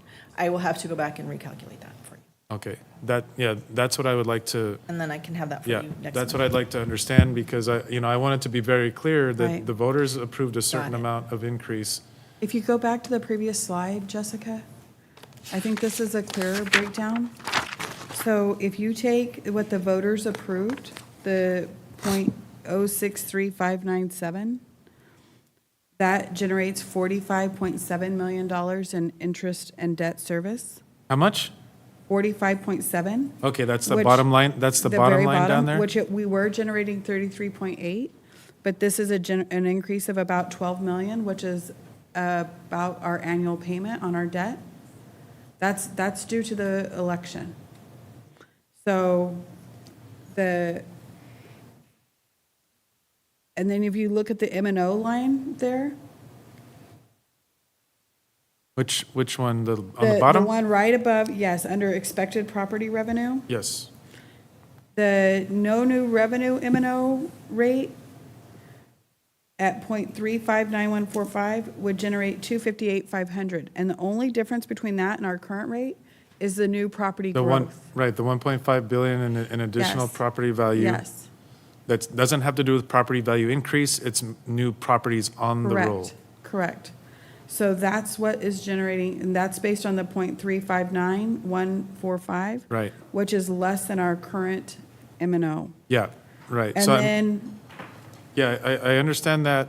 I think that's clear, but I want to be able to tell my constituents, okay, what portion of that $60, if we go to the no new M&O rate plus debt service on the next page, and it says it's about a $60 increase in their taxes per year, what percentage or what portion of that $60 is due to the bond passage, and what portion of that or how much of that is being increased due to our decision regarding the M&O rate?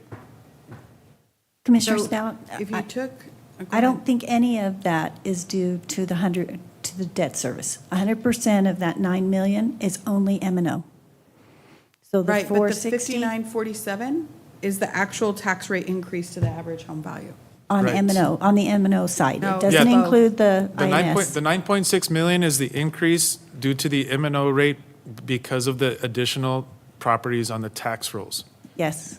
But the That's point- not due to property values going up. That's due to additional properties being added to the tax rolls. So the property values that are, if property values are going up and we are moving our M&O, no new revenue rate down to try to counteract that, I want to understand what amount additional, even though we're going down on the M&O side, what portion of that $59 that's being calculated here that people are going to see an increase in their taxes is due to the increased property valuation, not the INS. Okay, not the bond, I want to know both. I want to know how much is due to the bond that voters approved and how much is attributable to the Yes. the property value increase and the tax rate that we are looking at with the M&O. Yes, we will get that breakdown for you. Let us work on that just a little bit, and we'll get that breakdown for you.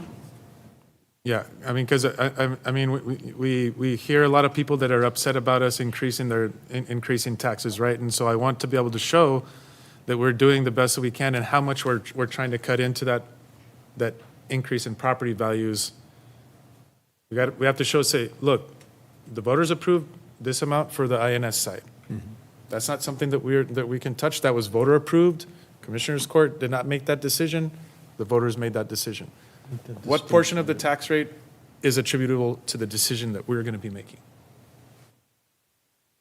Or what portion of that increase in tax, not tax rate, but that increase in tax that's being calculated here? Yes. It's actually a good observation because now you're Separating them. differentiating what they decided on and then what we were working on. And I guess that's why this table is a little bit confusing, because some of the columns, like the additional revenue column, is only M&O, but the annual difference to homeowner includes both, right? Right.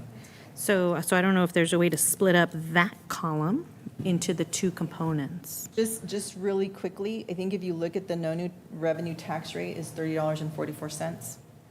And then the M&O and NR is $59.47. So the difference between that would be that penny, that 1.3 increase on the debt rate. I'll double check it, but I'm thinking that's kind of just running it, the numbers really fast, it equals that difference. So about 29. So it's Of about the 29, 59. 2881 of that 5947 is due to the voter approved debt. But we'll double check it and confirm with you before. 59. Okay, 20, you said how much? It calculated at 2818, but I think it's truly that 2903. difference between the 3044 and the 5947. Oh, yeah, that's, okay, that makes sense, yeah. So, Okay, that makes sense. right? So still roughly around $2.50. Yes. Increase per month. Okay, so what you're saying is the second line there, the no new revenue tax rate.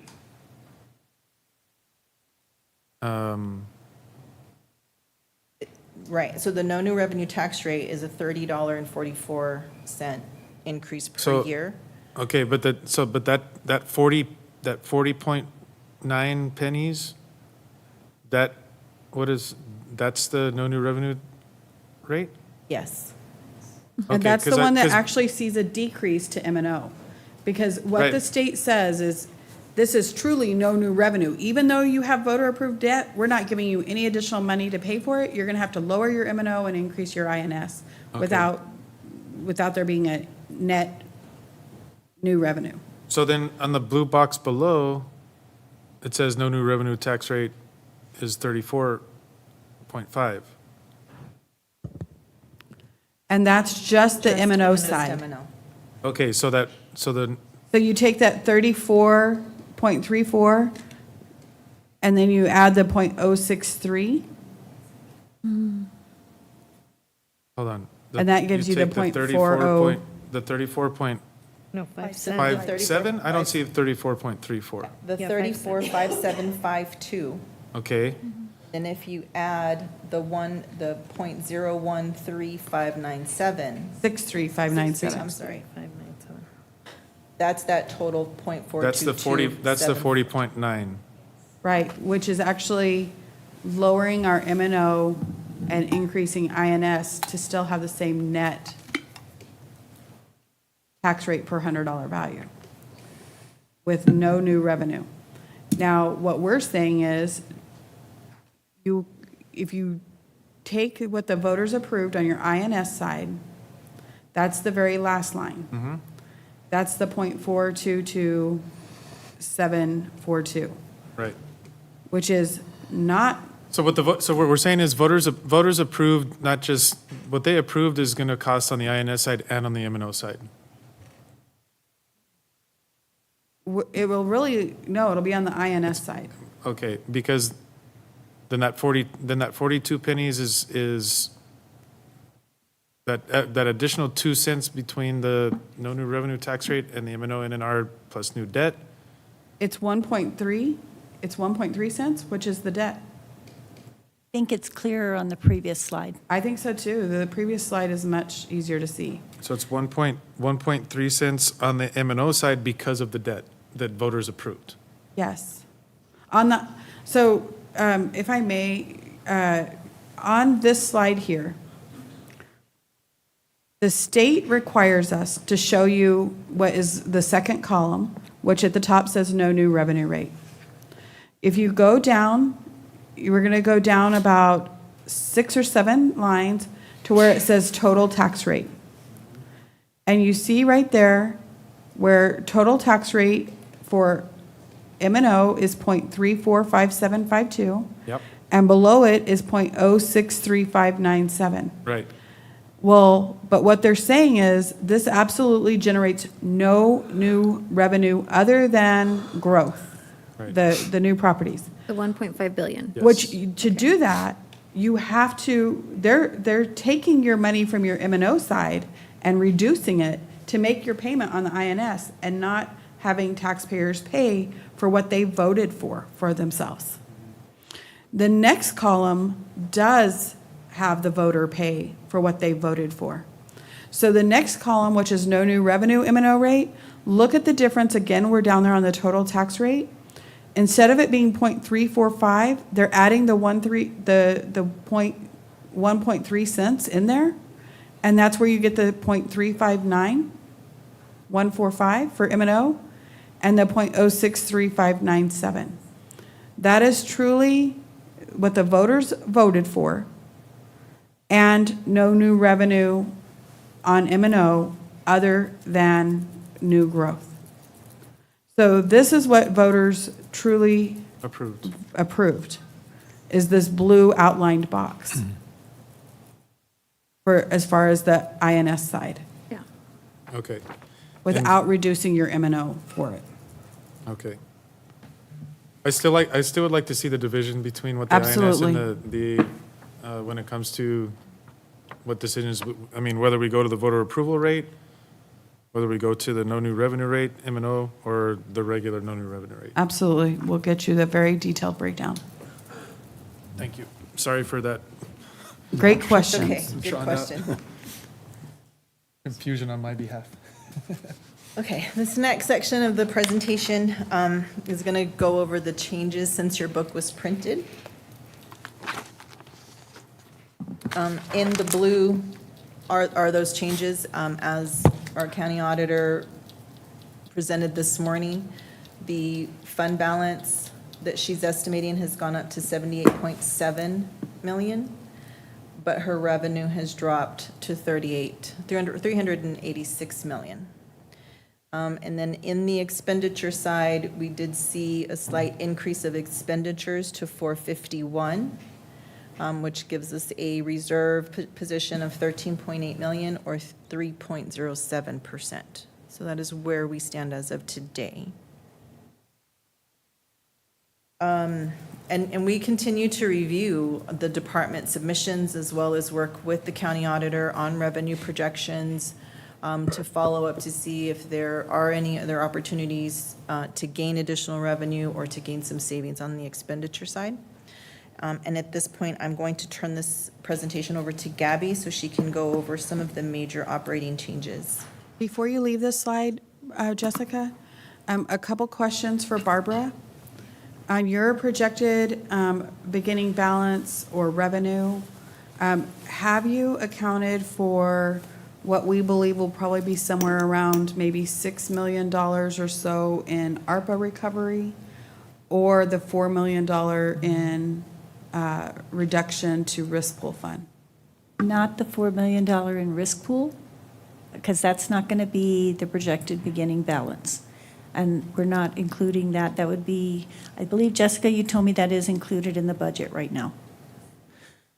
But for the beginning balance, it doesn't affect FY25, so it's not included there. But yes, we are including the ARPA funds in our projection.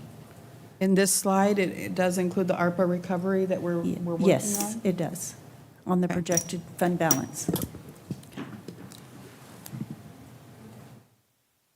But not the risk pool reimbursement.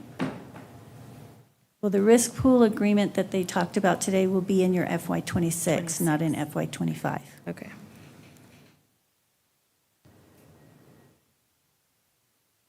Good afternoon, County Judge and Commissioners. Gabby Federal with the Budget and Finance Department.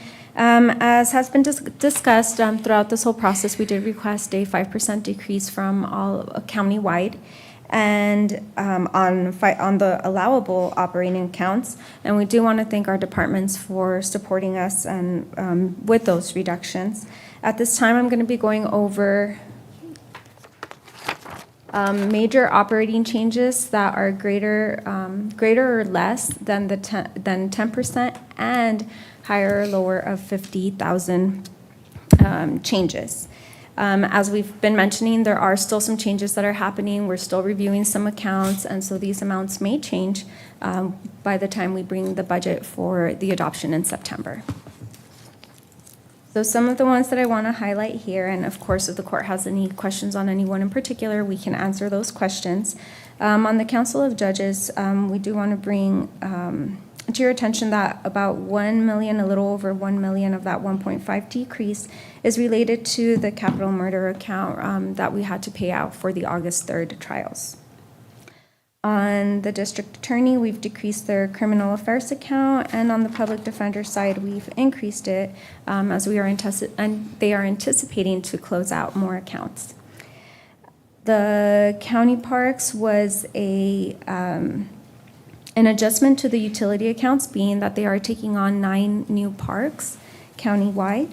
And on the sports park maintenance and community services, those decreases were actually supposed to be offset on one of those, so that will be a change that you will see when we bring back the budget for the adopted or to be proposed for adoption. We will adjust those numbers. They will not be a decrease. They actually will be an increase. On the general and administrative accounts, that decrease is related to all transfer out match accounts where we're making adjustments to those based on awards that we have already received or awards that we anticipate receiving. On the animal welfare, that increase is due to the current, to the animal, oh my goodness, I'm sorry, for the impound fee with the city. On the medical examiner, that decrease was related to the toxicology tests that they have been contracted out and are being covered partly by a federal grant. On the public health services for fiscal year 25, we did have to cover 2 years worth of the public health service, so now we're setting it to what we need for fiscal year 26 to pay for 1 year. On the juvenile probation, as we know, this decrease on the operating side, it is being increased to the salary accounts as well. So that's where you would see that offset. And overall, their budget did decrease by 0.5%. The Sheriff's Department, that increase is largely related to a little under that $4 million is due to an internal transfer from the general and administrative account for the medical services. And for the medical increases. So it is an offset, even though it seems like an increase here, we did decrease the general and administrative account for that.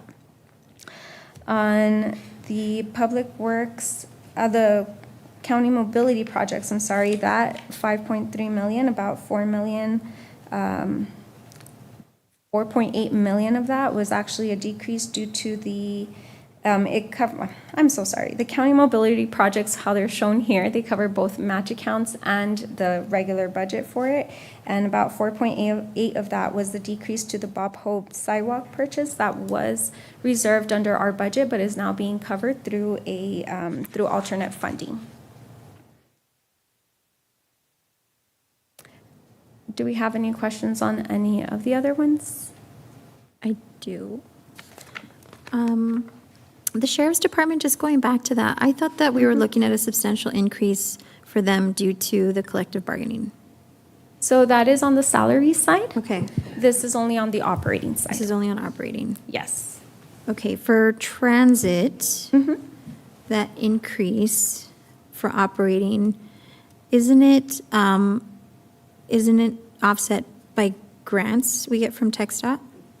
So some of that is, yes, this is the match part of it. So the part that the county is liable for to be able to match what the grants are covering. Okay. Okay, thank you. So now I'll be going over other internal county entities. These are 3 departments that have a board to which they propose their budget to before it comes to Commissioners Court to be considered by you all. The 3 departments are our Juvenile Probation Department, our Purchasing Department, and our County Auditor Department.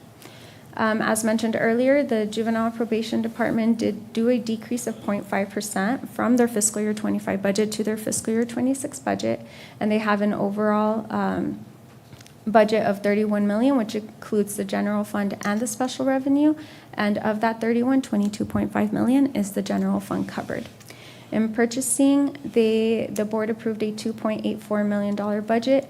Although this is an increase from fiscal year 25, that covers 2 ARPA positions that were transferred into the purchasing department, and that's what that increase is largely covering. And what is the actual amount?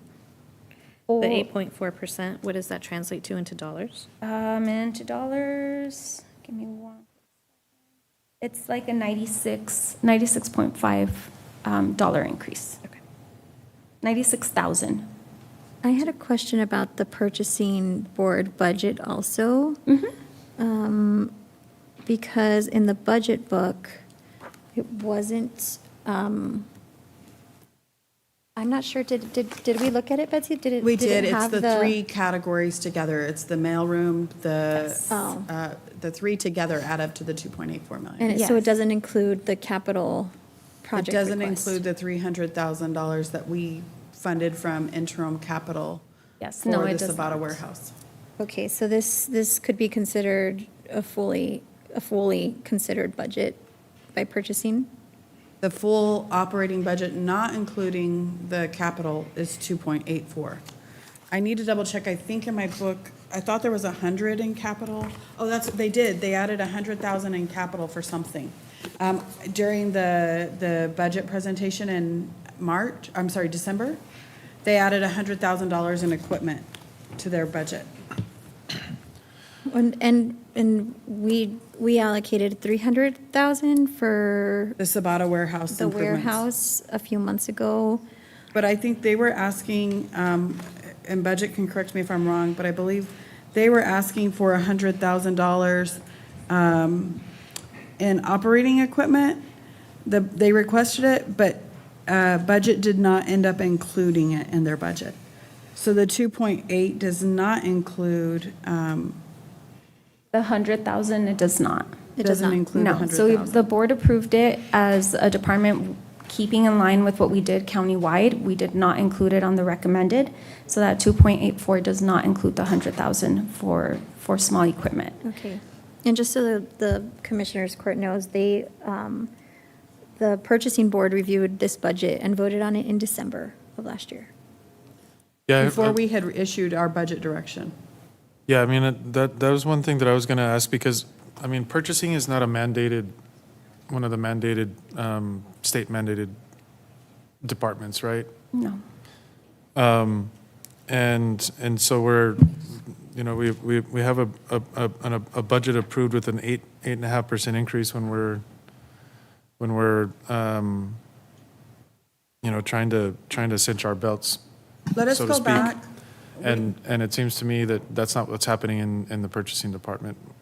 We can go back and meet with Karen, and obviously two of you sit on the purchasing board, but let us go back and meet with her and see if there's any opportunities to. Who are the members on the purchasing board? The judge and Commissioner Butler. Okay. The board hasn't met since March, Okay. and like I said, they voted on this budget in December. Right, so it was before they knew the budget direction. Let us meet with Karen and see if there's an opportunity for her to take back something to the board to cut the 96,000, I think you said, Gabby? From personnel? Not from personnel. Yeah, so that 96, that increase is all related to the two people that were transferred in. Oh. From ARPA. It's not an operating increase, it's a salary increase. But this includes their total budget. Both operating and salary. Yes, and that increase is related to the two individuals, the two positions that were transferred into the department. Was this for the print shop?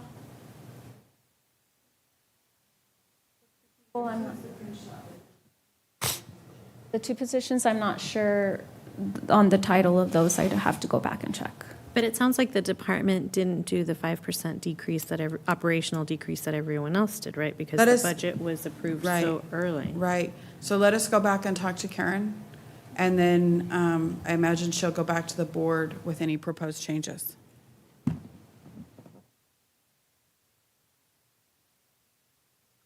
And this is a legal question, but I don't believe the court has to accept that budget. I think there's, like, the purchasing board's approval is still subject to, it's still it's a recommendation for the court, it's not a must. Correct. Let us take a look at it, because I know that the standard is the board approves it, and unless there's something arbitrary and capricious, right, the court must approve it. But there's also other circumstances in which, for example, other entities or other boards, they provide it as a recommendation. I'm thinking, you have your auditor's department, for example. So let us go back and take a look at that to clarify for sure. Right. We want to make sure that we give that clear direction and we understand what the lines are between purchasing board, of course, and the commissioner's court. Because that would be helpful, because I think the auditors is one we have to accept if it's less than a 5% increase. The purchasing one, I think the court can. Yeah, let's look at it. Mm-hmm.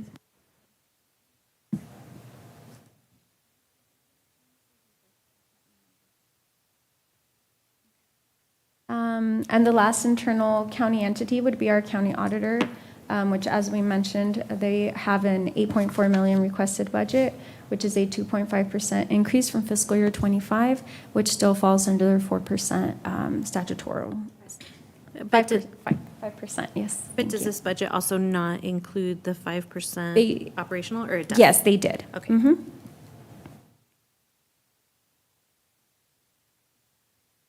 We also have some outside agencies that the court takes action on regarding some funding that is given to them.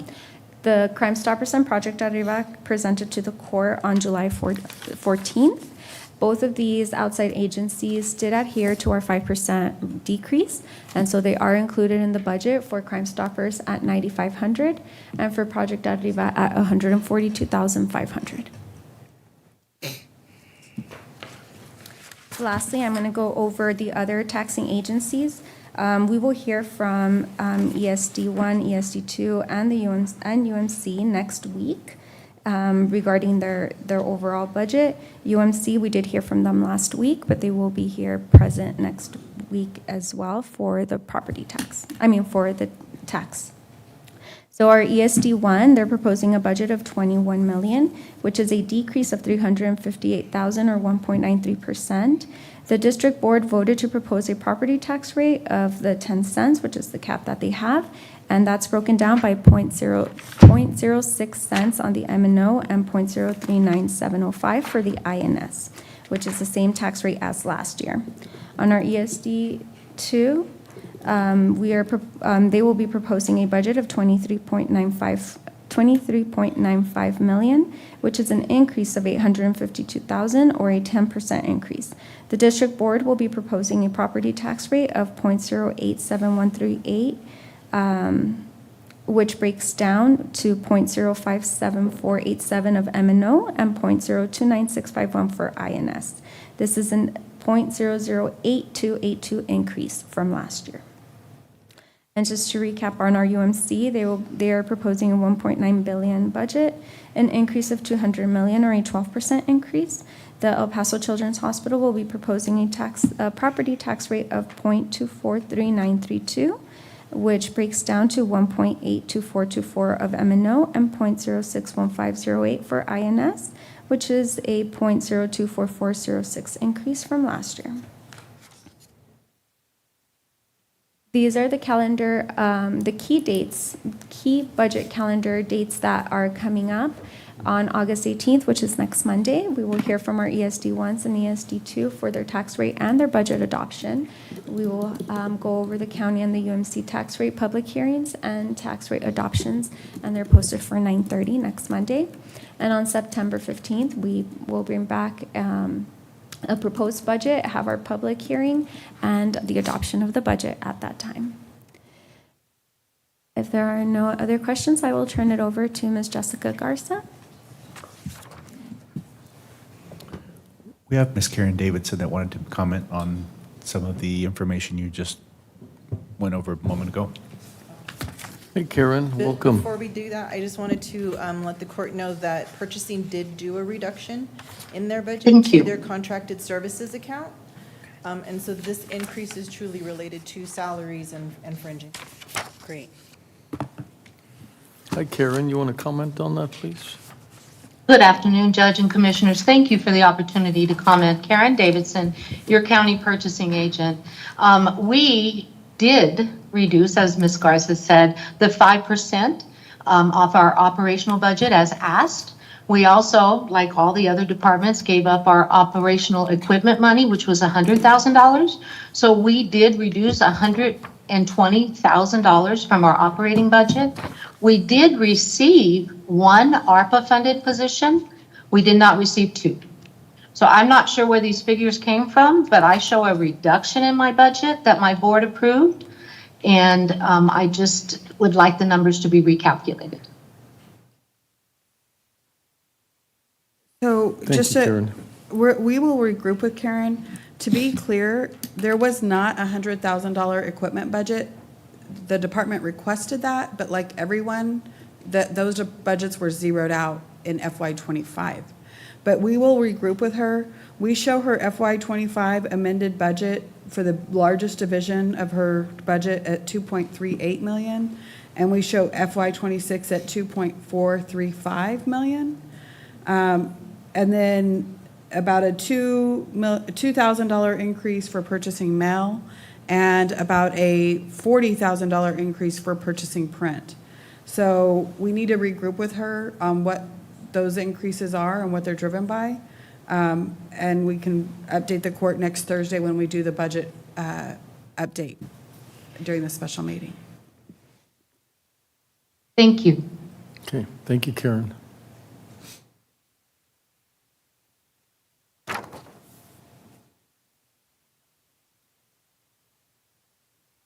So just to recap, the recommended budget currently stands at FY26 available resources of $465 million, and expenditures for FY26 recommended at $451 million, which gives us a $13.8 million reserve, or 3.07%.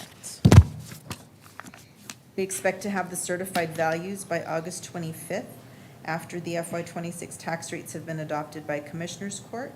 And between now and September 15th, we will continue to review current departmental budgets and anticipated spending through the end of the year, as well as collaborate with the county auditor so that she may provide the most accurate fund balance and revenue estimate possible. As presented earlier, this is the summary of the revenue based on our current rate, the voter approval rate, the no new revenue rate, and the M&O NNR plus new debt rate, as well as the impacts to the homeowners for each of those rates.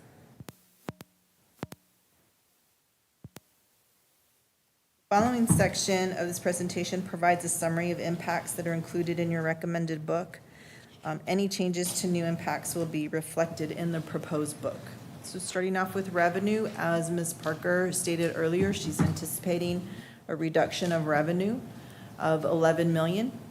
The only general fund revenue line that's not on this chart is property taxes. So in all of the other categories of revenue, we're expecting to see decreases in the general fund. Personnel adjustments. This budget includes a full year impact of the American Recovery positions that have transitioned to the general fund, as well as the increase for law enforcement.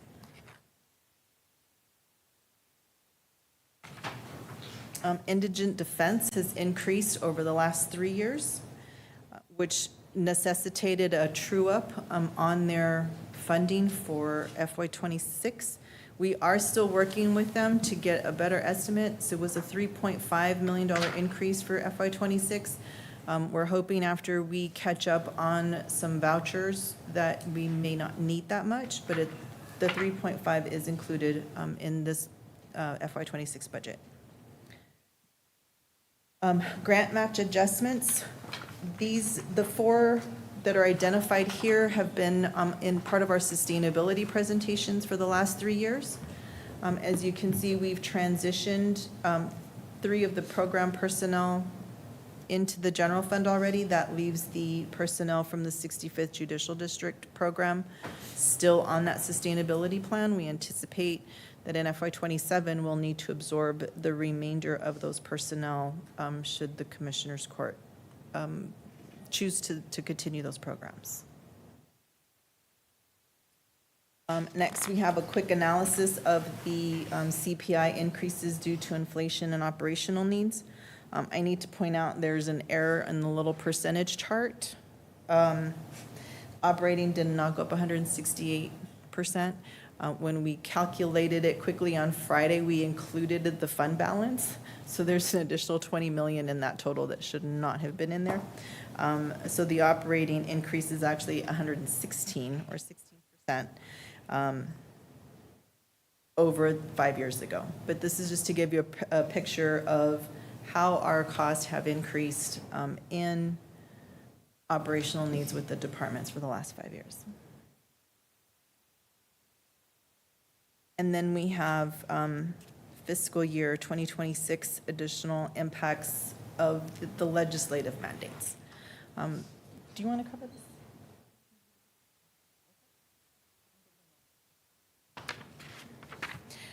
this? So we've got Senate Bill 9, which is the pretrial defendant release. We have the 287G, those two we've already talked about today, those impacts and the potential increase to our expenditures. The judicial salaries as well are included in your budget. We're looking at what the full impact of the homestead exemptions for veterans will be after the November election. House Bill 9, which was the personal property tax exemption. Tax office bill for dealers, that impact is still being evaluated. And additional impacts still waiting on is the SB 9-1, which is the reduction of the property tax ceiling, and SB 12-1, which is the lobbying activity restrictions. And at this time, I'm going to turn it back over to Gabby.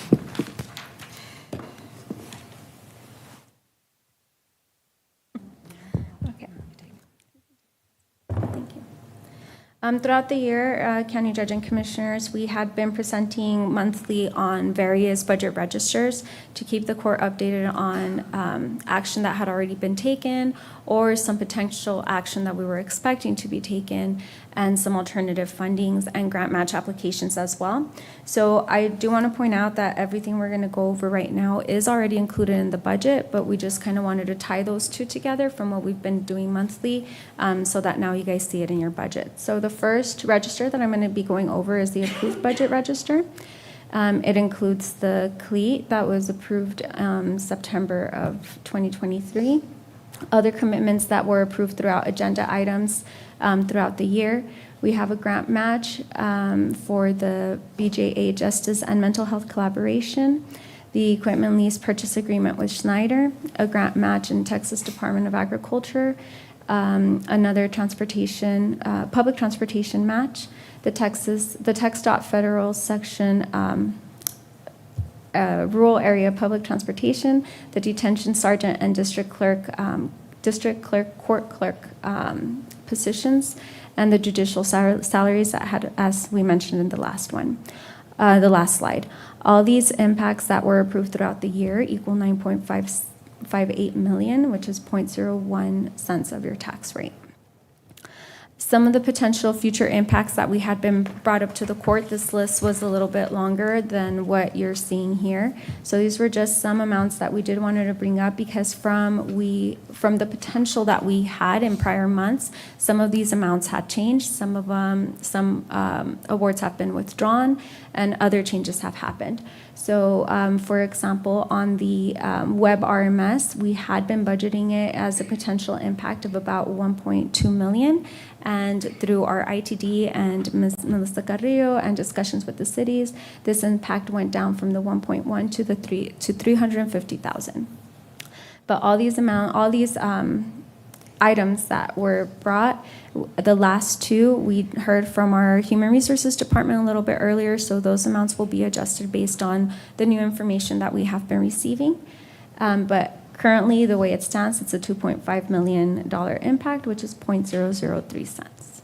Gabby, can you go back to the other, the page before that? Yes. I'll take a picture of that because it's not in my book here.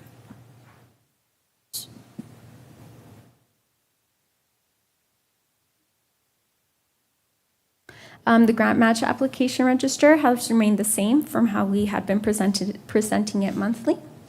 And that one has a total of $56,482, which is 0.000084 of the tax rate value. So to summarize all the three registers, one of them that is not included here that we had been presenting to the court was the restoring register. We'll kind of go over that on the next slide. But all the other registers together, they total 12.1 million. Which is 0.018159 of the tax rate. And before you go to the restoring register, before you talk about that, right here on the slide, you'll see the restoring register is $21.2 million. These are things that we cut last year so that we could approve a no new revenue tax rate. And this year, we're working on trying to take one-time money or make reductions. And I will tell you really quick on the 21.2 million, there's some things that we cut in line items last year that I don't even think are on that list. But this year, where we're trying to find one-time money, again, this is just prolonging the impact because we will eventually not have one-time money to plug the hole. We will have, not once, we've asked for operational reductions. It's just you can't keep generating savings from the same places you've already cut. And so we're prolonging the impact of that. And some of those are not sustainable, like capital. It is not sustainable. We would end up getting a short-term loan and paying interest on things that we really should be being able to pay for in our operating budget. Thank you, Betsy. And that really leads into our last slide, which is ideally going over exactly what Ms. Keller is saying. The first three bullet points, they're amounts, and as she mentioned, it does not include any other operational cuts that some departments made those years, but these have been deferred since fiscal year 25. If you add all three of them together, it does equal 19, not the 21, because 2 million of that was added back to our CIP for this coming year. But the risk pool contribution of 4 million, these are anticipated future impacts that, as we deferred from fiscal year 25, one-time decreases that we're making for fiscal year 26, we already know that for fiscal year 27, these are impacts that we're looking at to start our budget. So we have the risk pool contribution that we're going to forego this year, the closeout of the American Rescue Plan programs, any STEP grants or sustainability programs that need to be brought to the court. We know that we have the contract with our CLEAT. Any personal cost that the court may consider, which may include new positions, regrades, mid-year changes, minimum wage goal, the COLA, the STEP, any personnel costs that we've been foregoing, the health and retirement increases that we may get in the future, contractual increases that we may not be able to defer any longer, and being able to fund any strategic plan initiatives that the court may have. This concludes our presentation for the day. If there's any questions or any further discussion that the court would like to have, we're available to answer those questions. Thank you, Gabby. Questions on the last couple of slides, and the slides I have printed out here are not up to date, so I'm trying to find them. On the restoring register, the 21.2 million. Go down one. It's on that one right there? No, I think she wants to see the list. Right. For these three? Is that the top three? Yes, it's the Are the top restoring three. register? Yes, and Okay. so throughout the months, we had been presenting those three items, which totaled 21 million. However, if you add them right now from these three bullet points, it'll be closer to 19. And that 2 million difference is due to us not Starting really to restoring, but increasing our CIP for this coming year. And as Ms. Keller mentioned, we have a lot of needs in the county, and we don't want to go put those in a debt on something that we should be able to pay for on our own. Right, and the longer we forego those things, the more expensive they'll get, I think. Correct. It was just confusing to me because of the list after that includes some of the things we're proposing to cut this year. So for example, the impact of $4 million to the risk pool, that is a one-time. So next year, we'll forego it this year, this coming fiscal year. The following fiscal year, we have to put our contribution back. The closeout of the American Rescue Plan programs, this is those programs ending, closing out. You will have groups come to you that will ask that we pick up the program or the cost. The other thing that we have too is you will have some of the recovery funds we are using to plug this gap that we have between fund balance and reserve. But that'll be a one-time. This is where we recovered and repaid ourselves for salaries that were eligible.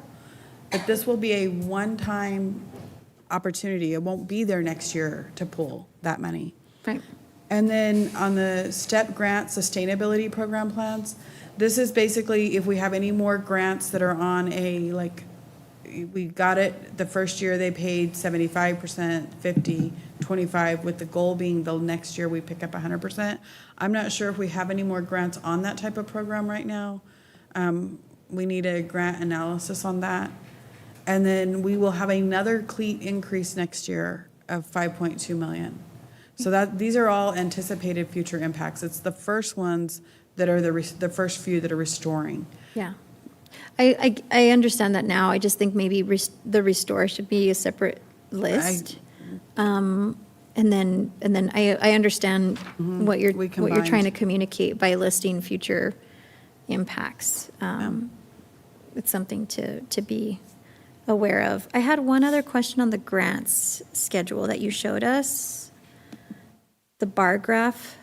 I can't pull it up here. That one. And that's just grant match adjustments. What I'm curious in seeing is any analysis that we've done on loss of grant funding. I think you mentioned we have $45 million in grant funds right now in grant-funded programs. Have we done an analysis on potential cuts to those grants, and what does that mean in terms of both grant match and personnel? Total. Not in total yet. So we do have a number of applications that are pending awards They usually come out about this time between now and October. We know that the state budget reduced a lot of those the funding for those offices where those grants come out of. So we don't know yet what the impact will be to us and those positions until we receive the award. On the federal level, there's the pass-through money from Department of Justice that we know state has not received their award amount yet, so we don't know what that impact will be to grants that we would normally have applied for next year.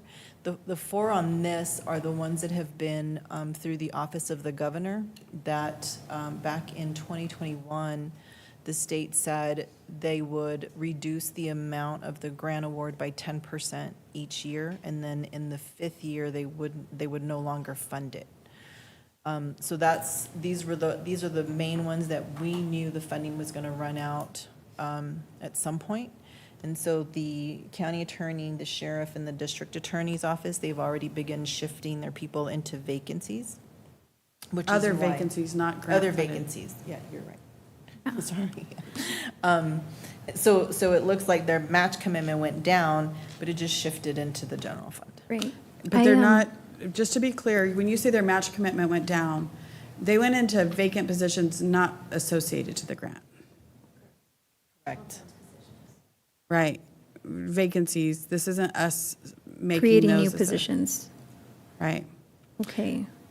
I'm really sensitive to this, right? Because I worked in the nonprofit world. I worked I was a grant-funded employee for a long time. I hired people under grants.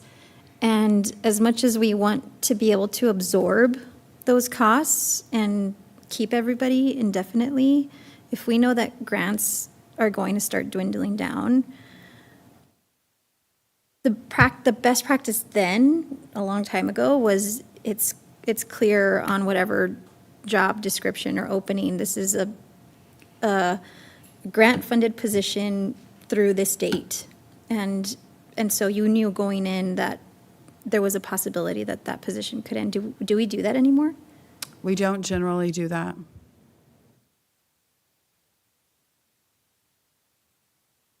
We give notice when we put like an offer, but I don't think our ads say this is a grant-funded position through the end of June. Yes, they do. Yeah. Even when we're reapplying for that same grant year after year, it says that? Because I look at our openings, I don't see that. I was just going to say, Christina Sanchez, El Paso County Attorney, I'm one of the departments here that is listed. I mean, we make that clear with our employees. I mean, I know I try to, because if we have to make plans and for their fairness as well, there's nothing that's guaranteed, so that they are aware as. But we work hard, maybe find other grants, as I'm sure some of the other departments do, but we definitely, and I'm sure with the other departments as well, they let them know because they are grant funded. When I first started in HR, we used to call them temporary positions. Grant-funded positions were called temporary. And we would say this is a one-year position. And we'd often renew, and it was still called temporary. We had a very difficult time recruiting, and we changed it to make them all full-time regulars, and we quit saying that because we kept getting grants over and over. Now times have changed, and the grants aren't coming in the same as they used to. It would be a possibility to go back and revisit. Should we go back to some kind of system that says, this is a grant-funded position, it has been funded continually for several years, there's no guarantee that will continue, or something like that? I mean, it's unfortunate. I'm not saying I don't want to retain employees if we can. I just think, like you said, Betsy, the grant environment has changed substantially this year, both at the federal and state levels. And even if we're absorbing grant-funded positions into vacant positions, that's still increasing our salary budgets. And so I don't know if there's a way to track that over time. And I think these were budgeted positions that were filled and became vacant, and so we're encouraging people to get on with us in other positions outside the grant. So it's not really increasing our salary budget. These were already budgeted positions. Okay. But I do want to say, too, this is not all-inclusive. And the reason why it's not all-inclusive, where grant matches are hitting us, There's other deals that we have, like with public health or emergency management, where if they're losing their grant, we're also picking up a portion of that increase. It's just not tracked here in grant match. So this is a big issue for us. We focused on just these four because we've been bringing these up, like this is gonna run out of funding at some point. But like all the ARPA positions, when ARPA closed out in December, that was 41 positions. 43. 43 total. I think we transitioned 41 in January, and then we just recently transitioned another 2. So that was 43 positions that we absorbed in our budget. Okay, thank you. Right now, the one we're working on is like our crisis intervention team. I think we still have 3 people on a grant that we're waiting to hear if that's going to get awarded or not. Okay. Thank you, I appreciate it.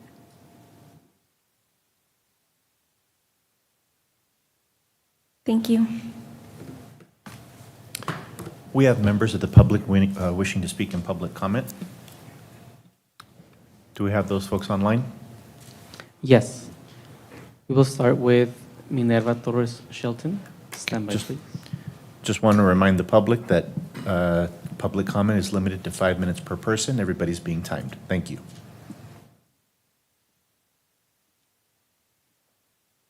Good afternoon. Can you hear me okay? Yes. Yes. Welcome.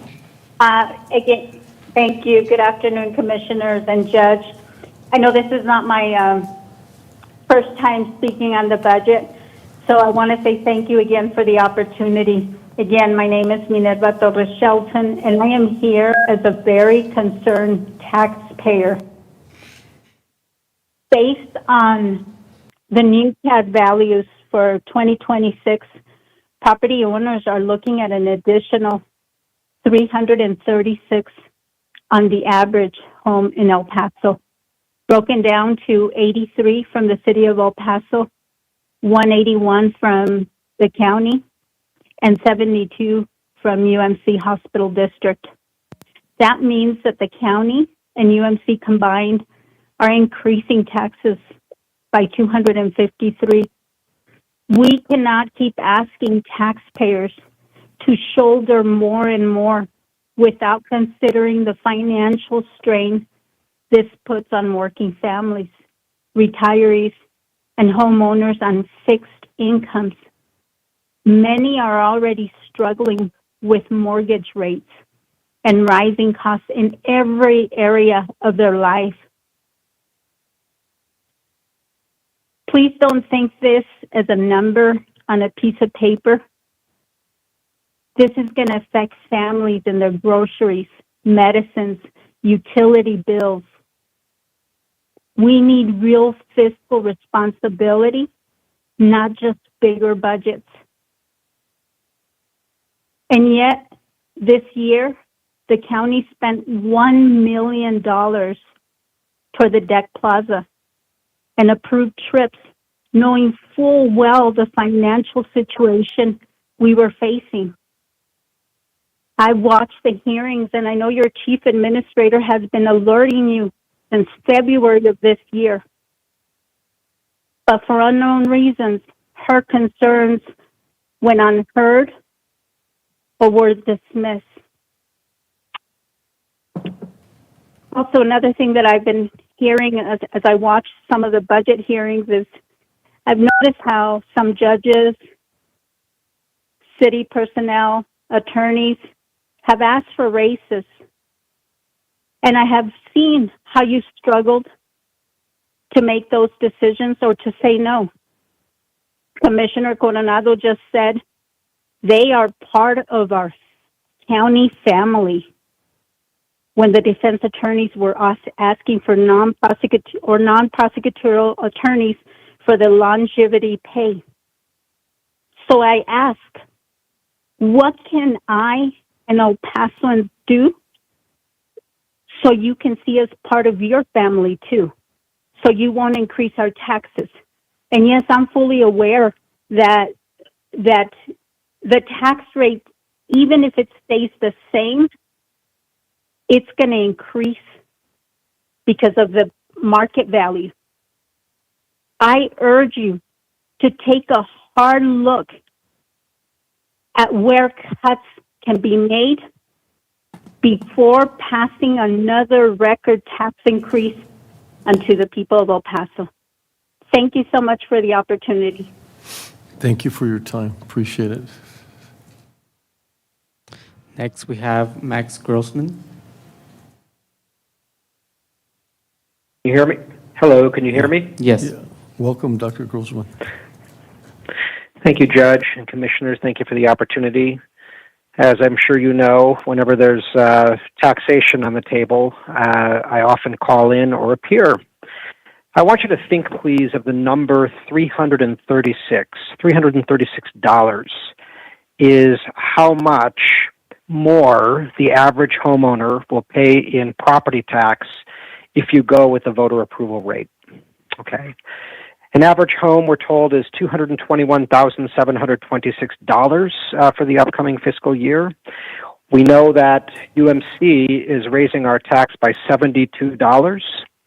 The city is raising our tax by $82.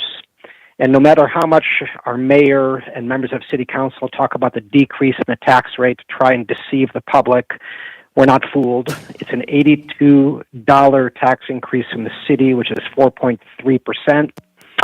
And the county, I know that the voter approval rate would raise that tax $181, and you may not go with that number. You may try and push it down. I heard Stout even say, well, if we can, we're going to go for no new revenue. Nevertheless, it's out there.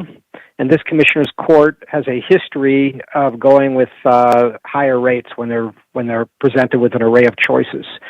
In any case, $336 would be devastating. Actually, $200 would be devastating, considering our stagnant population and the economic trauma that the average family has been facing over the last several years. I understand from staff that there's a $54 million spread between the no new revenue rate and the voter approval rate, and it'll be tempting for you to vote yourselves a chunk of that $54 million. I hope you don't, and I hope that you get as close to no new revenue as possible, because ask yourselves, what do you think the homeowners prefer? An extra trail at Escarate, an improved facility, or keeping their homes? We are facing the first population decline in El Paso since 1932. That's a city. The county has very anemic growth, just barely above flatline. And things are not looking good in terms of forward population projections. Meanwhile, Sunland Park, Santa Teresa, Las Cruces, exploding in population.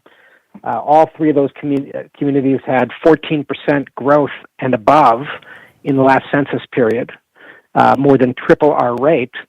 And we even have real estate firms that specialize in relocating El Pasoans just across the border into New Mexico so they can evade our property tax. And you need to think about that, Judge and Commissioners. It's not just about a county. There's a bigger picture here. And the average El Pasoan, they're just looking at the number. And that number, if you go with the voter approval rate, would be 336. That's the number they're going to feel in March 2026 when they're facing, an updated mortgage payment. Now, you're going to say, well, we need things that cost money. And after all, the state is squeezing us. And after all, the state commands X percentage of our budget. That makes sense, except for the fact that there are wasteful expenditures that have gone across your desk. $54 million for water infrastructure for the colonias out of the general fund or out of COs rather than state and federal grants. $1 million to the deck plaza, not to mention in recent years these double-digit salary increases. I'll say it again. The commissioners were paid $62,680 10 years ago and now are earning 113% more than that. On the side of the county judge, $152,700 represents a 74% increase over the last 10 years. I don't know. I don't even want to talk about that. I'm just saying that there are places to cut. It is hard for me to hear from some of you about fiscal discipline and restraint given some of these expenditures. And I'll say one more thing. I've also heard today about, the people voted for that. That's not the people voted for that. That's disingenuous. The county authorized those bonds, debated 30 them, seconds. and put them up for a vote. So they were voted upon, but authorized by you. And you had a choice not to do that or to make the bonds smaller. So I just want to make certain to state that on the record. Last couple things. Number one, I hope you will not do what the city does routinely and talk about tax rate, because that is deceptive and misleading and, frankly, quite disgusting behavior on the part of the city. That Time. the city manager, the mayor are pushing that narrative. I hope that you stick with tax burden, overall tax assessment, and don't talk about tax rates in your messaging. And finally, I would just say I urge you to refrain from any petty jabs after I'm done speaking. Sometimes when I speak before you, the judge, Coronado, have stated Dr. things that I think Grossman, that are you've out of gone the over spirit your of civil time limit. discourse. You want to wrap up, please, because we want to make it fair to everybody, and you've gone past your time limit. So just wrap up real quick, please. Yes, sir. I'll wrap up really quickly. Let's keep the discourse civil, gentlemen and ladies, and I wish you all a wonderful day. Please don't raise our taxes. God bless. Thank you. Okay, thank you, Dr. Grossman.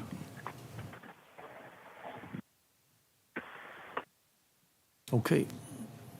Do we have anybody? We have remaining speakers? Sam Armijo via Teams.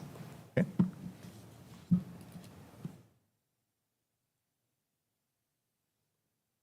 Mr. Armijo, you're muted. Sam? Hello? Mr. Armijo, you're muted. If you can please unmute.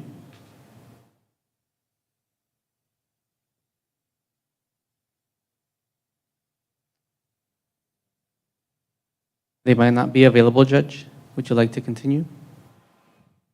Do we have any other speakers? Not online. No? No. Okay. Okay. Thank you.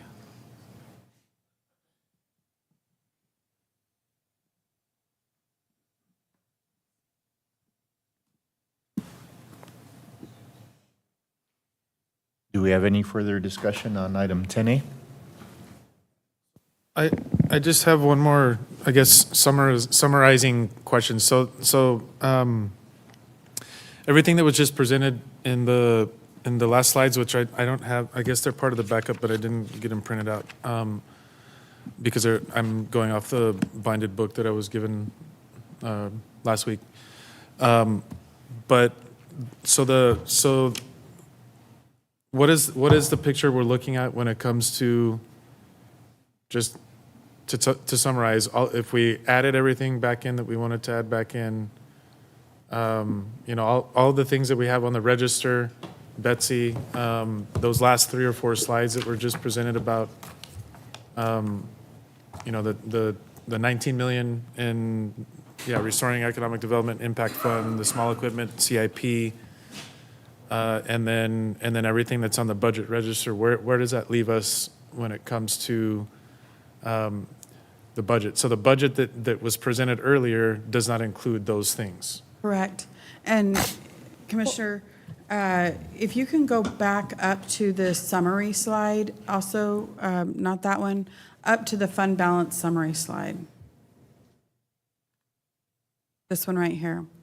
So if you look at this right here and you look at the recommended expenditure budget, and I also want to mention. So that doesn't include anything that was just presented. Correct. Well, if I may, Betsy, everything that was on the budget registers, the approved, the potential, the grant match, that is included in your budget. That's in this What's number, not in okay. there, what's not in there are the things like restoring your capital fund, restoring your economic So impact that additional fund. 19 million.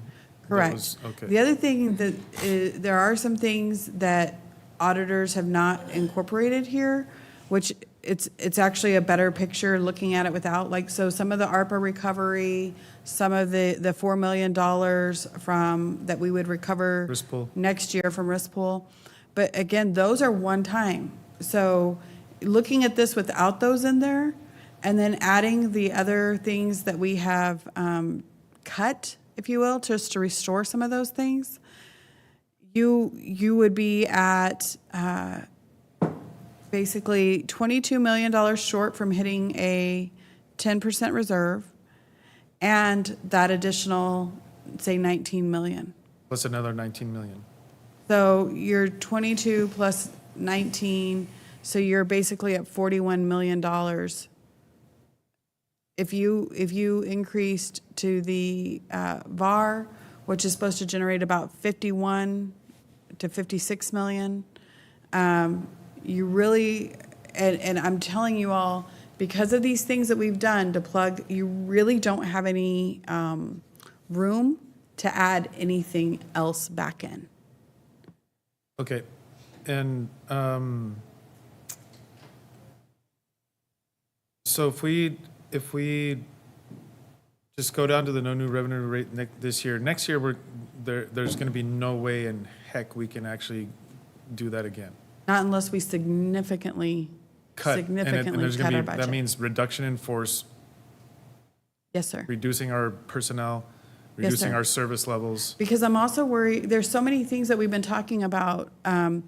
Okay, again, there's things that we won't have to hit again next year to pull from. And we're actually, as we monitor that SB 9, if you have 300 more people in your detention center and you had a OLS kind of case or mass arrest, we will be sending people out and paying for beds. So I feel like we are at a point where we have to be very careful. I don't like over scare tactics or anything like that, but I think we're at a point where we have to be very careful financially with the impacts of some of the legislation that has been passed or being considered.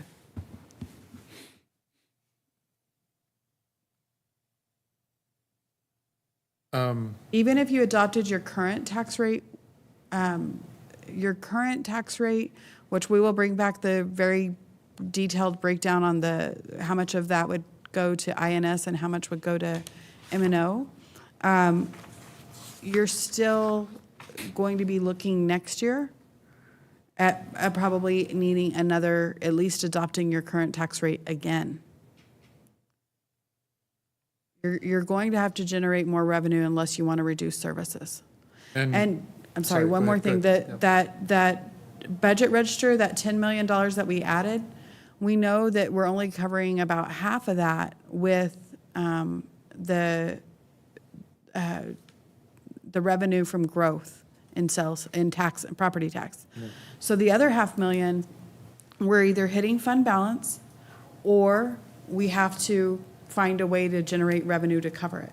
So the budget register, that amount, you said, Ms. Gabby, that's already included in It's this, in there. Yes, in it this is, sir. number, right? And those are things that the court has pretty much unanimously approved Yes. over the budgeting process, correct? Yes. Throughout this fiscal year.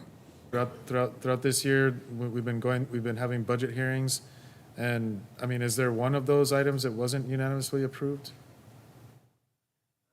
Pull the budget register back up and I'll have to remember.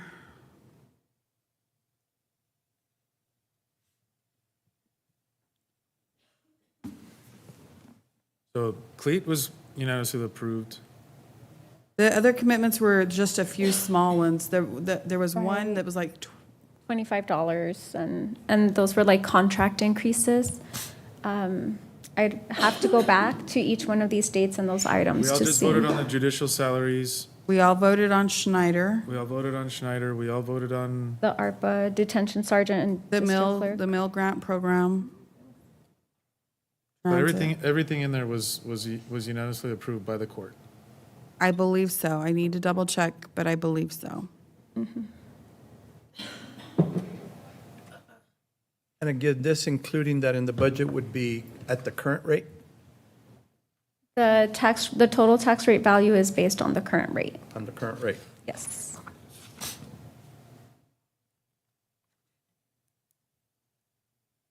So, leaving out the additional, the money that, the cuts that we used to balance the budget last year that we need to put back in, we're at a $22 million, we need to make up $22 million to get to a 10% fund balance. Yes, sir. or cut $22 million, which would also mean a reduction in force somewhere, because Yes. we cannot cut anymore without getting rid of personnel. I A want everybody to 5%, understand that. a 5% operational cut generated $1.5 million in savings. So operations is a small percentage of our budget. Yeah. It's personnel. The majority of Absolutely. our budget is personnel. The majority of our budget is personnel. So, where would we start cutting if we had to cut personnel? Normally, the way we have done this in the past when we've done a reduction in force is we have applied it across all departments, and then it's based on a performance rating. The department identifies which position it will reduce, and then if there's multiple ones of those positions in that department, it is based on their evaluations and how they've scored on those. There are some cases in some departments where you cannot cut because every position in there is statutory. That's usually in very small Do we departments. have a list on this presentation of all of the non-mandated services that the county provides? Is that in this? No, but I did email you all a list on Friday of all the non-mandated services. And even though they're non-mandated, I will continue to say most are essential. Give me 1 second. And I mean, I just want to say, we've been setting ourselves up for this for the last couple of years. I mean, we provided tax relief last year, or tried to, for the most part, going down the no new revenue rate last year. I think in the last 10 or 11 years at the county that I've been at the county, I think we've raised the tax rate 2 times, and for the most part, we've either reduced the tax rate or stayed the same. 2 years ago, we did raise the tax rate, but it's either this year or next year. The only thing is, the state legislature is also in this special session, and probably in the next special session, because this one is going to be, they don't have quorum, and so whatever's been filed this session is not going to probably pass, but they've threatened to have another session, and there's a bill in there that would reduce our the amount that we could increase property taxes to 2.5% instead of the 3.5% cap that we have right now. And there are some bills that also, any tax increase would have to be approved by 2/3 of the voters. Debbie, go up one more slide, I think.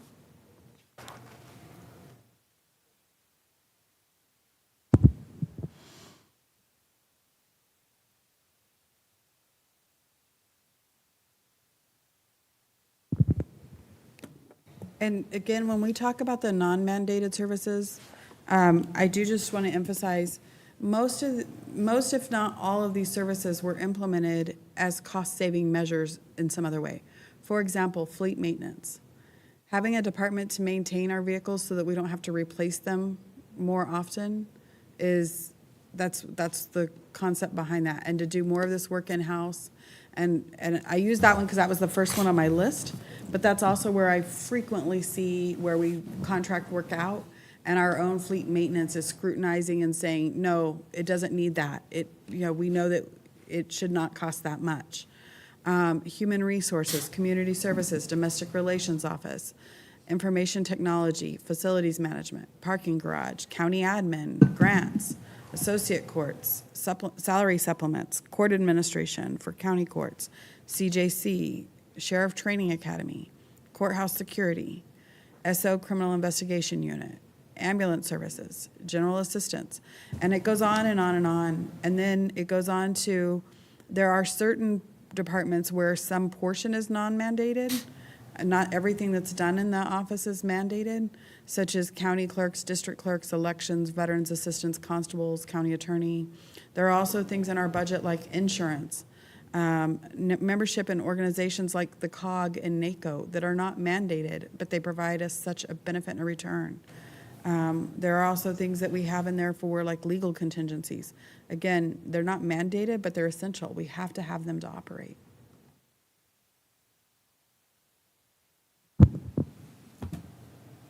Judge? What services are not essential that we provide right now? Well, public safety, like the sheriff's office, the patrols, they're not essential. I mean, they're essential, but they're not mandated. And just for everybody's knowledge, we're at about a $41 million hole, right? What was the impact? I mean, I don't want to call it a hole because I want to be careful about calling it a deficit or a hole. It's to get to where we think we need to be. Well, and let me tell you, it's what the need is then, what the need in is that we're facing right now is exactly the impact we got from Operation Lodestar over a few years, $40+ million. That's the truth of it. That's the truth of it. It wasn't from decisions we made. It was decisions made at the state level that impacted us and keep impacting us. Just a couple years ago, they made another one of those where they made positions to the Central Appraisal District, 3 of those positions to be elected countywide, and that'll cost us $750,000 to $1 million to have that election every year, just for that. And if we had a runoff election for any one of those 3 spots, that's another cost. That was mandated to us, and everybody in the whole county has to pay for it. That's not even included in that $40+ million, that impact that we received. Well, and yeah, that we're talking about the bail, SB 9. That's Not even 12 including million. the bail issue that's coming up here Right.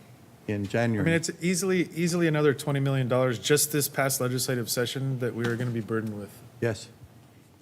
A $20 million more. So that means 40 million plus 20, that's $60 to $70 million in the last 5 years, at least, that the state has forced upon us and not given us, I mean, enough money to cover that, right? I mean, Yep. I mean, I think we did get some grants for OLS, but it was like a couple $1 million or something like that. But $2 million when the tab that they've passed down to us is $60 to $70 million.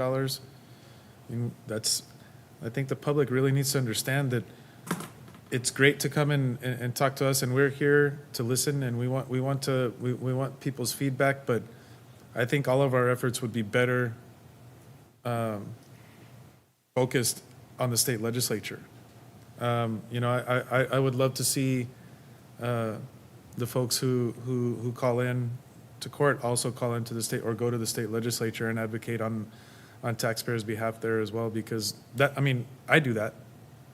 We're there every legislative session, trying to get them to not pass any more unfunded mandates. But we need more voices and more people doing that. It's lots of fun to sometimes for the state legislature to blame local government, but really this is, the predicament in which we find ourselves right now is as a direct result of unfunded mandates. And state action that had caused impact to our budget.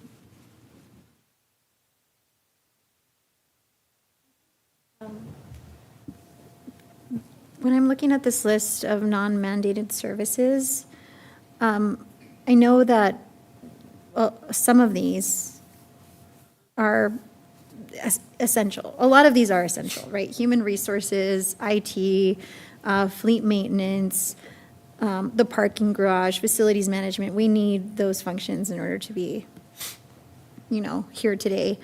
But some of these, I think, if we were serious about, looking line by line at the budget and ways to trim it, it would be helpful for me, at least, to see the costs of the services here on this list. Because I've been through the budget book, but it's really hard, to parse out the exact costs of each of those services and then get more detail on them, right? So there's different levels to general assistance. How much do we spend on those things? For animal welfare, is there something that we could cut out of our animal welfare services and retain some other things? Parks, right? Are there some parks that we could just forego maintenance on for a year? And what kind of savings would that give us? Fabens Airport, the port of entry, the digital library, nutritional assistance. I mean, if people want us to cut our budget, that's where it's going to be cut from. Right? It absolutely does. But for me, to go back to my precinct and to my constituents and say, these are the things that are funded in our precinct. What do you want me to cut? Then I could come back here and give you that input. But it's really hard to do that when it's all countywide and generalized. Do you think that's something we could get, Betsy?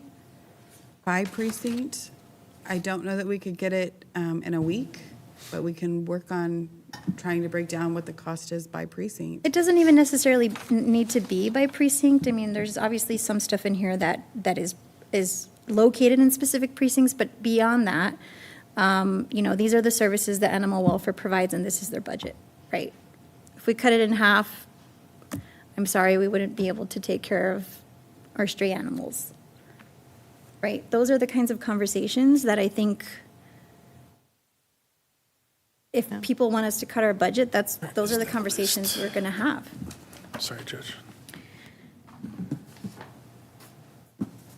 And I agree. I don't think it has to be by precinct. I think having those numbers countywide is fine, but definitely we do need those numbers. Because obviously if we have to cut, it's going to have to be from non-mandated services. We can't cut from mandated services or the departments that support the mandated services. And that's incredibly sad because these are, community services, our animal welfare, our parks. Those are the things that are really important to our residents. But if we have to cut, unfortunately, that's the only place that it can come from. And, I keep hearing that it's not sustainable to adopt the no new revenue rate year after year, but it's also not sustainable to expect our residents to be able to absorb increases in their property taxes year after year. So something has to be done. Neither of the two are sustainable. So we have to find some place where we're not constantly having to look to the resident for tax increases, and yet we're able to build a budget that will hopefully provide as many of these services as we can to our residents. Nobody wants to cut any of these non-mandated services. None of us want to do that. But unfortunately, we find ourselves in a place where we may have to. Do you have suggestions? Well, that's, I think, why the data that Commissioner Butler was asking for is going to be really important. That's why we need that data. And I don't think we've ever had that data. And I would say, I think this is a really important exercise, the going through and evaluating the non-mandated and what the costs are of different things. And I use the example, and I hate to, I'm not going to call out a department, but like when I say there's departments that have some non-mandated services in them, I think we need time to give you those really detailed breakdowns. I really do think for you all to have a very meaningful, thoughtful discussion about this, we need to spend over this next fiscal year really diving into these. I don't think we can make a truly wise decision on this in the next few weeks. I really think we need time to show you that analysis really well done. And I say that because I can think off the top of my head of some departments that are mandated departments but have a non-mandated service in them that probably doesn't add as much value as some of your other non-mandated services. And we need time to go through there and parse those out because they're all often in one account. And it's not going to be easy for us to go. This is going to take really working with our departments, really working with our budget, and going through and pulling out what those are. And giving you all the value or the For example, if we have a program that costs us $300,000 and it's only serving 200 people a year and they could get that service somewhere else, versus cutting animal welfare $300,000, I think you would probably want to know that those are your options. And we need time to really gather all of that. And I think beyond that, the exercise would be helpful. I know, Judge, you've talked about this a lot, about exploring more public-private partnerships and asking the private sector and other partners to help us fill some of these funding gaps in community services. But it's really hard to pursue partnerships when we don't know the exact cost of things and the impact they have on the community. I mean, I would love to hear some suggestions, from the court. We're the policymakers. I would love to hear some suggestions on what people think are the places that we should start cutting first. I would venture to guess that a lot of the non-mandated services are mostly provided to individuals that are not in precinct 2. A lot of them are in sheriff patrol. A lot of the other things, big ticket items, are not in precinct 2. But the constituents that I represent have paid for those, have subsidized those services, and I for one have not been afraid to, and I understand the implications, but when I mean, I've put my constituents and people in precinct 2 have continuously paid for those things. And so, I do want to see a breakdown, if possible, some of those things that are, at the precinct level, because I don't think it's fair that my constituents, and I'm voting for tax increases and further burdening my constituents, when you have other members of the court that are not voting for tax increases and their constituents get the benefit. So I mean, if we're gonna, have a split vote on whether or not to increase taxes, I do want to, have my eyes wide open and everybody's eyes wide open to actually who's benefiting from the different services that are not mandated, that we are choosing to provide. And I think you're right. I think a majority of those non-mandated services are going to be helping serving those residents that are outside of the city of El Paso. So I think it's going to be precinct 1, precinct 3, precinct 4. If we're having to make these cuts, those are the residents that are going to suffer the most. But that's why we need to have this information. That's why we need to know exactly what we would be cutting, because we're going to have those conversations with our residents. We're going to have to explain to them why we had to cut those services that we all feel are incredibly important. But if the money isn't there to pay for it, it's just not there to pay for it.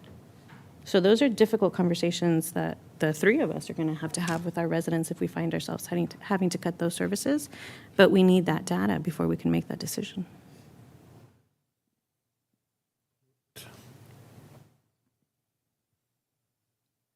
Yes, Betsy? So this is helpful information for us to work on. We will also be, by Monday, we will not have enough information for you all to factor into your tax rate discussion on that kind of non-essential or non-mandated services. We can get you the dollar amounts in general in the budget, but the ones where there are now non-mandated services mixed with mandated, it's going to take more analysis and breakout on our part.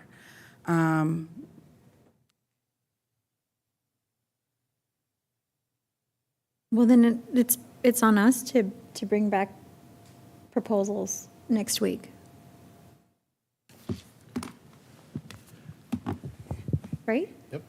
You know, and we may need to take a look at the grants. It's temporaries. They're not permanent. Sorry, but, you know.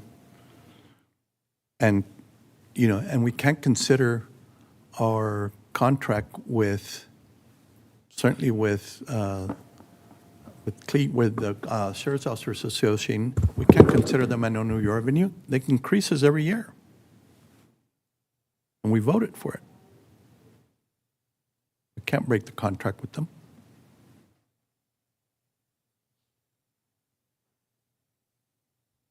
Yeah, I mean, that's going to eat up, just that contract alone, commissioners and judge, is. 5 million this year and 5 million next year. Accounts for all the increase in additional properties on the tax roll. Yeah. More. Well, and Betsy, next week we would decide on the tax rate, but then we'd have a few more weeks to parse through the budget, correct? Yes, correct.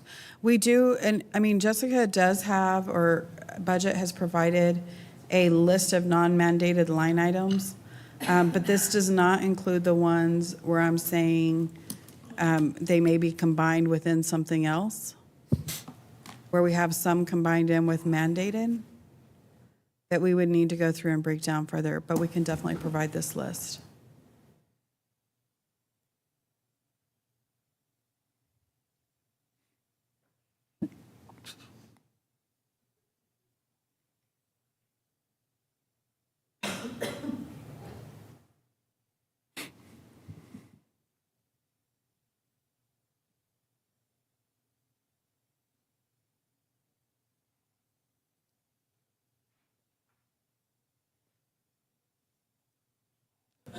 I think that concludes all of our items for today. So on budget for this item, again, we will be bringing this back for Monday. We will have the tax rate adoption. Next Thursday during your special meeting, we'll talk about budget impacts and the things that are still pending, things that are still out there. And then that, based on the conversations and the discussion next week, we will then work to bring back a final proposed budget for your consideration in September 15th. We may need an extra week based on how many changes we're going to make, but that's what we're looking at now. And then going forward, I really think then we need to take that deep analysis, because we don't know what the legislature's going to do and hamstring us even more from doing that. Even though we do what we've done last year and this year in cuts, we may have to do even more next year if they hamstring us from going any increase. They're not even going to allow us for inflation. And Can we also get an analysis of how much the unfunded mandates have increased in the last 10 years? As part of our budget presentation that we get in the future? I know that we have the numbers for this year. The part that we can work on that, but the part that's difficult is, like, for example, SB 6. SB 6, it's not like clearly tracked in our budget somewhere that's all SB 6. And so which people have been staying in jail because of SB 6, driving our budget for the last 4 or 5 years, is going to be very difficult to pull out. Well, then we need to track it going forward. But we definitely will work on what we can pull.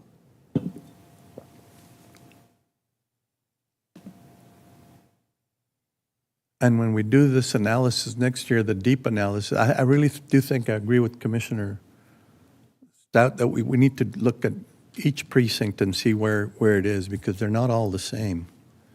We need to really take a look at that. Where is it that, and it's going to be difficult. We need to look at departments that are serving all of it and departments that are not serving mandated services. And that some of those services may need to be adjusted. I don't know. The only other thing I find that, that from some of the comments we heard is that I think it is very unfair to say that we're the ones that voted for these increases on the bonds. just because we put them up to the public. The public voted for those. They wanted those, very easily said no. So it's like saying, that's not very democratic. You guys did it, even though the voters voted for it. Yeah, it's like, don't do it without voter approval, but then don't let the voters approve either. Right. You can't have it both ways. Yeah, that's. I'm sorry. That's not how, you know. No, I that's see not how it things works. working. And you know, anybody can, when it comes to the discretionary funding that we have or the non-mandated services, every constituent has a different thought about what they feel should be prioritized or not, right? You know, we've spent tens or hundreds of thousands of dollars on economic development, historic preservation, creating historic districts downtown. I heard no complaints about that discretionary funding, right? But everybody has their views about what's wasteful and what maybe not wasteful and what's needed and what's not needed, and we just have to, you know, try to balance that and make the best decision we can possible. I also found it very disheartening and unhumanitarian to say that we were wasting money when we were giving first-time water, clean water and sewer to some of the people out in our communities.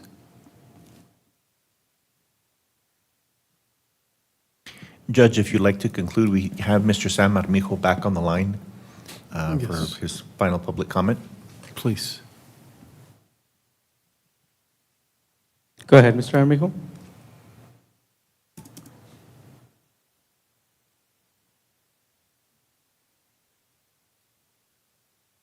Mr. Armijo?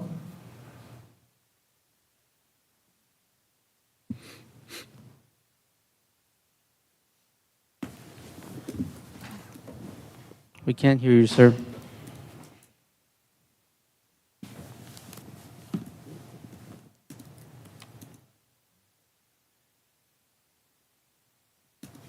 Mr. Armijo, can you hear me?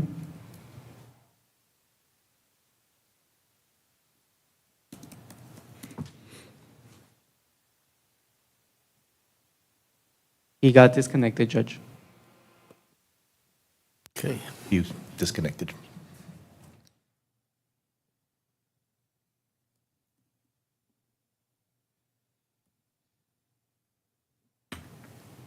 Are we ready to move on to the next item? Yeah, please.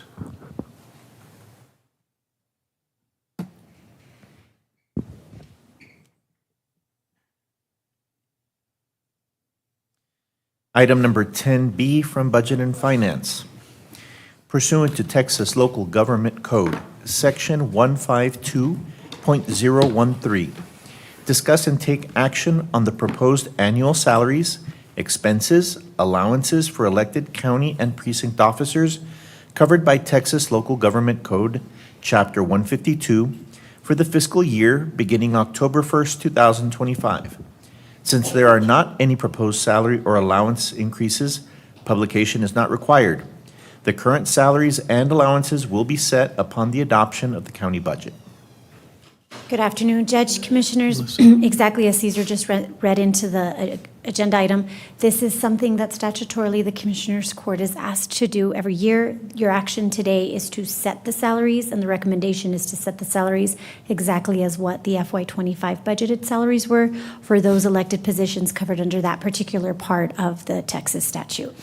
And I do believe we have a motion with your agenda team that they can pull up on screen for your consideration. And as they're doing that, just a reminder, your approval today helps us to notify the elected officials covered within this particular item so that we can submit for any salary, making sure we submit those notices to see if any salary grievances are submitted.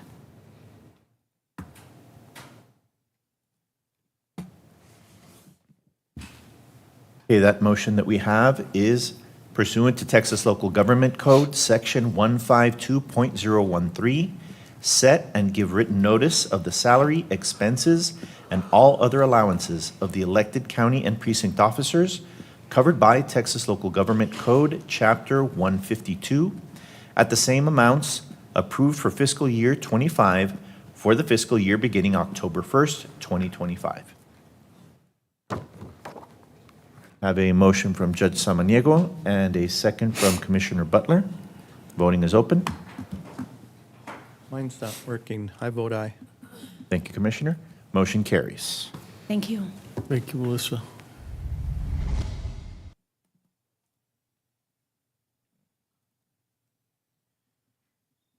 This brings us to executive session. Commissioners Court will now recess into executive session to discuss items 11A through 11C pursuant to Texas Government Code Section 551.071 and 551.087. Commissioners Court will reconvene to take official action. It is 4:14 p.m.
You know, it's good enjoyment, good relaxation, good therapy coming out here and coping with situations and relaxation. It's peaceful, it's quiet, it's nice. In the summertime, it's nice and cool down here. About 8 o'clock, starts getting warm, but it's nice and cool. Come down here and relax for a couple of hours before you have to go out here and face the world. The bait, it varies. You know, when I first started out here, they were hitting on chicken breast. They stopped hitting on chicken breast. What's very popular is weenie, hot dog, and then they stop hitting on the hot dog, and then all of a sudden they start hitting on the shrimp, and then it slows down on the shrimp. Now I'm using some stink bait, and it really stinks. So hopefully we can catch something with some stink bait. But it's great. When the fish are biting, it's great. Yeah. The trout will put the hook in their mouth, and what you're supposed to do when they pull on it, like they pulled before, then you yank on the line and get the hook set in their mouth. And you gotta, trout is kind of hard fishing for trout. Like that.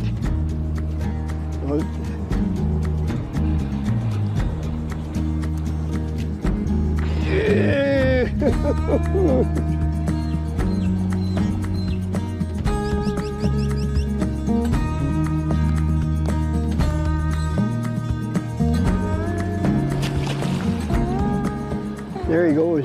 Well, the largest one I caught here was a 15-pounder.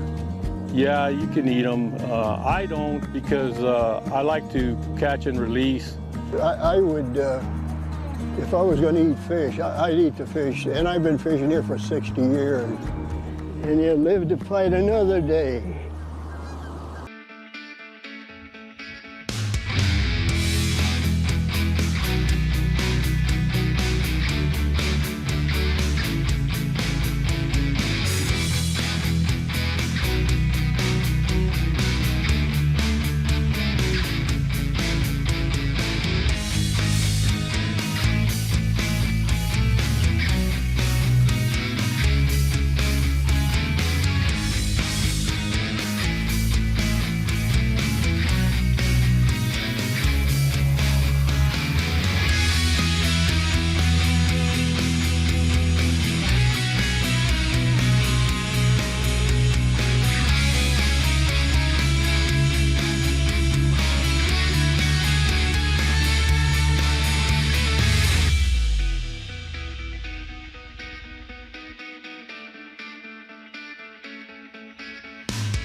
had a hard time believing that cars were just zooming around this place.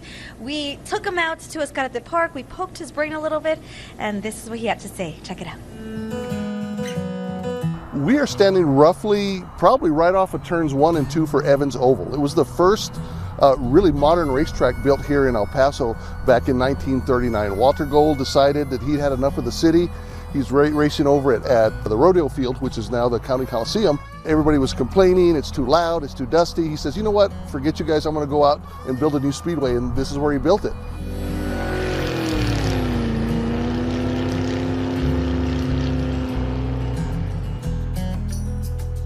If we're standing where I think we're standing, we're right about turn number 1. So turn 1 and turn 2 would come around here. The back stretch is probably right about where that palm tree is. And then what would be the pits would be right about where our golf carts are. And then the rest of the grandstands and everything will be right here. And big scoreboard over here on the north side where people would poke their heads through and watch the race.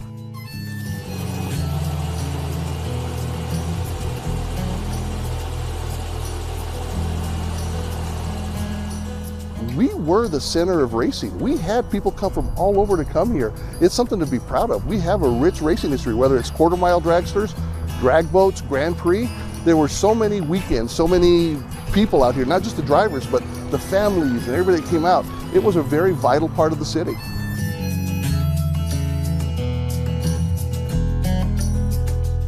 Every single time you have a speedway that develops on the outskirts of a city, eventually the city's going to catch up with it, and that's what happened. They came out here another good 20 years, and then the city caught up with them, and they had to move again. I think it was a very, very vital part because it brought people together, and they saw this space that could be used for more than just, paving it over. They made a park. As sad as I am to see the speedway go, it's a beautiful golf course now, but it is part of the history, and you need to have people reminded about that, sometimes you see that golf course or you see that empty lot and it was something completely different. It's stuff like that, just take a step back and look at it and you'll say, oh yeah, this is pretty cool.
Well, once you're in Ascarate Park, you'll notice that there's a little community garden right here. This is what it is. It's a teaching and demonstration garden.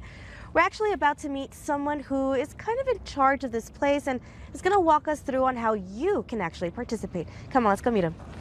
Hi, Hello. Eduardo Rascon is here with us today. Eduardo, thank you so much for being here with us. Of course. Talk to us a little bit about this garden. What is this? So this is basically to teach the community how they can actually have their own backyard garden and how they can grow their own produce. So Eduardo, these are Brussels sprouts. Wow, these are so tiny, so beautiful. Now, you're telling me that this community garden is nonprofit, correct? Yes. As a nonprofit, since we're not making any money out of this association or fundraising, most of the money that we do through fundraising or sales is to actually have funds and budget to replace things that are happening at the garden. All right, Eduardo, so this is really unique. Part of your garden, you're telling me that this is spinach. Mm-hmm. I can actually eat this. Yes, it should be very buttery. It is actually, it's really good. Perfect for like omelets or for like salads, smoothies. You don't put any pesticides on this or anything like that? No, spraying we usually try to tell the community that should be used as a last resort, because there's other practices that you can apply in your garden to prevent pests from coming in. I would like to encourage everybody to start getting familiar with the plants that they can grow here in the community. El Paso can offer you a lot of opportunity in terms of growing conditions. Hello everyone, it's Sam Guzman here. We are live at Ascarate Park for another episode of Small Town Spotlight. Ascarate Park is home to many things. One of those things is its golf course, whether you are a seasoned pro or someone who just wants to appreciate what the outdoors has to offer here at Ascarate Park. The Ascarate Golf Course might be the place to be. Check it out. Ascarate Golf Course is special for many reasons.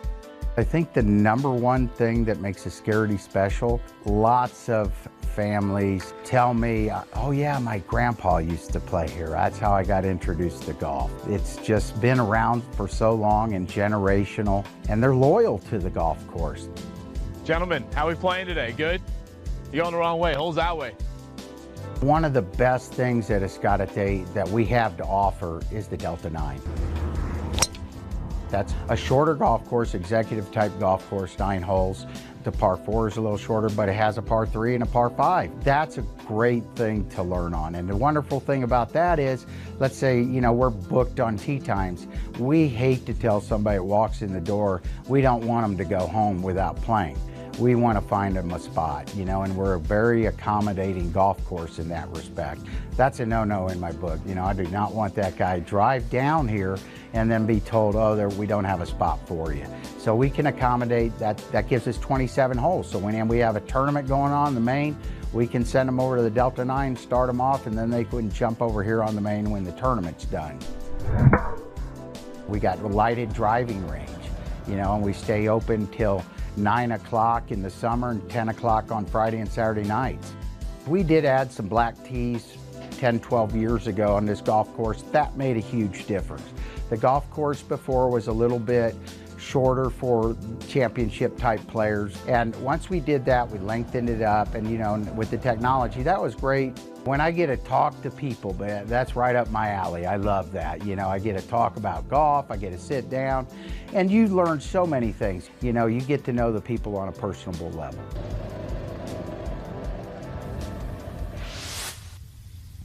Beautiful. I hope to come out here one day and get a round. It won't be a good round, but it'll definitely be an experience. Now, another sport Escalante Park is home to is a sport that is quickly becoming one of the most popular sports in the entire world. We're talking about pickleball. Escalante Park is one of the most popular places to play here in the Sun City. It's got 4 hard outdoor courts, and again, it's a sport that is quickly gaining much attention, and Escalante Park is the place to be if you're looking to play pickleball.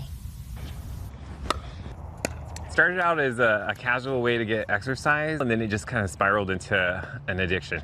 Over the last 2 years, John Wooten has become quite the pickleball athlete, all thanks to these courts here at Escalante Park. 3-0. My next door neighbor and I met somebody else that played here on a regular basis, and then we went one day, and then it was 2, and then it was 4, and then it turned into like 5 or 6 times a week. Here's just... John calls these courts the hub for pickleball in the Sun City. Yeah, it's only a couple miles from my house, so it makes the addiction worse because I know I can get here quick. And so this part of town is pretty central. Pickleball's success does come with a downside. According to John, the relatively new courts at Escalante already show some wear and tear. Good shot. Over time, it's caused the surface to crack, even though it's fairly new. And so now they're going to redo it because it's such a popular thing right now. And John says the best part of pickleball? Anyone can play. 002. There are plenty of places to play. It's free once you buy all the equipment, and there's plenty of people who will teach you how to do it. 431. It usually starts out recreationally for most people, and then it turns into an addiction.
You know, it's good enjoyment, good relaxation, good therapy coming out here and coping with situations and relaxation. It's peaceful, it's quiet, it's nice. In the summertime, it's nice and cool down here. About 8 o'clock, starts getting warm, but it's nice and cool. Come down here and relax for a couple of hours before you have to go out here and face the world. The bait, it varies. You know, when I first started out here, they were hitting on chicken breast. They stopped hitting on chicken breast. What's very popular is weenie, hot dog, and then they stop hitting on the hot dog, and then all of a sudden they start hitting on the shrimp, and then it slows down on the shrimp. Now I'm using some stink bait, and it really stinks. So hopefully we can catch something with some stink bait. But it's great. When the fish are biting, it's great. Yeah. The trout will put the hook in their mouth. And what you're supposed to do when they pull on it like they pulled before, then you yank on the line and get the hook set in their mouth. And you gotta, trout is kind of hard fishing for trout. Like that.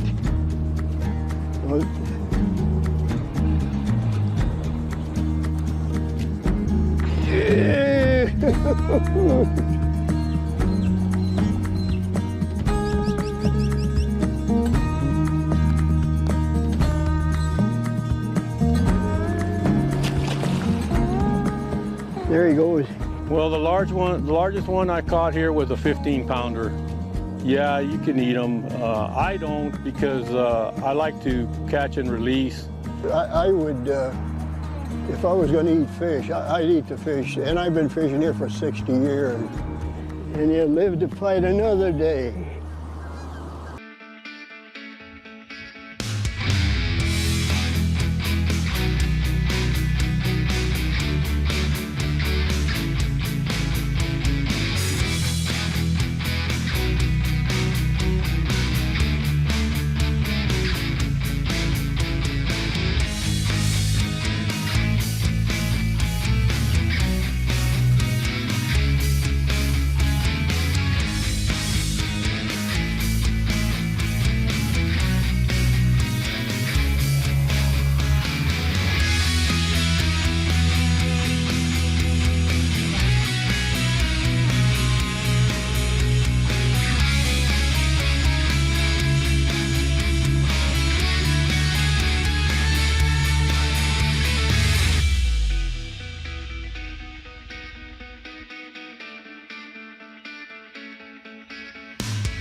had a hard time believing that cars were just zooming around this place.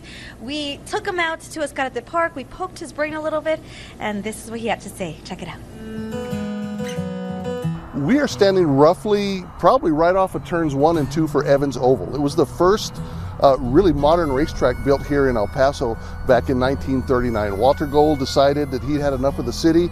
He's racing over at the rodeo field, which is now the County Coliseum. Everybody was complaining, it's too loud, it's too dusty. He says, you know what, forget you guys, I'm gonna go out and build a new speedway, and this is where he built it.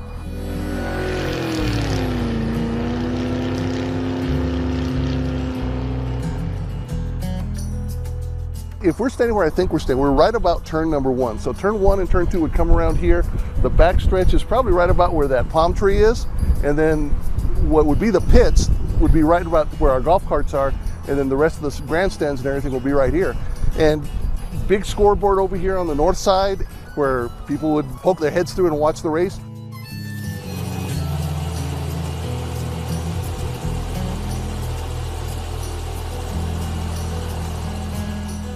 we were the center of racing. We had people come from all over to come here. It's something to be proud of. We have a rich racing history, whether it's quarter-mile dragsters, drag boats, Grand Prix. There were so many weekends, so many people out here, not just the drivers, but the families and everybody that came out. It was a very vital part of the city.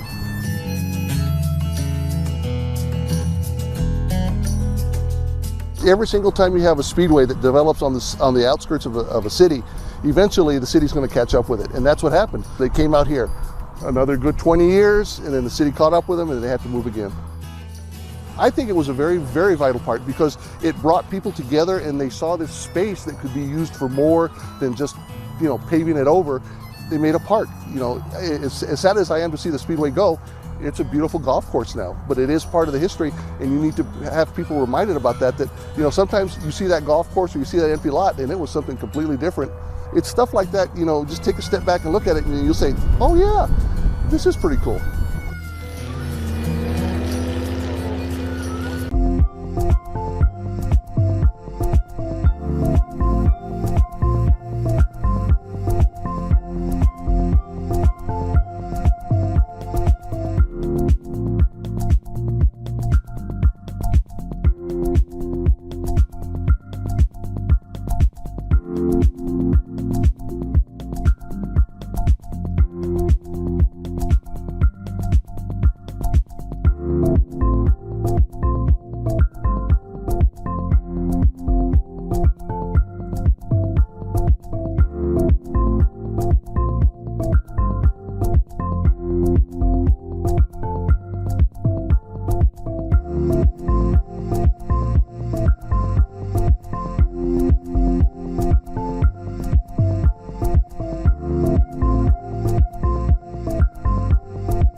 Well, once you're in Azcárate Park, you'll notice that there's a little community garden right here. This is what it is. It's a teaching and demonstration garden.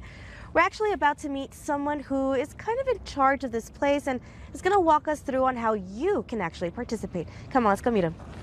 Hi, Hello. Eduardo Rascon is here with us today. Eduardo, thank you so much for being here with us. Of course. Talk to us a little bit about this garden. What is this? So this is basically to teach the community how they can actually have their own backyard garden and how they can grow their own produce. So Eduardo, these are Brussels sprouts. Wow, these are so tiny, so beautiful. Now, you're telling me that this community garden is nonprofit, correct? Yes. As a nonprofit, since we're not making any money out of this association or fundraising, most of the money that we do through fundraising or sales is to actually have funds and budget to replace things that are happening at the garden. All right, Eduardo, so this is really unique. Part of your garden, you're telling me that this is spinach. Mm-hmm. I can actually eat this. Yes, it should be very buttery. It is actually, it's really good. Perfect for like omelets or for like salads, smoothies. You don't put any pesticides on this or anything like that? No, spraying we usually try to tell the community that should be used as a last resort, because there's other practices that you can apply in your garden to prevent pests from coming in. I would like to encourage everybody to start getting familiar with the plants that they can grow here in the community. El Paso can offer you a lot of opportunity in terms of growing conditions. Hello everyone, it's Sam Guzman here. We are live at Azcárate Park for another episode of Small Town Spotlight. Azcárate Park is home to many things. One of those things is its golf course, whether you are a seasoned pro or someone who just wants to appreciate what the outdoors has to offer here at Azcárate Park. The Azcárate Golf Course might be the place to be. Check it out. Azcárate Golf Course is special for many reasons. I think the number one thing that makes Ascarity special, lots of families tell me, oh yeah, my grandpa used to play here. That's how I got introduced to golf. It's just been around for so long and generational, and they're loyal to the golf course. Gentlemen, how are we playing today? Good? You're going the wrong way. Holes that way. One of the best things at Escalante that we have to offer is the Delta 9. That's a shorter golf course, executive type golf course, 9 holes. The par 4 is a little shorter, but it has a par 3 and a par 5. That's a great thing to learn on. And the wonderful thing about that is, let's say, we're booked on tee times. We hate to tell somebody that walks in the door, we don't want them to go home without playing. We want to find them a spot, and we're a very accommodating golf course in that respect. That's a no-no in my book. I do not want that guy drive down here and then be told, oh, we don't have a spot for you. So we can accommodate that. That gives us 27 holes. So when we have a tournament going on the main, we can send them over to the Delta 9, start them off, and then they can jump over here on the main when the tournament's done. We got a lighted driving range, and we stay open till 9 o'clock in the summer and 10 o'clock on Friday and Saturday nights. We did add some black tees 10, 12 years ago on this golf course. That made a huge difference. The golf course before was a little bit shorter for championship type players. And once we did that, we lengthened it up, and with the technology, that was great. When I get to talk to people, that's right up my alley. I love that. I get to talk about golf, I get to sit down, and you learn so many things. You get to know the people on a personable level.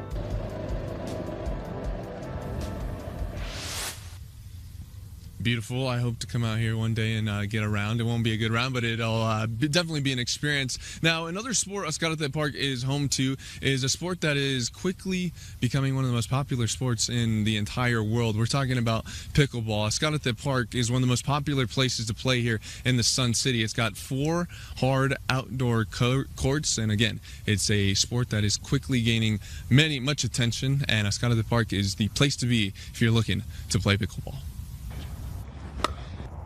Started out as a casual way to get exercise, and then it just kind of spiraled into an addiction.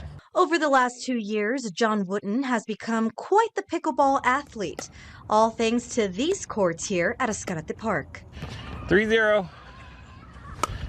My next door neighbor and I met somebody else that played here on a regular basis, and then we went one day, and then it was 2, and then it was 4, and then it turned into like 5 or 6 times a week. Here's just. John calls these courts the hub for pickleball in the Sun City. Yeah, it's only a couple miles from my house, so it makes the addiction worse because I know I can get here quick. And so this part of town is pretty central. Pickleball's success does come with a downside. According to John, the relatively new courts at Escalante already show some wear and tear. Good shot. Over time, it's caused the surface to crack, even though it's fairly new. And so now they're going to redo it because it's such a popular thing right now. And John says the best part of pickleball? Anyone can play. 002. There are plenty of places to play. It's free once you buy all the equipment, and there's plenty of people who will teach you how to do it. 431. It usually starts out recreationally for most people, and then it turns into an addiction.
You know, it's good enjoyment, good relaxation, good therapy coming out here and coping with situations and relaxation. It's peaceful, it's quiet, it's nice. In the summertime, it's nice and cool down here. About 8 o'clock starts getting warm, but it's nice and cool. Come down here and relax for a couple of hours before you have to go out here and face the world. The bait, it varies. You know, when I first started out here, they were hitting on chicken breast. They stopped hitting on chicken breast. What's very popular is weenie, hot dog, and then they stop hitting on the hot dog, and then all of a sudden they start hitting on the shrimp, and then it slows down on the shrimp. Now I'm using some stink bait, and it really stinks. So hopefully we can catch something with some stink bait. But it's great. When the fish are biting, it's great. Yeah.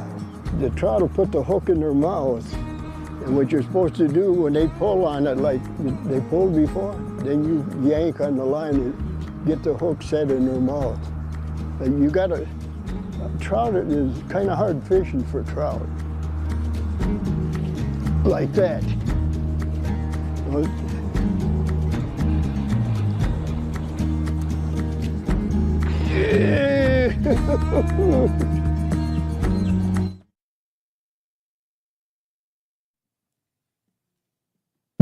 Caesar, go ahead. Commissioners Court has reconvened into regular open session. It is 5:04 p.m. We're on item number 12A from regular session.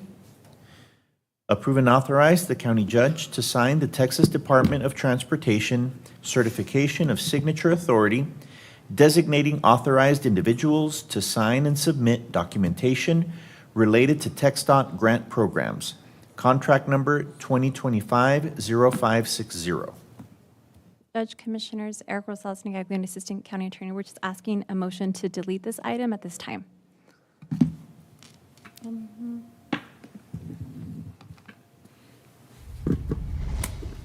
We have a motion from Judge Samaniego, a second from Commissioner Butler. The voting is open. Vote aye. Thank you, Commissioner. Motion carries.